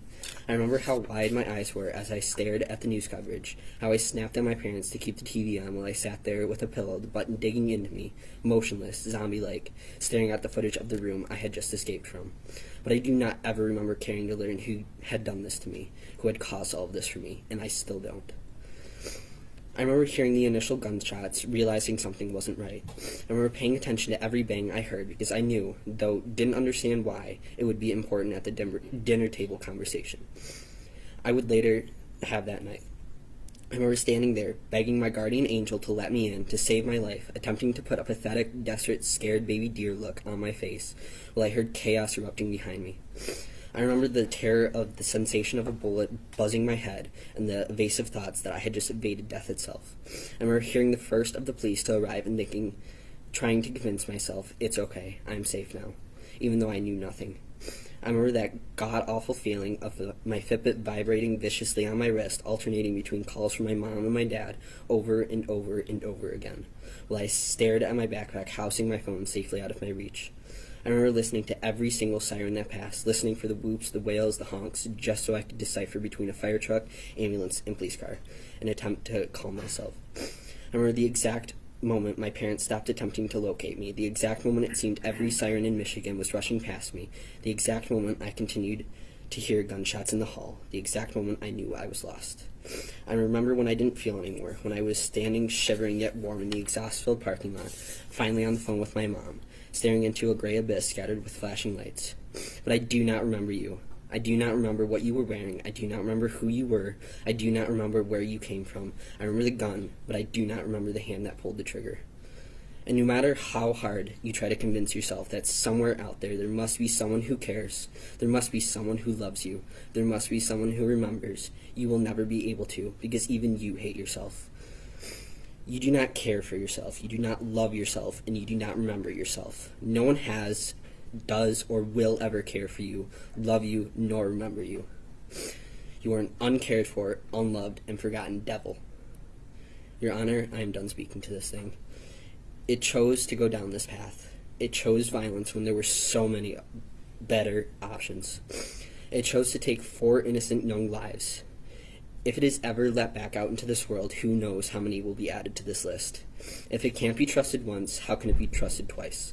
If it gets anything less than a life sentence, the world and I will be in a constant state of fear, waiting for it to strike its next prey. Thank you for your statements this afternoon. Thank you.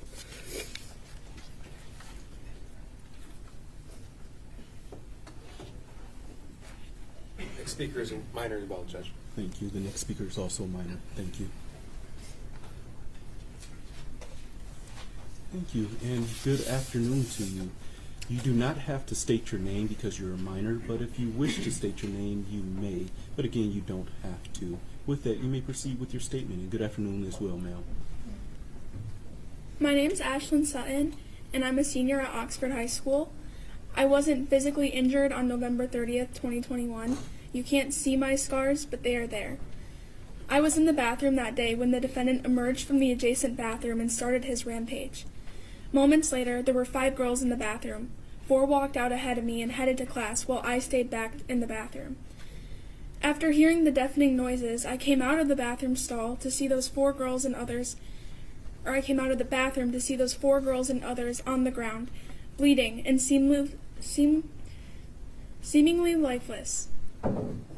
That was when I realized what was happening and ran back into the bathroom to hide.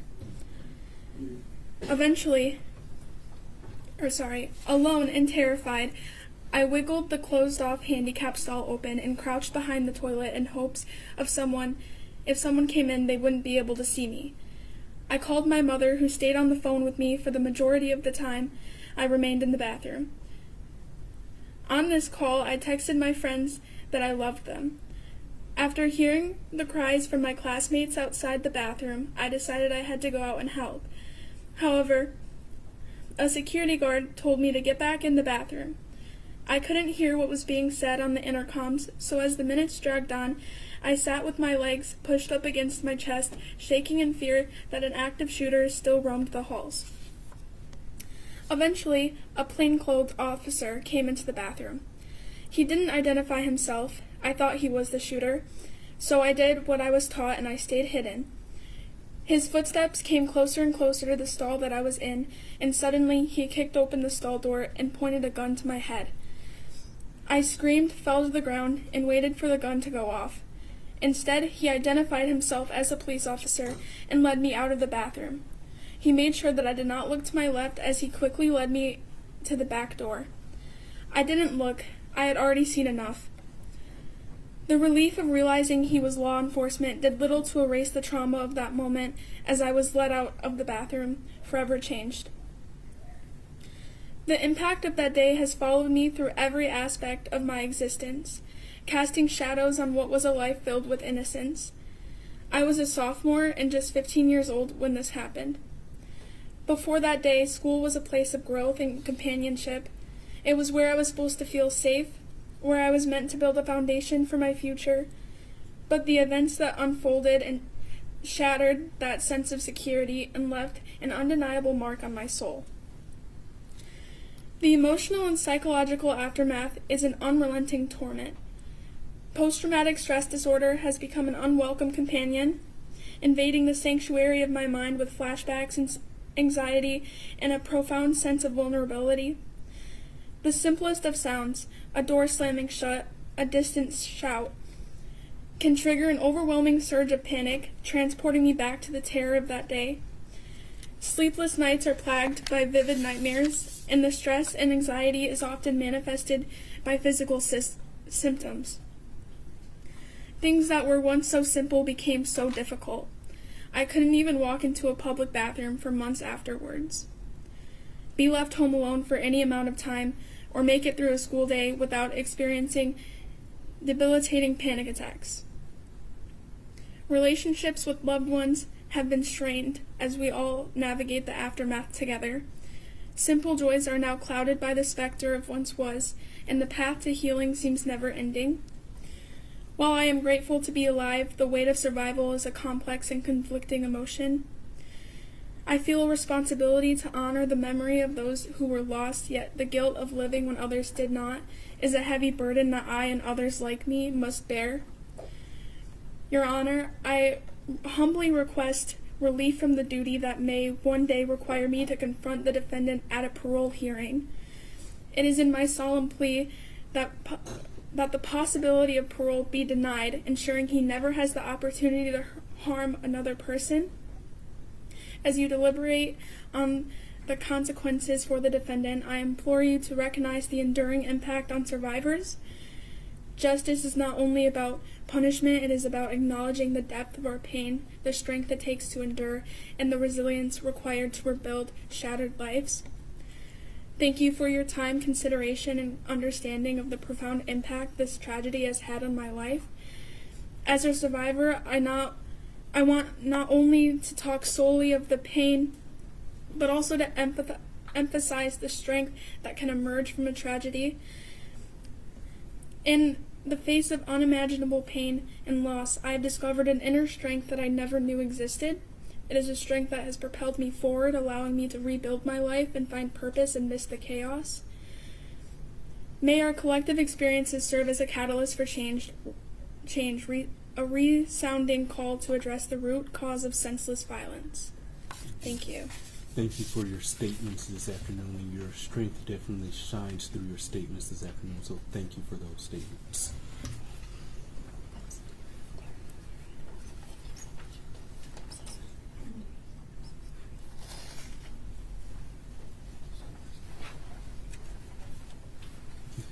Next speaker is Miss Christina Nunez. Thank you. Is she a minor? No. Thank you. And good afternoon, ma'am. If you could, please state your name for the record. Yep, I'm Christina Teles-Nunes. Thank you. You may proceed with your statement. Thank you, Your Honor. I will be reading on behalf of my younger sister. This is her statement. I'm currently a 17-year-old junior at Oxford High School. I wanted to reach out and share my story in order to make my peers feel less alone and to be an advocate for myself. New to Oxford, I was a freshman when the security of my school was broken. At 15 years old, I was put in a scenario where a classroom of less than 10 students and no teacher had to lock down. The first classroom behind the bathrooms, room 325, had 2 doors and little resources to use. However, as a group, we managed to move a filing cabinet to block the door, gather scissors, textbooks, and any classroom materials we could find in order to defend ourselves. I cried and hid under a desk while I called 911.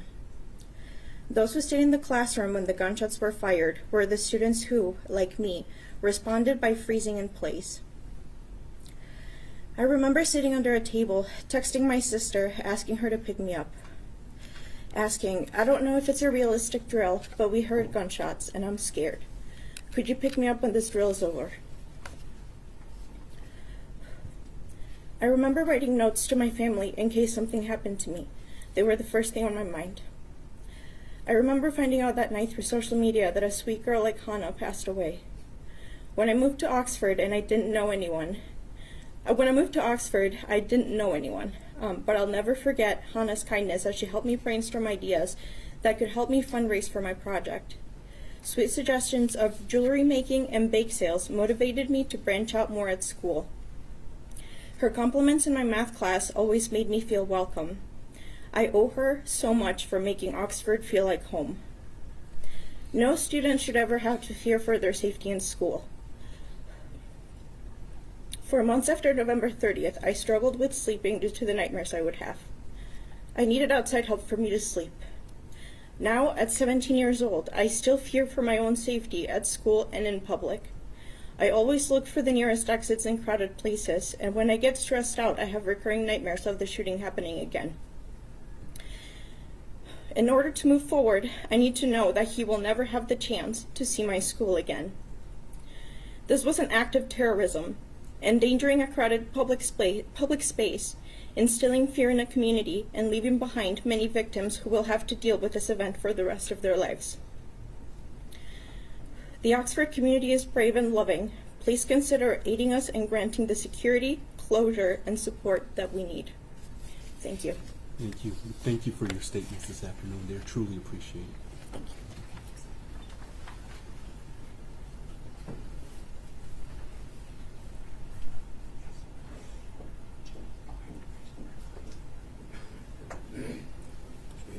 The student's uncle who will be reading on his behalf. Thank you. Good afternoon, sir. If you could, please state your name for the record. My name is Jeff Bean.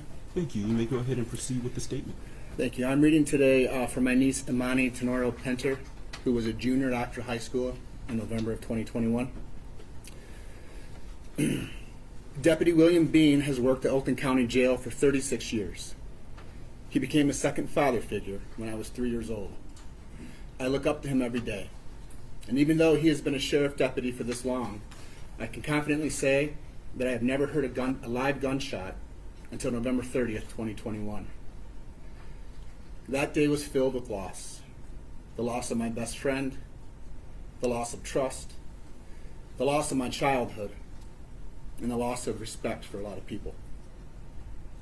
I've been walking around the curb hall at OHS. I passed room 256 and kept going. I was supposed to be in room 242 that day, but instead, I was in 244. I did what an average high school student would do. I stopped in the hallway and talked with my friends before class. That is when I heard something I had never heard in my life. When I heard the second shot fired, I realized what it was, and it was terrifying. I was the last one to enter my classroom door, panicking and shaking.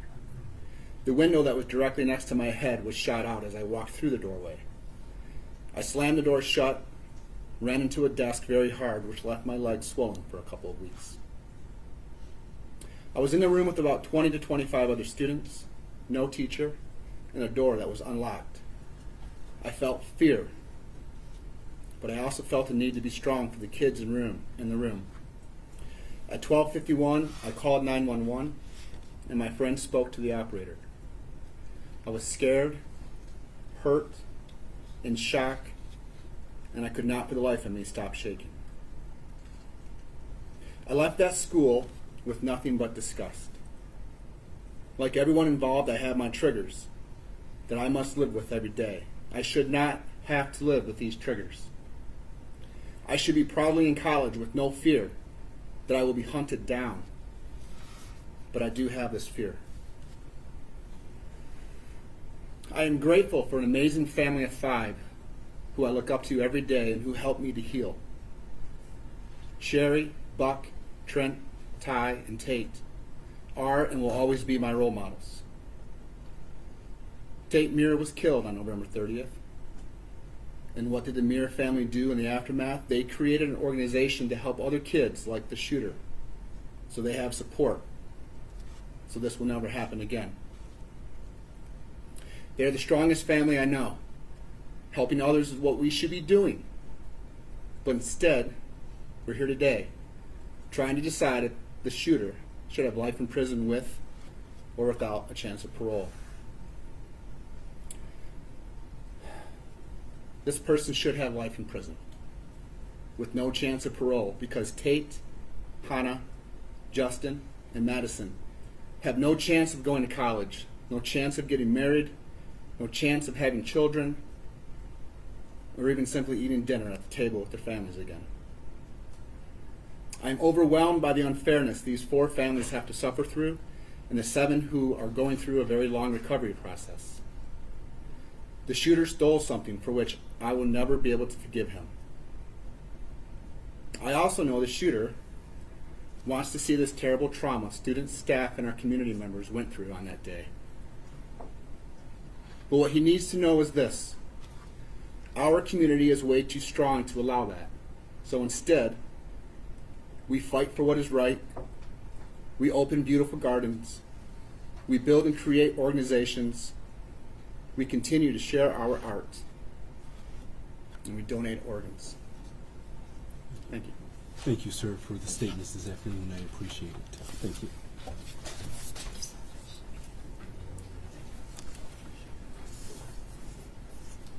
Next speaker is a minor, Judge.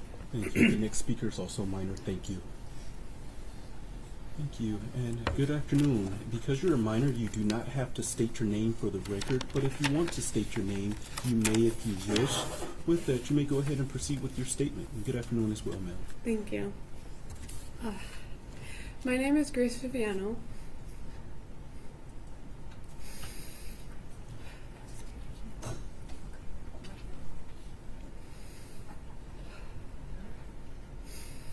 And on this day, November 30th, I was 15. I could not even drive yet. What I was forced to go through and process a tragedy that no one should ever have to go through.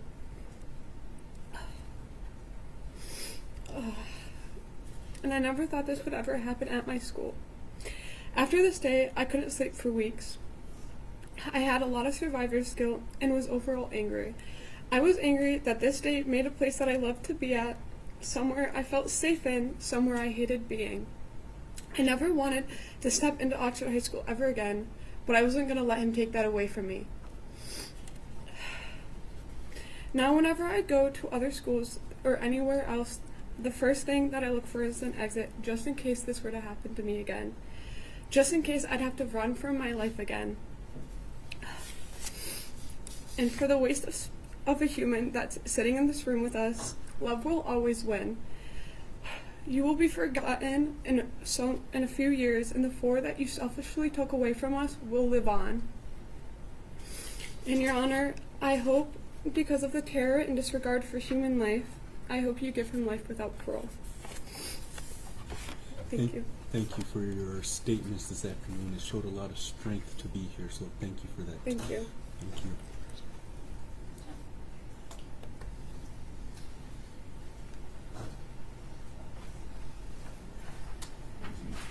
Next speaker is Catherine Waymaster. Thank you. Good afternoon, ma'am. If you could, please state your name for the record. My name is Catherine Waymaster. Thank you. With that, you may go ahead and proceed with your statement this afternoon. Thank you. My name is Catherine Waymaster, but to 2 Oxford High School kids, my name is Mom. Excuse me. Oh, you're fine, ma'am. Neither of my children were physically injured on that awful day at Oxford High, so you might ask, why am I giving a statement? Well, victims come in many forms. On November 30th, I drove my daughter Danielle to school. My son, Danny's twin brother, Michael, was not feeling well and stayed home sick that day. I then drove to work about a mile down the road. A few hours later, a co-worker ran up to me and asked if I knew what was happening at the school. Her son had jumped out of a window and wanted her to come get him. In just seconds, our phones blew up with social media alerts. There was a shooting reported.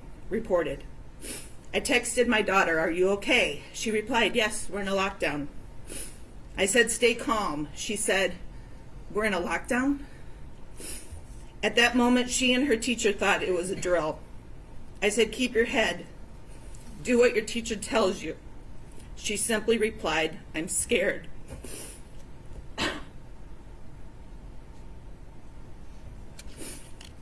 I ran out of work and headed to the school. I arrived in minutes. before roads were closed and the bulk of the emergency responders had arrived. The radio announced that a shooter was in custody. But of course, no one knew at that point if there was only one. I watched as hundreds of emergency responders arrived. I watched ambulances unload empty stretchers and leave with full ones.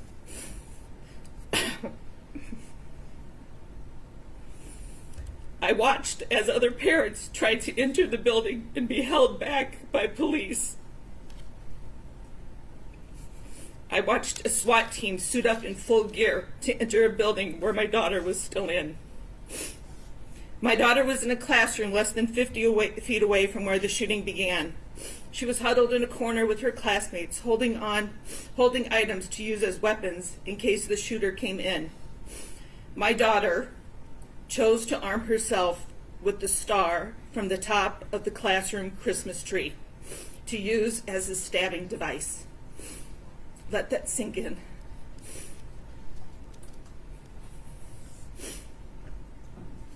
We continued to text. My daughter was using her Apple Watch because her phone was across the room in a holder along with all the phones of her classmates. It was by the door.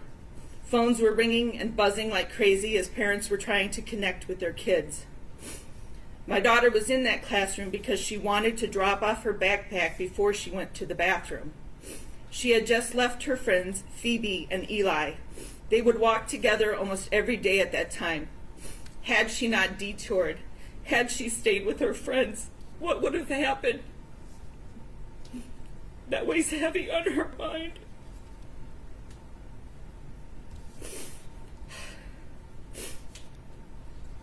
After some time passed, my daughter's classroom was evacuated. I then drove to meet her at the Myers Garden Center.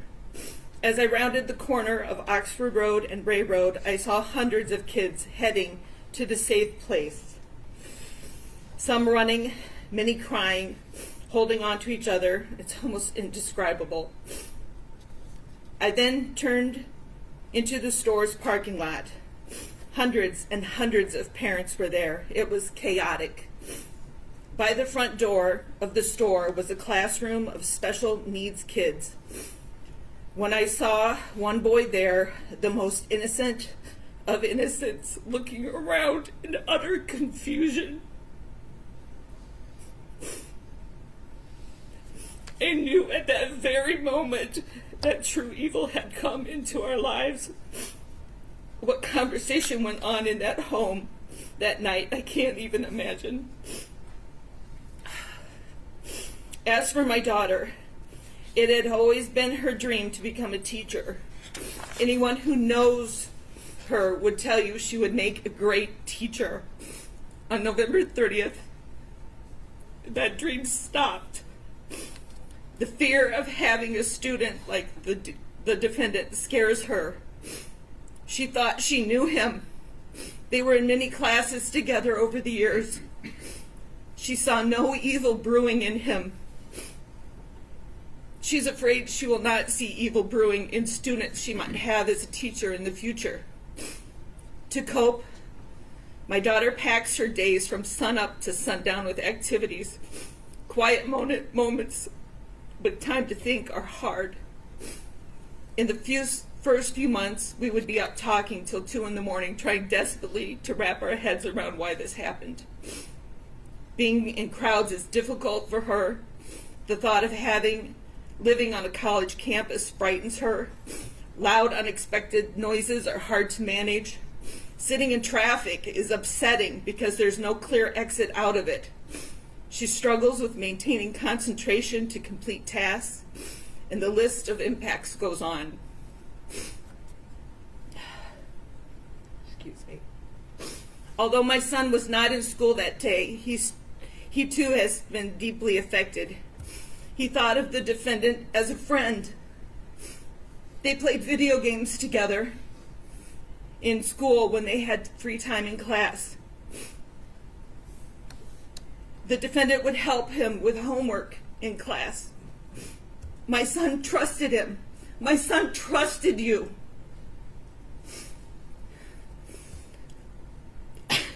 Now my son trusts no one. He keeps to a very small group of friends. He was not a fan of school before the shooting, and now every day is a struggle to get him to even show up. He hates being in that building. He dropped out of sports, moved to some online classes because he doesn't want to be on campus any longer than he needs to. He can't wait to be done and graduated this spring. Mike has decent grades. Imagine what he could accomplish if he actually wanted to be there. My son, like a lot of the boys from Oxford, struggle with controlling anger, and his emotions are extreme. Oxford is a small town community, has a small town community feel. It seems that everyone kind of knows everyone. So many notable things have happened to my circle of friends because of these events, and I'd like to share a few. The kids of Oxford School were forced to leave their belongings in school that day. Hundreds of cars remained in the parking lots because the keys were in the backpacks they left behind. One friend's son held vigil over his dead friend's car so no one would mess with it while it was parked there. At a town vigil, a sound system crackled, sent the crowd running in all directions. A co-worker of mine was trampled and broke her collarbone. I found my kids huddled in fear in the basement of an old building. My friend's daughter refused to go anywhere without a support dog by her side. Another friend of mine had 4 kids in the school at the time. She described her home as a minefield because she never knew what kid would break down at any given moment. Another friend's daughter desperately wanted to return to school. She would drive there, but she sat in her car in the parking lot for hours, too afraid to go in the door. Sadly, she was not the only one sitting in the car trying to work up the courage to enter. Another friend's son had given the shooter a friendly "what's up" fist bump as they passed each other in the hallway minutes before the shooting began. He's racked with guilt, wondering if he could have stopped it all. Another friend's daughter-in-law was in her 2nd year of teaching when the shooting happened. She quit her job, and she feels like her whole time in college was a waste, as she will never return to teaching. Every student enrolled at the time now has an asterisk on their school transcripts that denote grades or test scores unavailable due to school shooting. Neighboring communities have been so supportive, but that too comes with problems. Every sporting event, every competition, concert, meet, collaboration, get-together began with soft, thoughtful words and moments of silence. Our students would have to try and perform. It was like, "Hey, your friends are dead. So sad. Play ball." How many scholarships were lost? We'll never know. A rift has emerged in this community over how the school is handling things. It's ugly and it's sad. There is a saying, "I hope I don't look like what I've been through." Our kids are desperately trying to act like normal teenagers, yet in the back of their heads, this event taints every moment they try to enjoy. I have a lot of parent friends, and each one of us has one or more children grieving in so many different ways. It's heartbreaking. I feel that each of these kids deserve justice.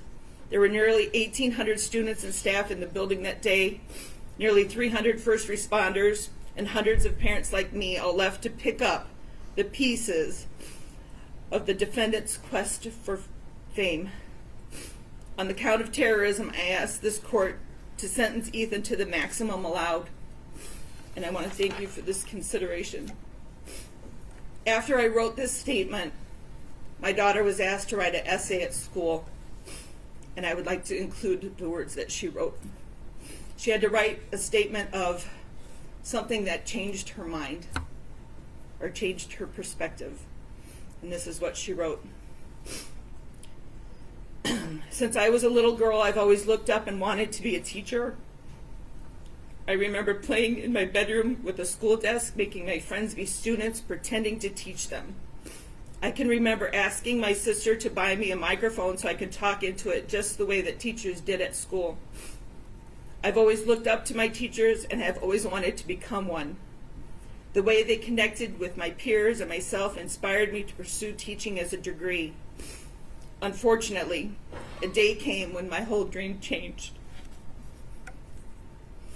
On November 30th, a lone gunman and fellow classmate walked into Oxford High School and in just a few violent moments nearly ended my dream. For a long time I felt isolated and not sure if teaching was the right career for me. I felt I was alone and I would never be able to protect students if I was in the teacher's shoes. I started to explore other degrees, but nothing sparked me the way that teaching always has. I soon realized that I could not let the actions of one troubled individual stifle my passion for teaching. I know I will always have uneasy feelings walking in public spaces, such as schools, malls, movie theaters. This event has left a permanent scar on my mind. But since this time, I have found the love for teaching again. I have shadowed many teachers. I feel that if anything is to occur, I would be able to protect those students rather than anyone else. I have now been accepted to OU for elementary education, and I would not change a word. Thank you. Thank you. First off, good luck to your daughter at Oakland University. Thank you for your statements this afternoon, as well as the statements of your daughter. I listened very closely, so I truly appreciate that. Yeah. Thank you.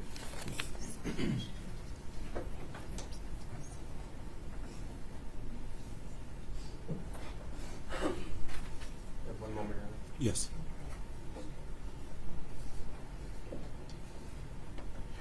Judge, our advocates are going to confirm that nobody else is here to read. A minor student did ask that I read his statement for him. Thank you. You may proceed. His initials are E.K. November 30th is a day I will always remember. November 30th completely changed my life. Never in a million years did I think I would be standing here today talking about the impact the school shooting at my school had on me. I shouldn't even need to be here. But on November 30th, that all changed, and that distant thought became my reality, as well as everyone else in the Oxford community. Everyone knows what happened that day, so I won't share anymore, but I will tell you exactly how this boy changed my life. Ever since that day, I have constantly tried to find ways to heal and live with this new reality of life. What is this new reality? This new reality of life all stems back from the events that took place that day. I feel as if I can't live a life without worrying or being afraid of reliving what happened on November 30th. The thoughts of reliving that day haunt me. I think about it all the time, and that is something that shouldn't happen. I'll go to class and I'll constantly look for an exit. I'll be at a party and I watch everyone and not be able to have fun because the constant thought of something going wrong will always be in the back of my mind. Those events took my innocence in a way that I will never be able to get back. I used to be able to have fun and enjoy every moment of everything, but now I struggle to have fun because one individual took that away from me. At times, I hate that I am the way I am. I want to be able to have fun and live a normal college experience. But instead of having fun, I feel like I need to be proactive in case something happens, and I need to protective in case something happens. I need to get my people that I love out. Another big thing that hurts is when I go home from school, I expect to hang out with all of my closest friends from high school. Many of them I can and still do hang out with. However, one of them got taken away from us. And instead of hanging out with him, I hang out with his family and remember him and all the good times. Or I go sit at his grave. When I'm around anything or anyone that reminds me of Justin, I get overwhelmed, as if he's there with us, but not physically. Even though it feels good to know he's there, it's still the hardest part. On that day, not only did I lose one of my best friends, but I also lost a teammate and one of my mentors. I played football with Tate and was on the verge of quitting, but if it wasn't for him and another teammate, I would have lost so many amazing memories and things I will forever hold. In the locker room, I see how Tate led everybody, and even though and even throughout the school, I strive personally to lead like him. At the time, I was 18. An 18-year-old should never have to experience the events that my community and I experienced. Nobody should, ever. Now, almost 2 years later, I still struggle with the effects and feelings that I developed after that day. As for sentencing, I feel like all of the community wants only one thing, which would be for this boy to be sentenced to life without parole. To end off my impact statement, I just want to say that this is very hard for me. Not because of the person sitting across the room with handcuffs, but because it's hard to relive everything that happened over and over again. I also never wish this pain on anybody else, and I could never imagine how the families feel, and I think about them daily. I love everyone in the community and will never forget. Thank you, Judge. Thank you, Mr. Case. Judge, we have no further victim impact statements. Thank you. With that, counsel, please approach.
With that, we're going to take about a 10 to 15 minute break.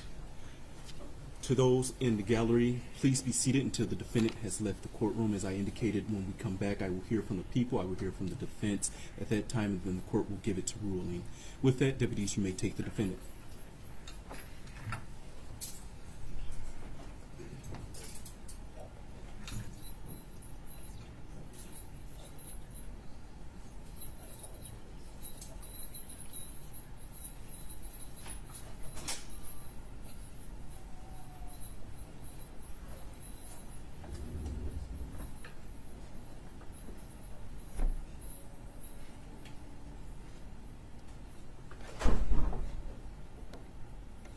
Thank you. With that, court stands in recess. All rise.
can you just watch the cord?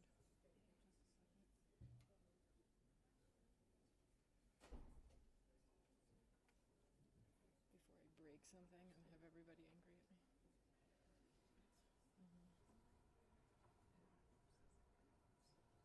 Oh, I think the tables are too close to each other. Oh, that's way heavier than I thought. Oh, yeah, that is not moving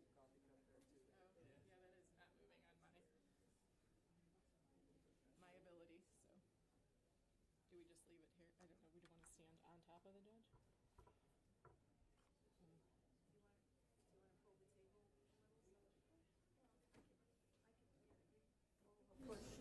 It isn't going to take much, actually.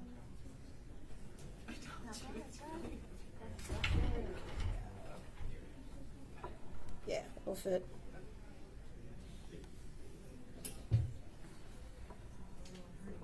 What's the blue wire, though? I don't know what the blue wire is, so I don't want to pull it out. I don't know what the blue wire is. Can you, okay.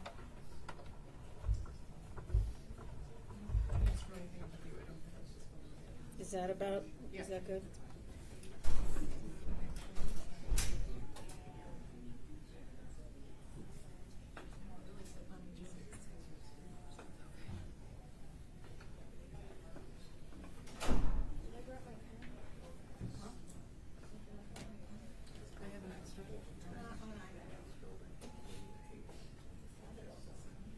Oh, there it is. I got it.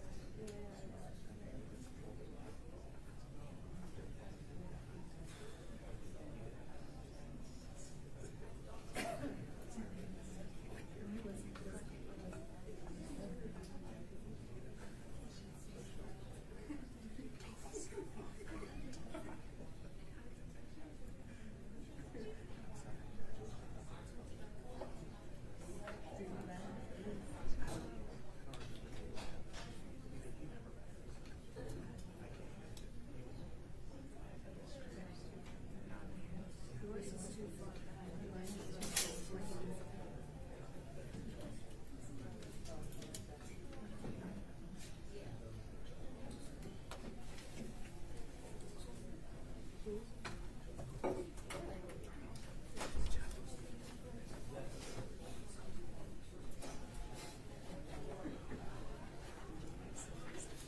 Thank you. You may be seated.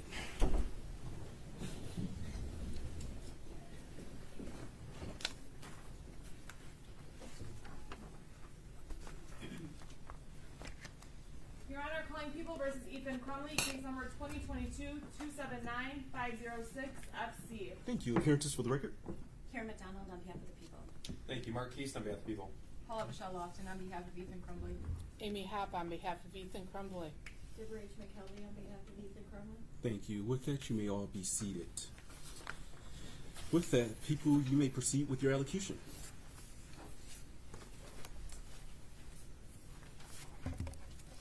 Your Honor, we presented extensive evidence at the Miller hearing. I know the court has read our briefs. I do not intend to make any of those legal arguments here and rely on the testimony and the briefing that we did during that hearing.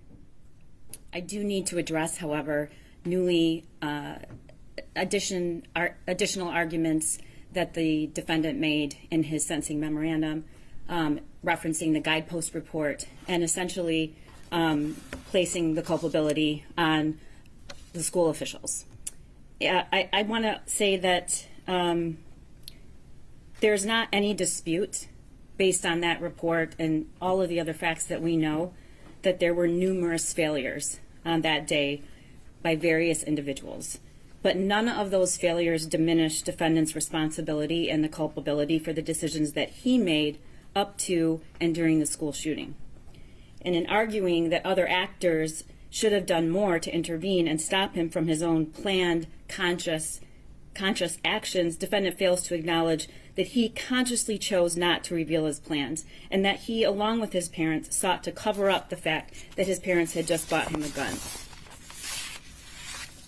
And finally, all of those were decisions, there were numerous decision points where he had an opportunity to choose another path, had an opportunity to say, I want help, I'm planning on shooting the school up in that office. Despite the failures that occurred that day, I do not believe that it is, I find it hard to stomach that those arguments could be used during these proceedings to somehow take the culpability away from the defendant.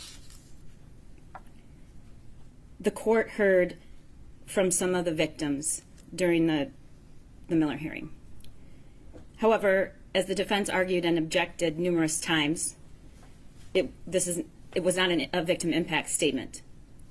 That hearing was indeed not about victims, not about hearing from victims. It was about the defendant and his actions. Your Honor, today was about victims. Today we learned their names, their faces, and we heard their voices. It's been 2 years. 2 years.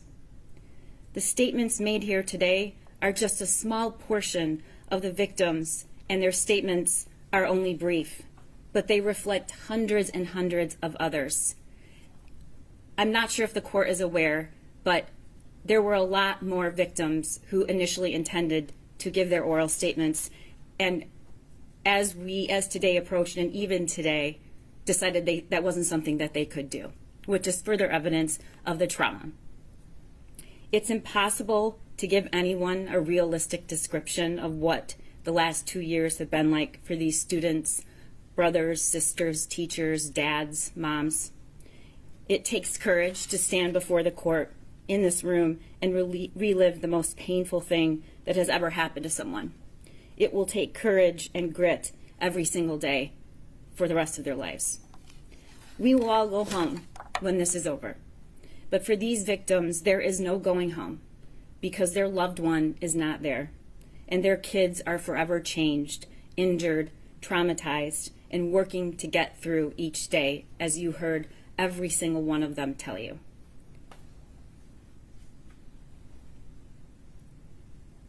There were common themes from these students. They don't trust anyone anymore. They don't trust any place anymore. They don't think they're safe. Some can't sleep. Some have to sleep in their parents' room. There's a deep, deep loss of safety, loss of loved ones. But most importantly, what I heard was they lost themselves. And they're working very hard to find who they were, with the acknowledgement that they will never be the same. And these are people who don't have a scratch on them from that day. Unfortunately, the data and the research support what you heard today. Escaping without a physical harm, we know, for hundreds and thousands of children and educators who survive these tragedies carried out, leave scars for years to come. And the research is abundant that there is long-term detrimental impact of such childhood trauma on a person's mental and physical health and their ability to function throughout the rest of their life. The terrorism conviction and charge gives these students and parents a voice, and I thank you for hearing it. We also heard from the parents and family members who had their loved ones murdered that day, and we also heard from students and a teacher who were physically injured that day. And they were brave, and they told you a lot. But here's what they didn't tell you. Steve St. Juliana did not tell you about getting a call from me on December 1st, telling him about the charges that were being issued for the murder of his daughter when he was still trying to process that she was gone. Rob Baldwin, Madison's father, did not come here to tell you that he also got that same call and told myself and Mark that he had just been picking out a casket for his daughter, and that no matter what he cared about most and hoped most was that Madison was not in fear when she was killed. Craig Schilling did not tell you that when we first met with him, he sat in silence and could barely utter 10 words, and this was weeks after the shooting.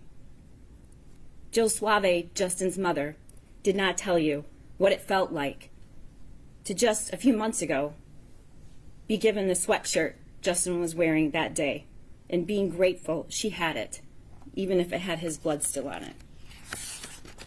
Molly Darnell did not say that when we first met her, she said how hard it was to even come to our office because it was on the same grounds as the jail where the shooter was. Buck and Sherry Mir didn't tell you what it was like to finally hear during the Miller hearing what their son's last few minutes in this world were like when they heard Christy Gibson Marshall say she stayed with him, she talked to him, she told him he was loved.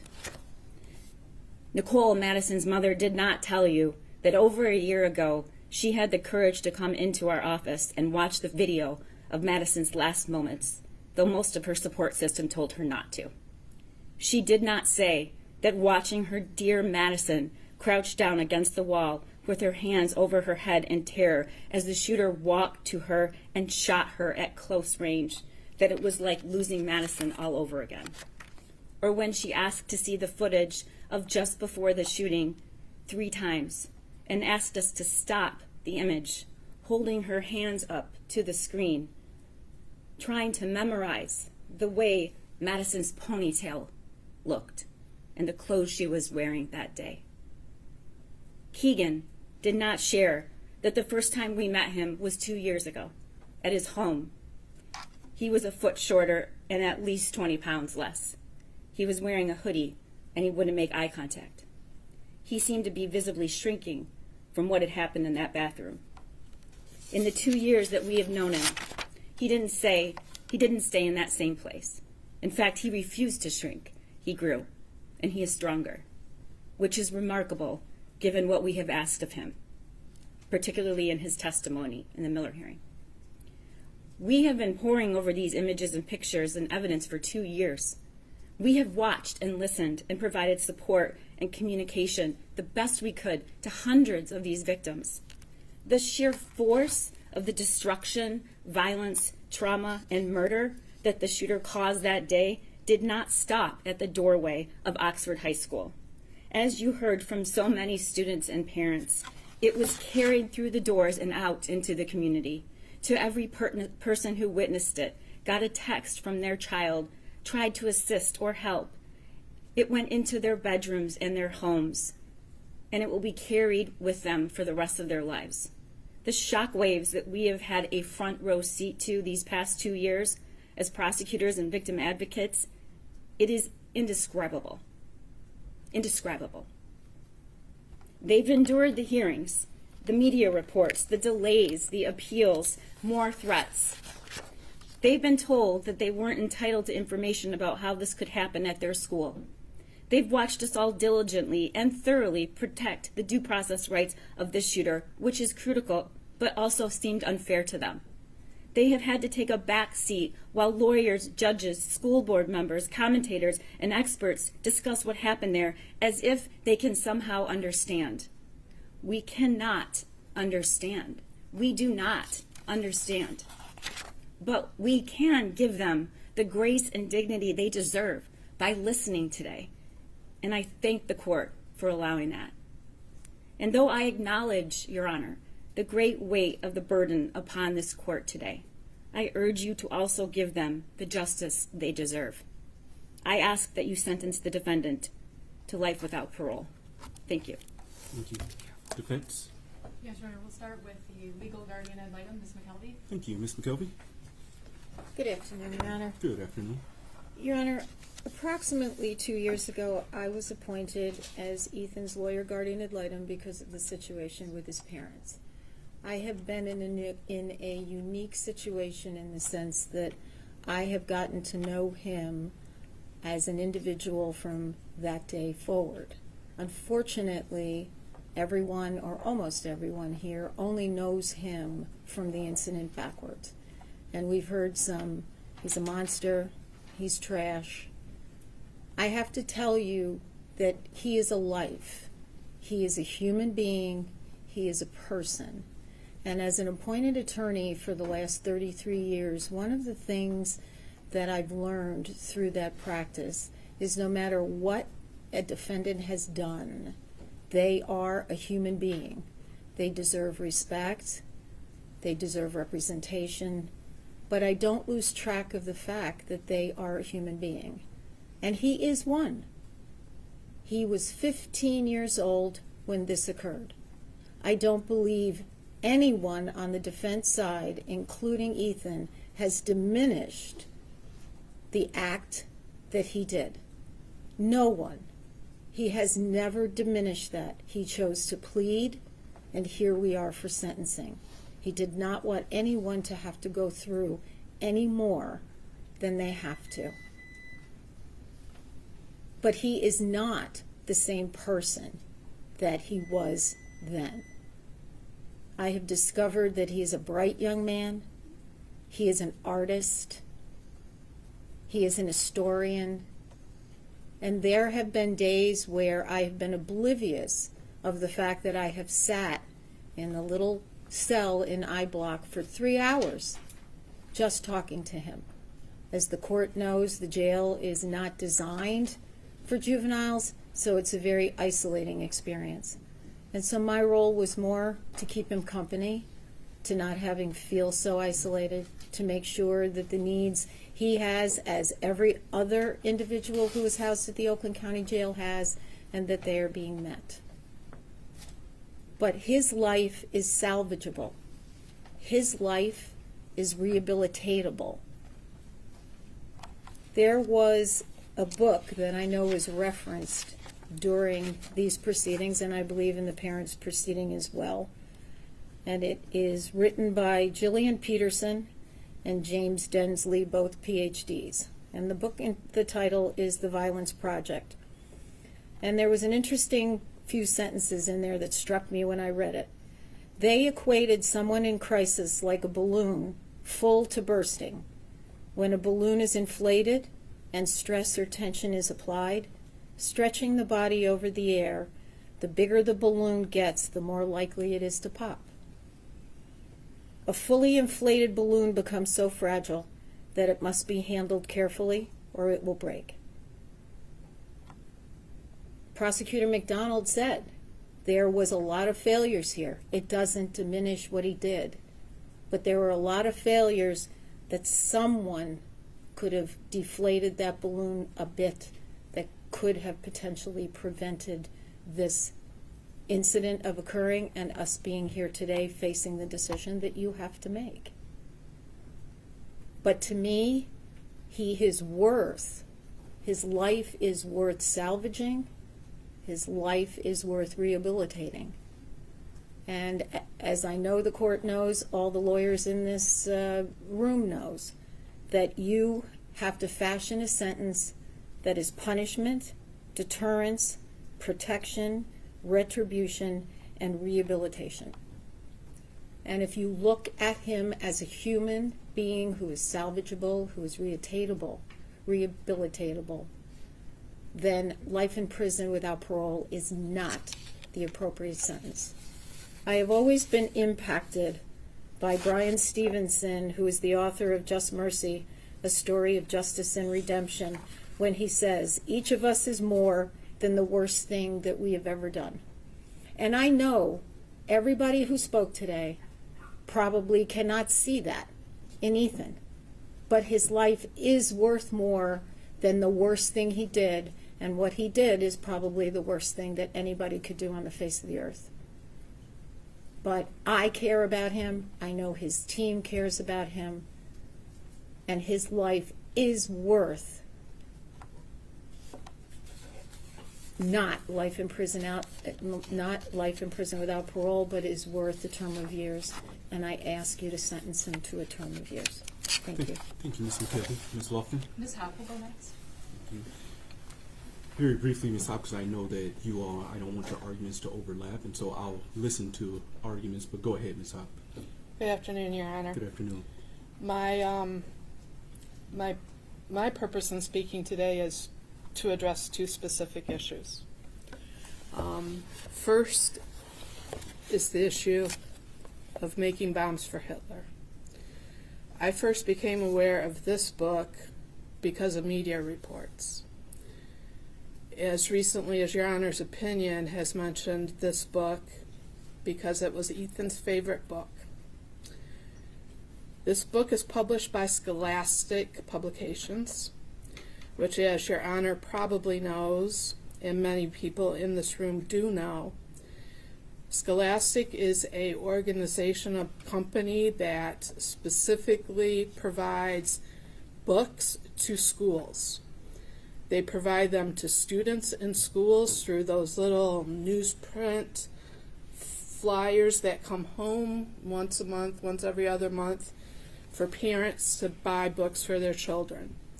They run book fairs in schools. They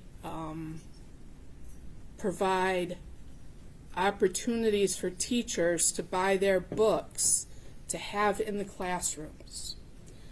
This book is about 200 pages. I've read it twice now.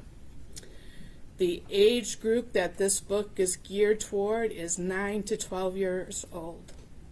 This is not, despite the title, and that's kind of why I'm addressing this book, it's not a pro-Hitler, pro-Nazi book. It's not a how-to on how to make bombs or anything of that sort.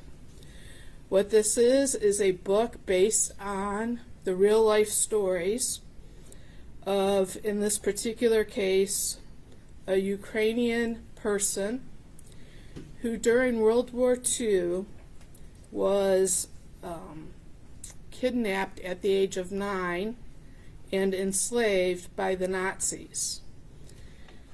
These stories came to light after the fall of the Soviet Union in 1991. Ethan loves history. This book is about the 9-year-old main character who once was kidnapped, was thought of as a useless person because of her age by the Nazis who took her. She went on to arrive at the first work camp where she was enslaved, to be treated as, referred to, and called as subhuman solely because of her ethnicity, being Eastern European. It follows her as she worked in the very brutal slave labor camps, as first in the laundry, then because of her, and I use quotes for these, deft tiny hands, attention to detail, and patience, was moved to the metalworks building of that work camp. At the metalworks building of that camp, they prepared the bombs that the Nazis used. Her specific job was to load those metal bombs with gunpowder. She and the 5 other girls, because they were all maybe 15, 13, 11, 9 years old, came up with the idea of replacing the gunpowder with the dirt around their work facility in order to purposely sabotage the bombs of the Nazis, because they were anti-Nazis. They were hoping for the day when the Allies would free them not only from Hitler, but from Stalin and his force or influence over the Ukrainian citizens. This is one book in a set of 3, each from a different perspective. This particular young lady had a younger sister whose life was very different. At the end, when the war was over, this book, as well as the second book, who's about a friend of hers from the camps, talk about going from camp to camp, looking to reunite families, and how they did that with messages. It also indicates that they weren't able to successfully return to their country of Ukraine or Russia, because under Russian law, at that point, Stalin considered them Nazis because they had worked in these enforced, enslaved labor camps. It's actually a very captivating series, and even as an adult, I enjoyed it. And I'll disclose I have a major in history, so history is also close to my heart. I can definitely see why, as somebody who enjoys history, Ethan would have liked this book.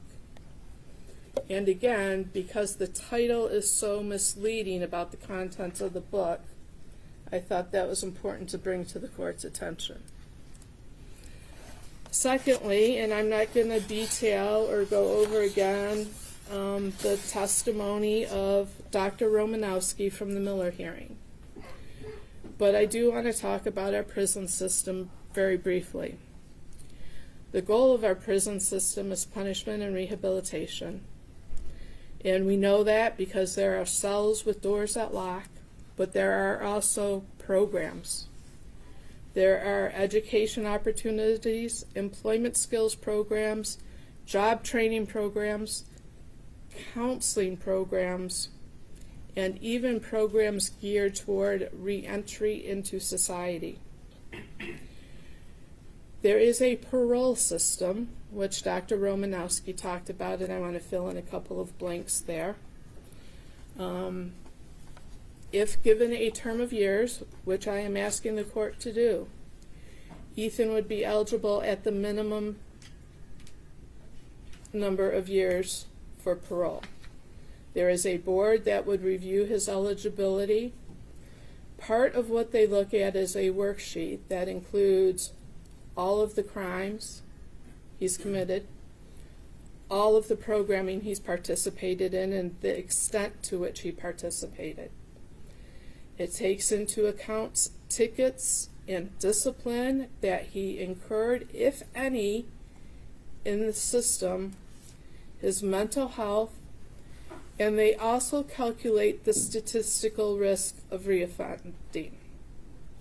This is all brought down to a number which tells them what risk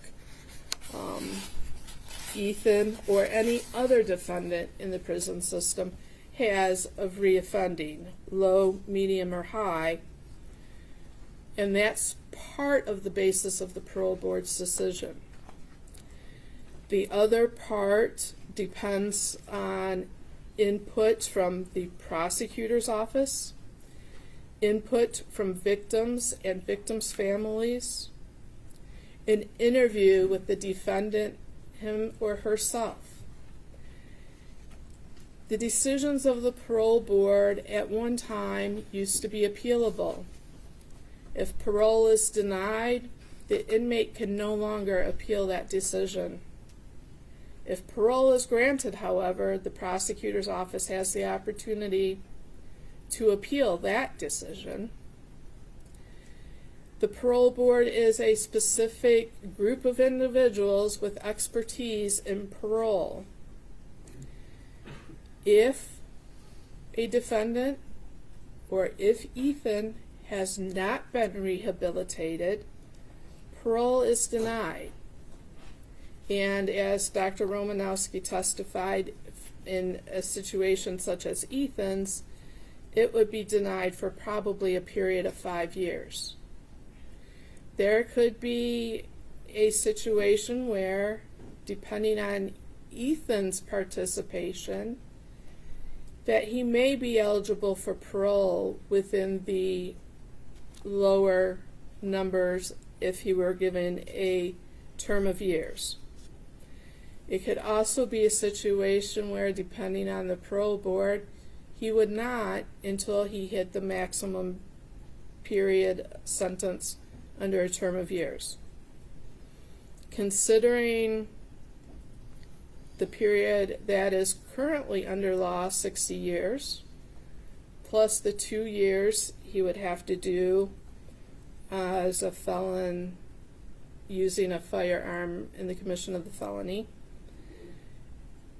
he could be in prison for 62 years under the term of years Your Honor has as an opportunity or an option to impose today.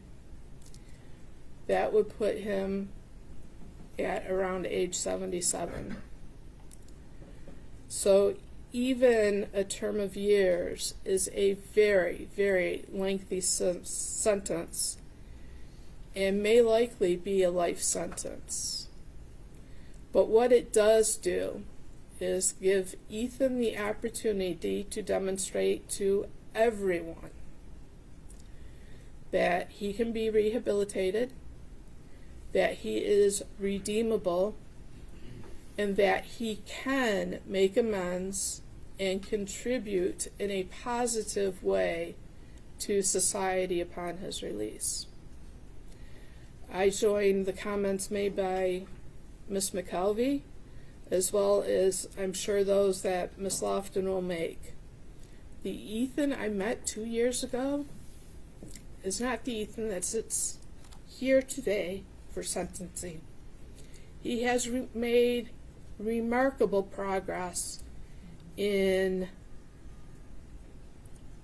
addressing his issues. That's not to say he doesn't have a ways to go, because he does. But that's to say he's demonstrated that he can change himself for the better. And for those reasons, I ask Your Honor to consider a term of years as opposed to life without parole. Thank you, Ms. Hoffman. Your Honor, nothing that I discuss is meant to be an attempt to take away from the pain and loss that we just heard about. The pain is palpable, it is real, and I don't mean to invalidate that with my comments. But as Ethan's defense attorney, my job is to tell this court what I know about Ethan and what I believe the sentence should be. We submitted a lengthy sentencing memorandum, and I know the court takes time to review all that, so I'm not going to repeat everything. But due to the gravity of this decision that the court will make, I want to highlight a few things. I would first like the court to know that Ethan is supported today by his aunt who came in from out of state. Also, a number of juvenile lifers were here this morning, but had to return back to work. I know that the court reviewed the letters that we submitted, and we ask that you continue to consider those prior to sentencing. I first met Ethan on December 4th of 2021. That day I met a broken, an extremely sad and hopeless kid. He didn't look up, he didn't make eye contact, he barely spoke. In the first few months, I wasn't sure that we would actually make it to sentencing. He was depressed and still suffering from the mental illness that he came in with. After being arrested, he never saw the news or social media or the vigils that were held. He committed these acts and then was locked in a vacuum. When we had the initial placement hearing, it was the first time that he experienced the anger of his community and the pain that he caused. He did not take that lightly. Over the last 2 years, I have watched him go through all of the stages of grief. Ethan has never bragged about what he did. Ethan dreaded in court hearings because, unlike what has been said about him and what he wrote in that journal, he doesn't like attention.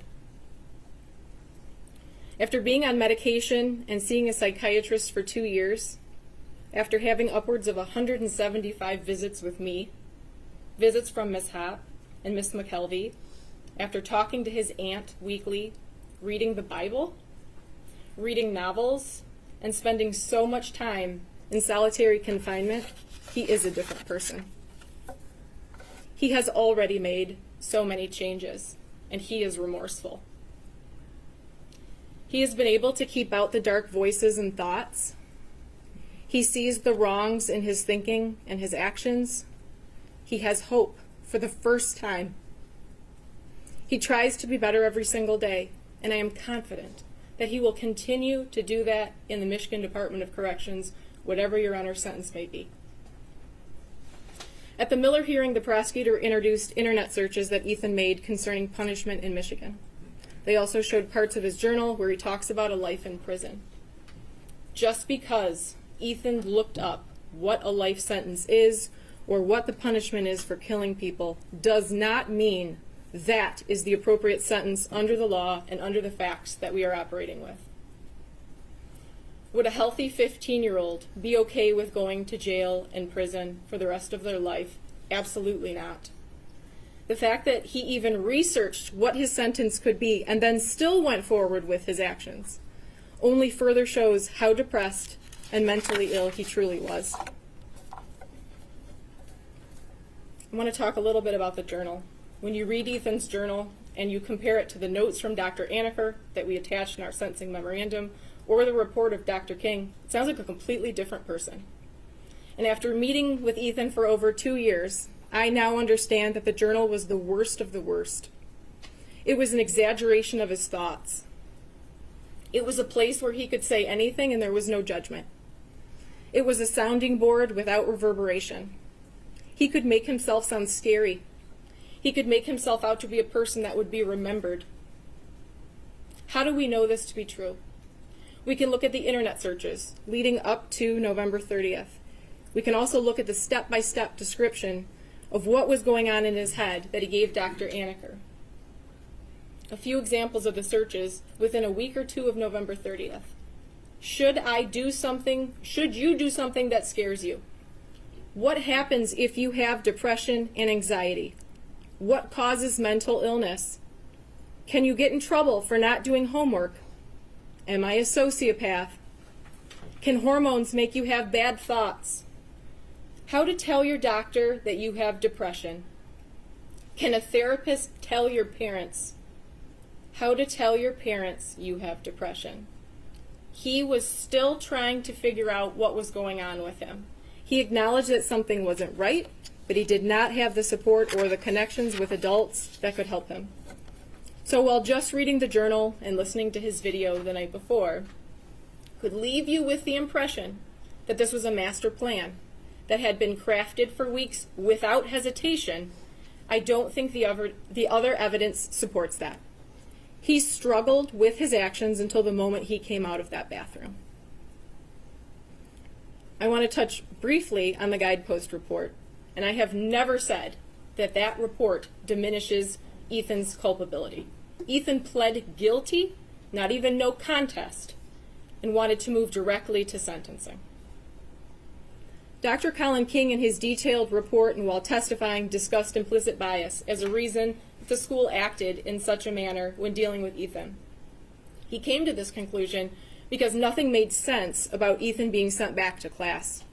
We obviously, at that time, at the time of the Miller hearing, we were not privy to the inner workings of the district.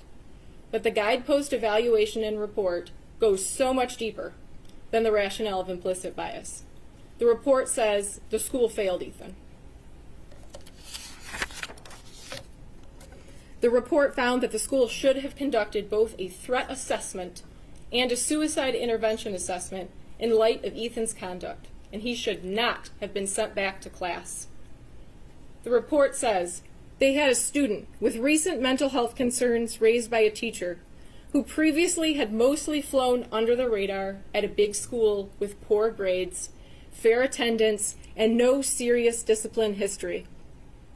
A student who now on back-to-back occasions violates school policy, first by viewing bullets, and then by watching a video of a guy gunning people down. That raises a serious red flag. It's not a close call.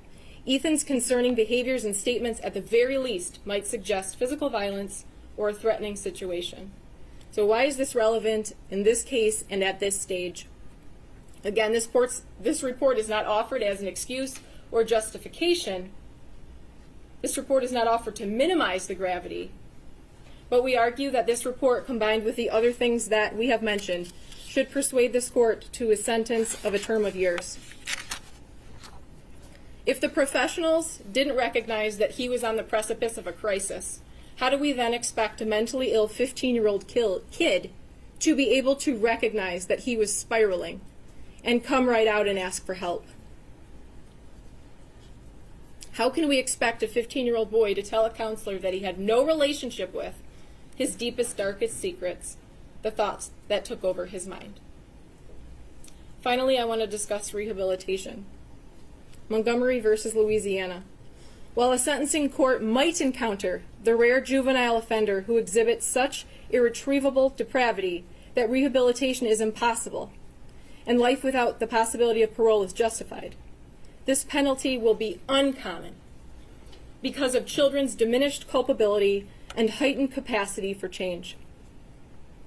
When there is no evidence that the defendant could not be rehabilitated, there is no reason to conclude that the defendant, like the great majority of youth, lacks the capacity to change and mature. People versus Taylor.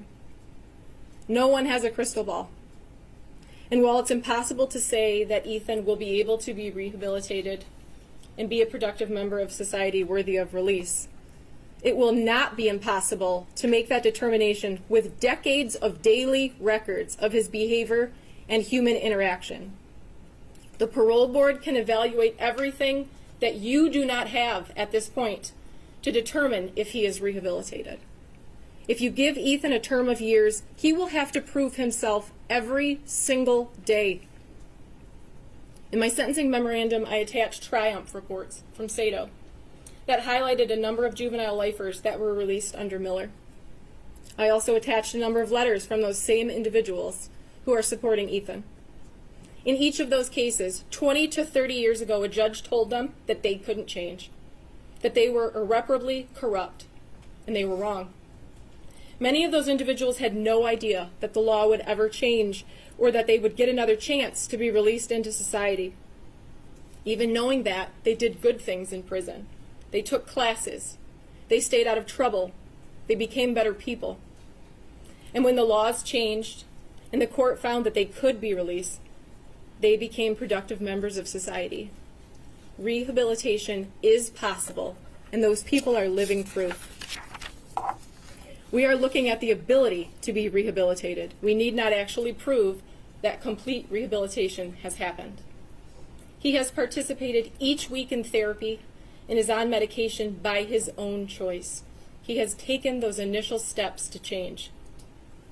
Ethan Crumbley is not the rare juvenile offender who exhibit such irretrievable depravity that rehabilitation is impossible and life without parole is justified. Your Honor, we ask that you sentence Ethan Crumbly to a term of years. Thank you very much. Thank you, Ms. Lofton. With that, Mr. Crumbly, is there anything you would like to state before I pass sentence? Your Honor, may he stand? Yes, you may.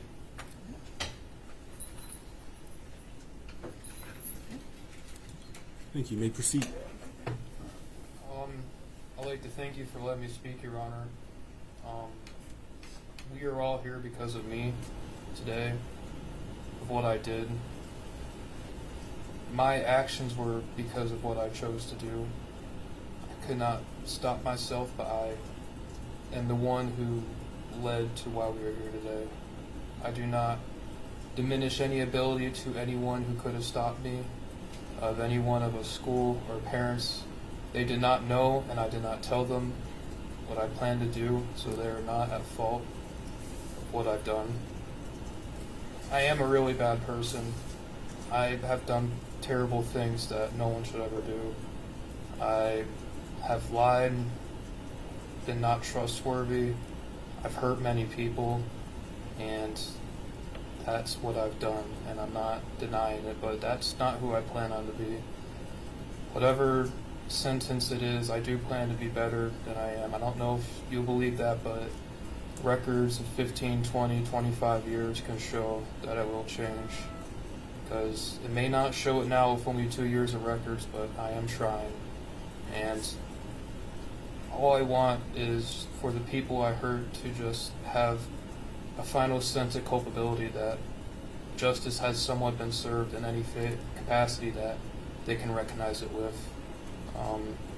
Any sentence that they ask for, I ask that you do impose it on me, because I want them to be happy and I want them to feel secure and safe, and I do not want them to worry another day, because I really am sorry for what I've done, for what I've taken of them.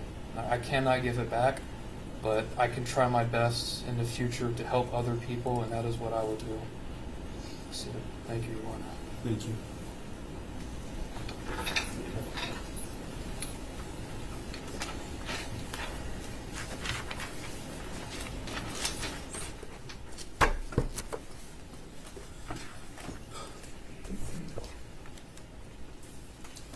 With that, this court has listened to extensive evidence in this case. I heard 4 days of testimony from the Miller hearing. I've presided over numerous placement hearings. I conducted the initial placement hearing in this case, and so the court is fully aware of the defendant's upbringing. I'm fully aware of the circumstances that brought him before the court. First, to the victims of the deceased, the court sends out its sincerest condolences to their family.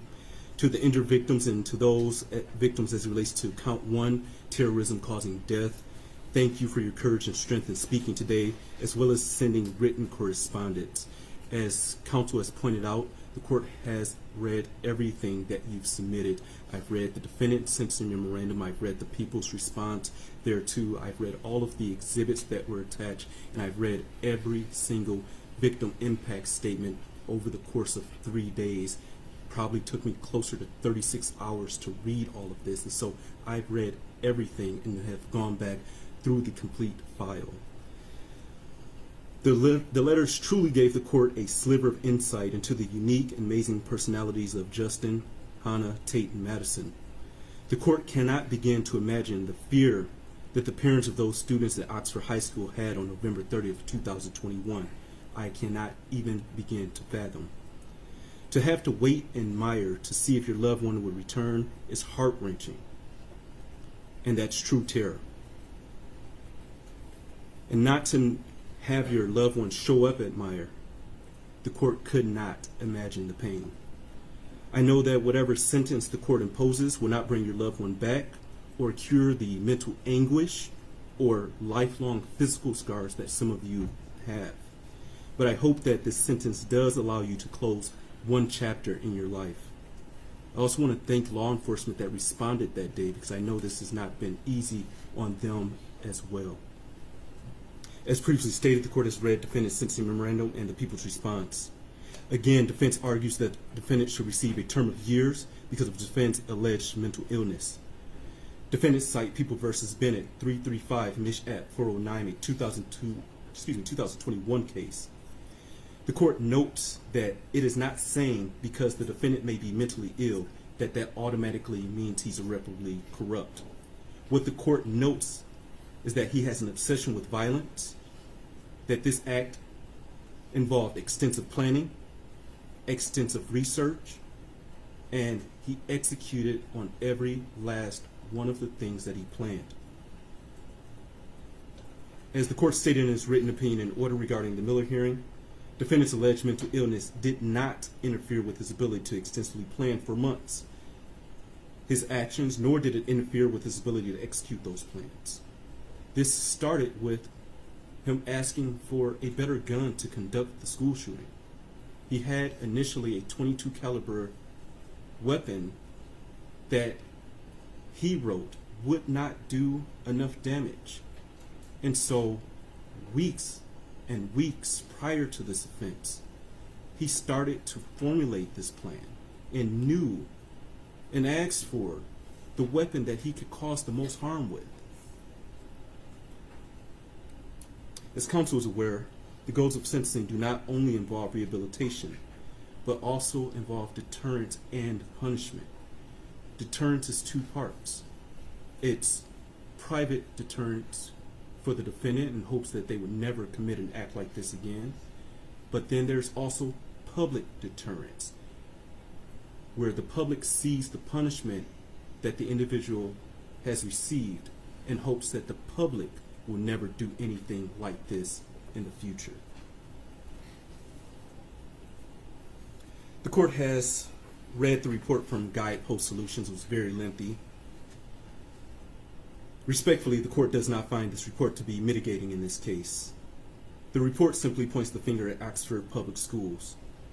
While the court agrees that more possibly could have been done, that issue is not properly before this court.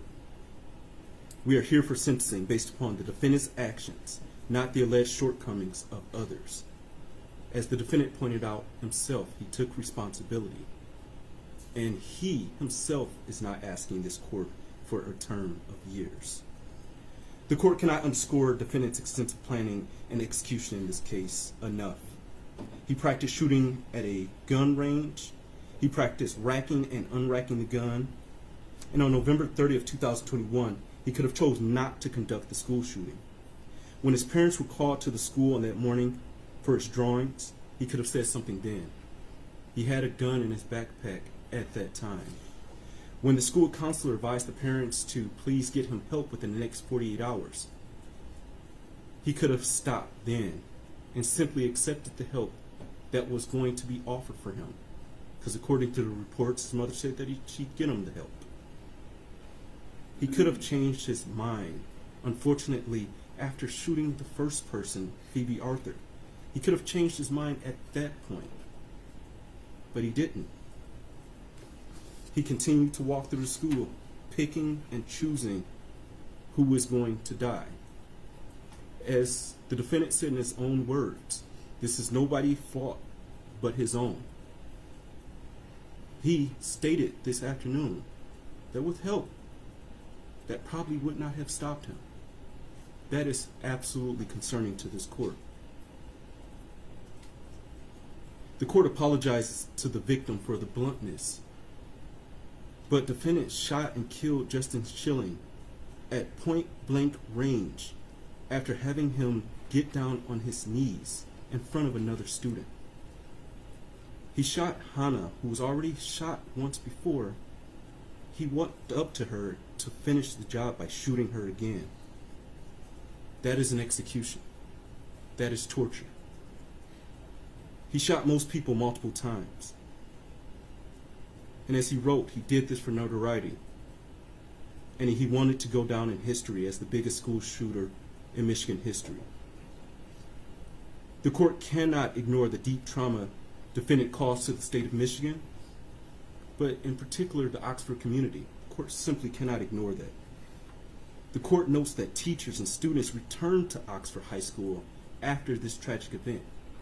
The court cannot even fathom or imagine walking through the halls of that school knowing that your fellow student, your friend, your classmate was killed in a restroom or in the hallway. Most, if not all, of the letters that I read advised the court that there are a significant number of people in Oxford that now have PTSD, that now have survivor's guilt, and deep depression that arose from this incident. Defendant's actions clearly created a new normal for all of the individuals involved, and all of those indirectly impacted as well. Unfortunately, this is what the defendant wanted, as he wrote in his journal. He wanted to see the impact of his crime, which is why he did not take his own life. Again, this goes back to the defendant's extensive planning. He chose not to die on that day because he wanted the notoriety.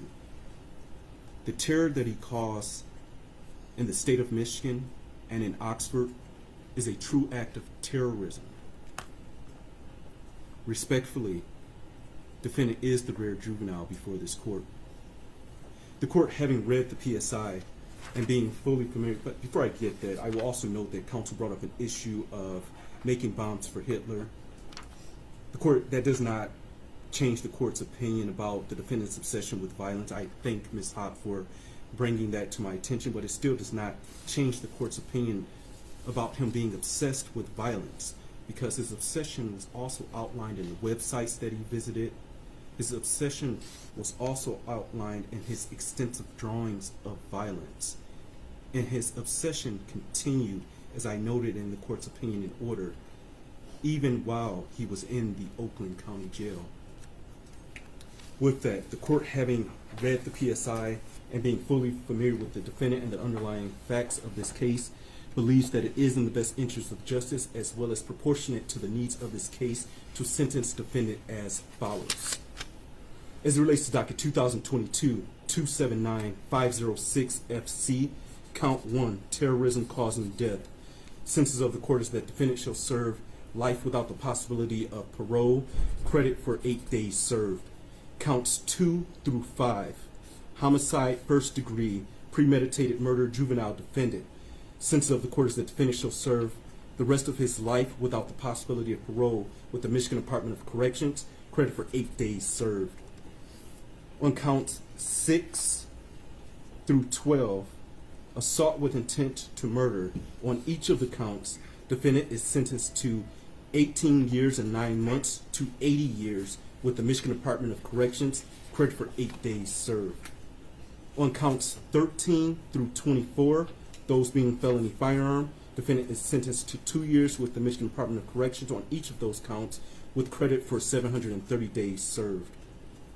Counts 1 through 12 are concurrent to each other, and counts 13 through 24 are concurrent to each other.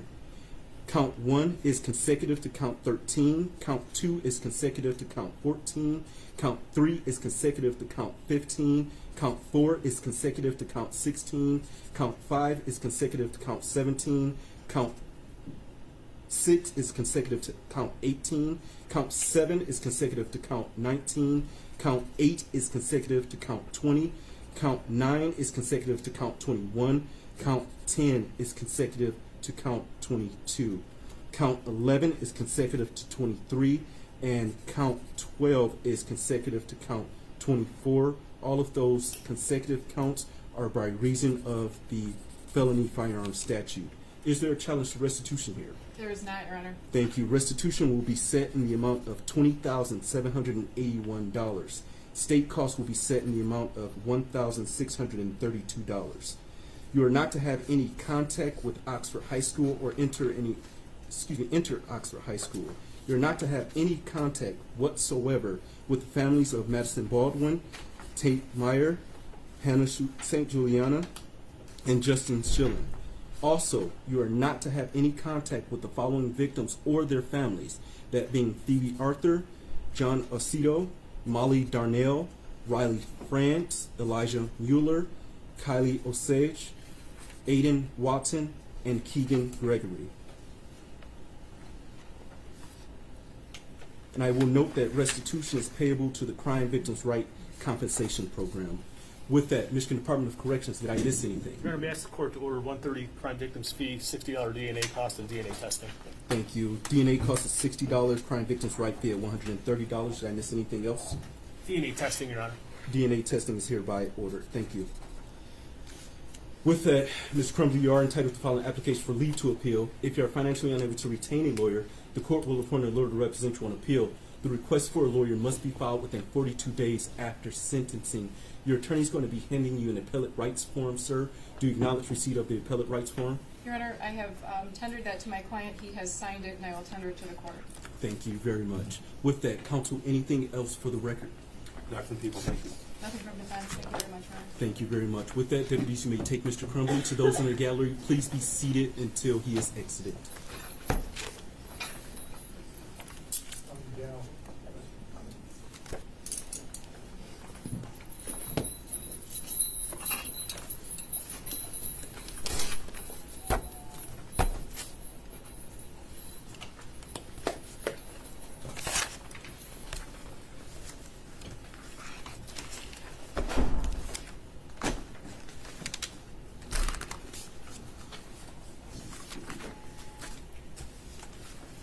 With that, thank you all. The court will stand in recess. All rise.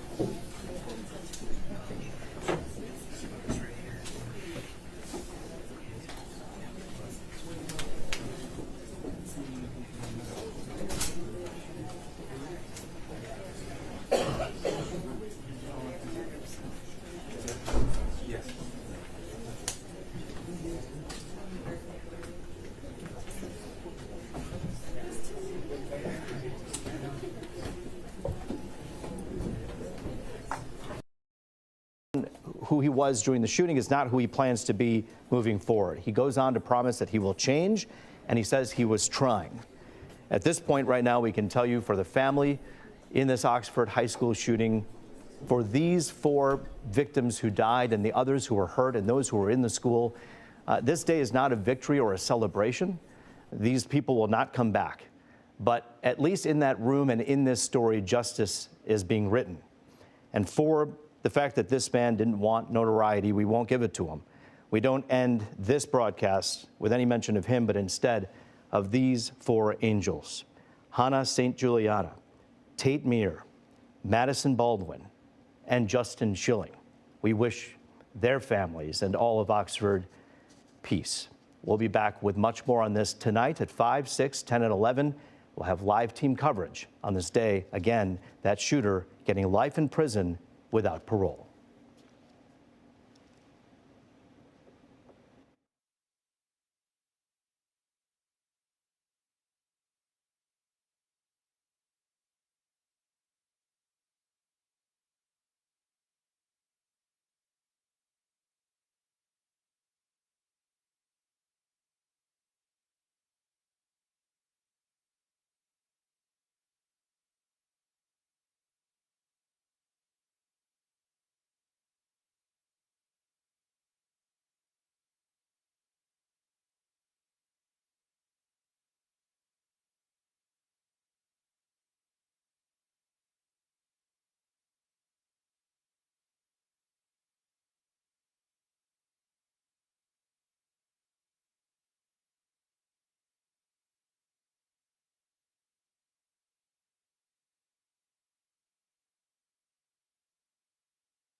actually someone with mental illness.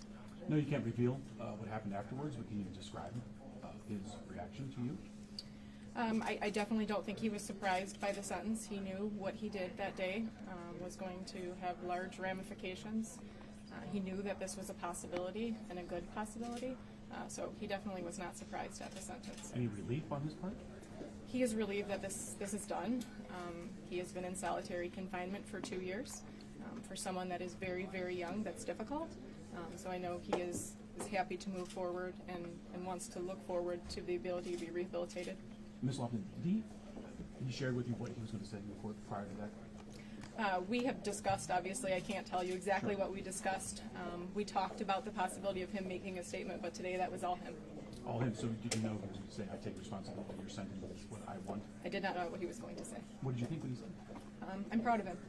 It's a first step to healing for the community and for him moving forward and dealing with a lifetime that's going to be extremely difficult. Any sense of remorse from him? Absolutely. Specifically?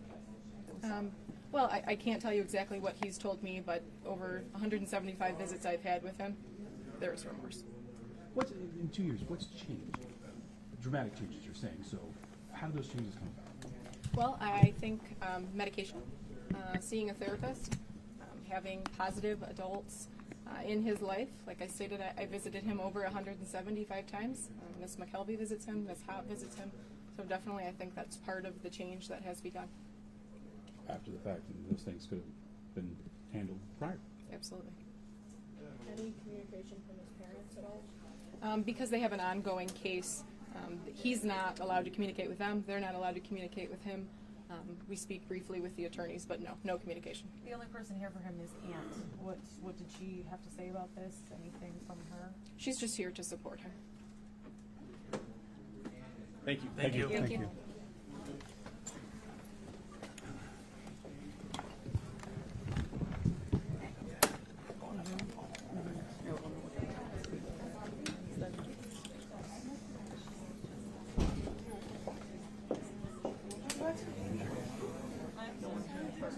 Did you make that shot okay? Thank you. It's working. It's easy to add. Okay. Are you good? You're here where you are? Are you good? No, they told me. I was supposed to I anger. I could buy you a couple inches on this side if you want. Yeah, spread a little bit here and give you a.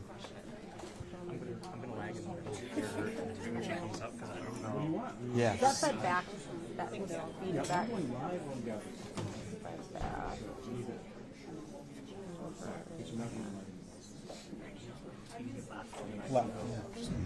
Chris, perfect. Thanks, guys. Mints for everybody. You've already done that. You've prepaid. Yo. Jeff, we put a piece in the band. Say again? Put a piece in the band. Yeah, that's fine. That's fine. That worked out fine. I told Busy not to spend.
Yep, that's fine, no problem.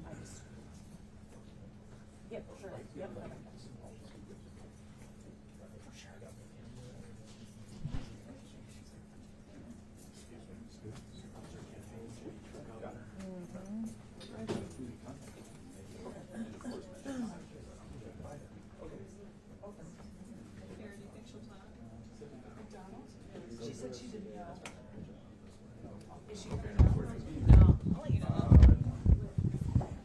Yeah, yeah, we're gonna cut off the ins and outs and just send these and I'll for 5 people and I'll circle back to you for 6 on whether or not we want to see live or not. So we can do live as both or we can do live as 5 and 5 as 6, just whatever you want to do.